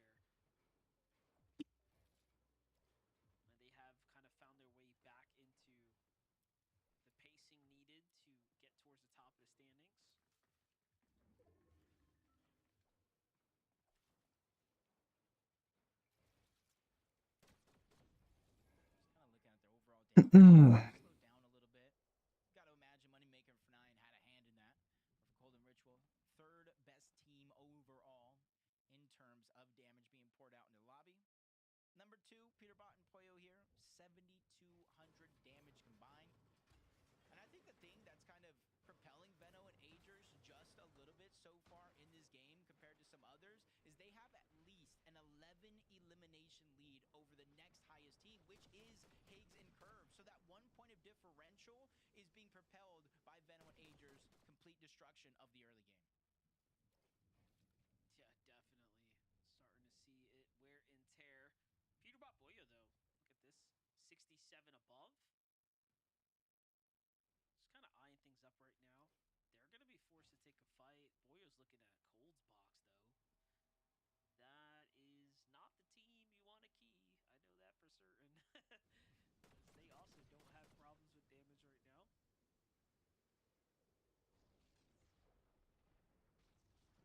Interesting to see them so far separated. Similar to Veno and Agers, but they're just rotating towards the next zone. Still 1 point of differential here. Higgs and Curve, Veno, Agers both got one elimination. Keep Oh. Habs hiding on the other side of the mending machine. Perfectly hides the silhouette. Catches Veno off guard. Not only Oh my God. but turns Agers into turmoil. He's 187 below the damage threshold. Yeah, you saw how quickly Agers doubled back. He's like, wait, I actually can't disengage here. I need to take this fight. This is a tough spot to be in. Luckily for him, though, look at this. That team actually disengages, not exactly recognizing that Agers... Booga's braids are out, man. Agers desperately has to chase this down. There's just no way he sticks around for too long. He tries to, again, edge out some cheeky damage there because this is going to cost him all his heals now. But look, There should be a reboot here. He should be able to just reset Surge. team that are also in the race for top 10. Don't forget that. So these points here are surely going to come very much welcomed. Little luck is on Agers' side, though, as he's now 11 above, so he will get a little bit of room to work with here. Yeah, I was going to say, this next zone, though, even though he popped 11 above the damage threshold, the next zone, it's going to have Widow players out of this lobby. He's going to fall below yet again. It's not necessarily going to be active at this point in time, so he does have some seconds here of leeway to maybe get Veno back in the game, maybe try to find somebody out. But you can see in the minimap, there is nobody in and around the vicinity so far for Agers up until now, and he is 232 below. In essence, he needs more than a full elimination worth of damage, and the only team right now in his side is King and Craze. Yeah, very strong team, as we all know, but look at this. The shot opens up. Oh. Onto Crazy, finds 2, and now he's looking to get in the Rip. 2 of the best box fighters in the region. They also needed the damage, so surely here and now. Well, AJ just completely griefed King and Craze. Lucky Stars, their immediate competition is Crazy. out. Because of that, Agers essentially putting King and Craze below the damage threshold. Essentially doing almost 100 damage each, and you can see them 118 below. It was literally that exchange, so even with the elimination, they realize the struggles aren't done just yet. 71 players still up. We're only halfway through this game. 31 players, whether they're team or individuals, need to fall before Storm Surge. No longer a thing in this lobby. It's even affecting players around the vicinity as well. We know Peterbot and Poyo were also barely above the line, but as it stands, it looks like King and Craze are going to attempt to out-heal most of this Storm Surge. They are already in zone. There's no reason for them to move. They just need to wait for other teams to finally start to rotate in. Look at that. They see Peterbot and Boyo. They see a team in the storm right now. Some wood builds there. They're trying to target them. And they just can't seem to break through the armor. 78 below, 96. So. And then you think about it, they also pulled zone. This could have been so perfect for King and Craze to really propel themselves right up to top 3. Here's the last of their heals now, Jacob. Nobody's moving. Noxy Dash, because they're still full HP, you know they're not below the damage threshold. Acorn and Bolt in the distance, not below the damage threshold. Cat Awesomer may be, but he's not peeking, given any opportunities. Peterbot and Poyo above the damage threshold. So if he has any hope, Encrypted takes that DK. damage, it's going to have to go on a hunt. King and Craze especially, you can see them 243 below the damage H Cube takes down its causers. Let's go. Big fucking H Cube. RIP Crazy and King. But he takes both of them down with a little help of Storm Surge. That was really tough. That was a fight against Cirque and Cynics, but Reet and Cooper came down from their strong position. I saw Rapid. To try to get into the fight because they also needed the damage, but instead it all went south for them. Now Reet Cooper pretty much out of the race here, but he still has plenty of heals. Either way, he can't sit around for too much longer. The storm's coming, the surge is on. He's got a shockwave across. Yeah, look, I was gonna say he's probably not gonna have time to even get situated here. Curve H Cube and Bleaks. sitting pretty in the middle. Rapid and Clix are up. Chaos here. White boy of the year. Agers both out or simply didn't get eliminations. They took that first place back on the leaderboard, but how long can they hold on to it? Curve immediately. Res kills Clix. And again, it's Cirque getting the eliminations, disrupting the flow along with Cynics, not letting anybody catch any momentum here. So now Curve, even though he's above the damage threshold, he's by himself. And Aoxy on height. Shockwaves. So Yeah, what's tough about that? Need one. I was just gonna say what's tough about that is they falls to a misplay. Curve landed, unfortunately, right in front of that opponent and didn't realize the teammate was in his box. That late reaction there is gonna cost him, and now Higgs has to play. Bleaks and H Cube. They're looking healthy. I still see Josh Give us a Bleaks and H Cube win, bro. here in the mid-ground. Cole and Ritual, though, look at what they're doing here, Jacob. Finding eliminations when it matters. Yeah, that pre-edit they thought was gonna work actually worked against them, giving Cole the perfect Peter run Van put you on height again. to get those eliminations. That's gonna help them tenfold, climb up the leaderboard for sure. Definitely gonna loosen up the storm. That's a storm play. They get high ground. They have not looked back. Elimination. Aoxy. Rapid takes down Zavi. Cuban Bleaks. Looking really healthy. Oh my god, bro. You're shockwaving while fucking Peter Van put you on height. You're just dead. Encrypted and Webster's still up. Webster's good HP.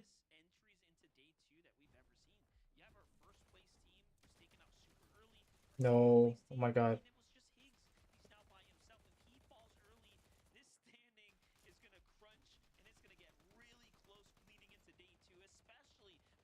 Cuban Vleeks on low. Rapid's still alive. Rapid's still going. Around 37 or something or so points behind right now. If they're able to kind of take them out before top 10, so there's still a lot of time here for Peter Poyo to attempt to close the gap. But you have to be careful. You ease up the pressure. Team like Acorn and Bolts could try to take advantage, but Rapid staying alive underneath. 8 builds left, 3 shockwaves, no extra heals. Rapid's going to need some sort of a miracle here. Even got a little bit of pressure coming from the top side of that build, and he's just waiting for the last. There's 2 free kills right there. Oh my god. Fortnite crashed while watching H Cube again. I'm not pulling it back up. We're just gonna watch the broadcast. Downloading what's happening all around him. Meanwhile, Cold and Ritual continue to make the clean rotates here. They are starting to run out of material. They find a player here. Can they get the full finish? It's on to Virgo. A great knock there and more. But they don't get the fucking full. And this is that point crunch I was talking about. Cold and Ritual. They're jumping in on Liam. Nice. Rise in the feed. Still in the Leaks kills Zonda. Higgs barely holding on here, trying to maintain the cushion. Leaks dies though. How much longer can he do it? Yeah, it's going to get exponentially Oh worse. my The gosh. zone moving up the side. RIP Higgs. Barely surviving up until then. Curly and Tyler are going to be the ones to shut him down. Get H Cube's dead. just siphon mats. Rip. At this stage in the game, something is better than nothing. On height, Peter Poyo holding strong. Nobody has looked up to try to shockwave. Acorn and Bolts, one of the teams. Damn, bro. They do it, and you can see they're just hurt right now. They're taking the pain. Acorn struggling to find his way back to Bolts. That way he can feel safe and heat up. And this action is just constantly rolling. Muzz and Rise, they find their 6th elimination of this game. Holy shit. Fortnite right now, they're actually going for high ground once again here. They take down Bolts. Holy fuck. Their way up, but look at this. Rise finds Bolts. We already knew Acorn was very much low on HP, so this is looking good for them. Take a look at Acorn's POV. 26 health inside the cone. Players everywhere right now, and that's Cold and Ritual on the other Rise gets another kill. 6th place through 2nd place, still alive. One way, shape, or form here in this game just goes. Curly takes down Rise. The leaderboard is so stacked. Ritual and Cold fighting tooth and nail. Muzz and Rise just got taken down. Curly getting his revenge onto Rise, sending him right back to the lobby before he joins him himself. But while all that is going down, it's literally Fucking Peterbot Pollo. Cold. Cold's dead. Ritual's playing Storm.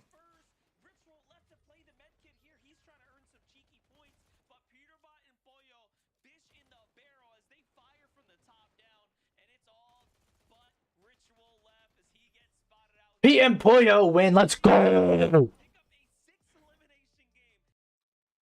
Alright, chat. Final standings for day 1.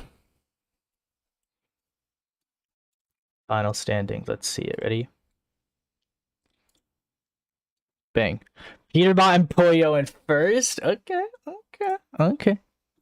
Vino Drone, yeah. Ocus, yeah, we already read that. Ritual Cold in second. Muzz Rise in third. Acorn Bolts in fourth. Higgs Curve, AJ Vino, Moneymaker, Dash.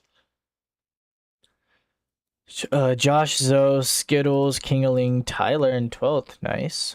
Shadow, Ocus in 14th. That's a crazy shout. Clix in 16th. He needs to have a way better day 2. Is day 2 times 2 points? It's not. Wow. The Lions at 28th. H Cube shot up to 33rd. Had a decent last game of the day. Unfortunate for the Cube. White Boy of the Year. Damn, he's tied with White Boy of the Year. Not a bad shout. Let's peep the fantasy before.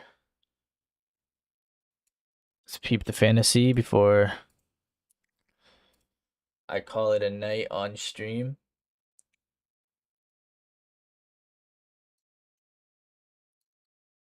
If it resets.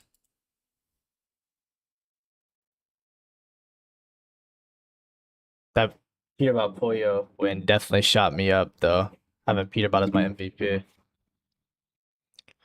Damn, Pete literally has half of my points, bro. I was expecting Reed to do better. Kingling did good as I expected. I was hoping Cube would do a little bit better. I was hoping Clix would do a lot better. The Avengers plus Ocus. Justice for Bucky. Justice for Big 313 and Nada. Greek Feeks. NA Livid. Dylan. Me. I don't know. Run it.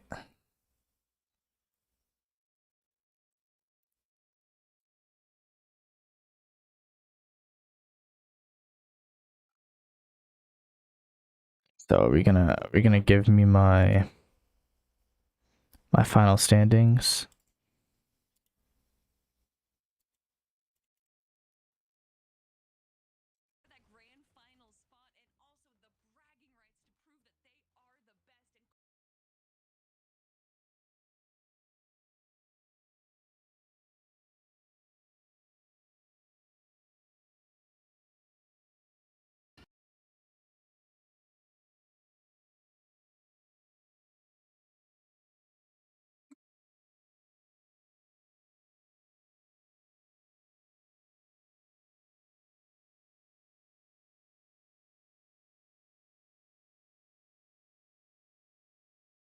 Oh, okay.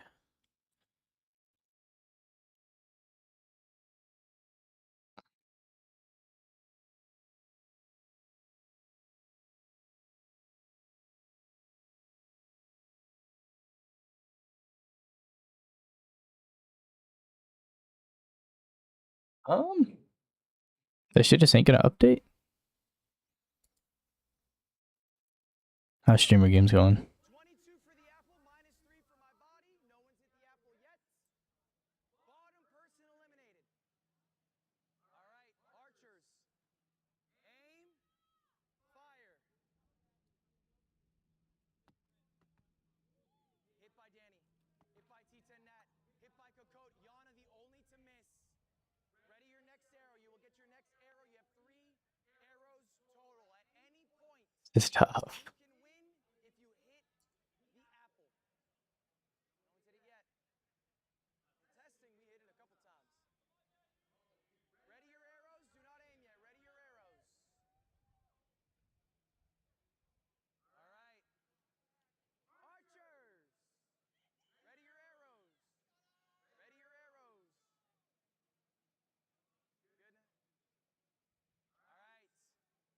Ended on 430. Missed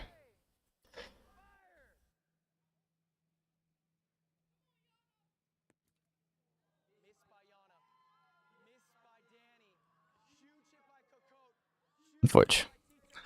hit by TK. Again, 6 games scored. Heat has half of my point. H-Cube got me some. W King. Everybody got points from me last game. I still ended 7th. Oh no, I went up 2. Nice, not bad. pressure is on. You are playing for yourselves. You are playing for your team. You are playing for your fans. Make the most of this opportunity. Archers. Aim. Fire!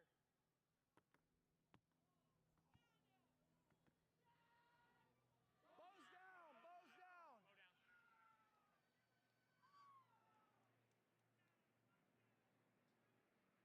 I just wanted to see with my own eyes. Did that? Guys, we have our first apple hit! Congratulations, Cocotte. You hit our first apple, grazed its head. Alright, chat. We're getting the fuck off. I'm tired as a bitch. We'll be live tomorrow for NA Grands. Don't worry. Won't miss it. We live on YouTube again too. Thank you for everybody that came out on YouTube.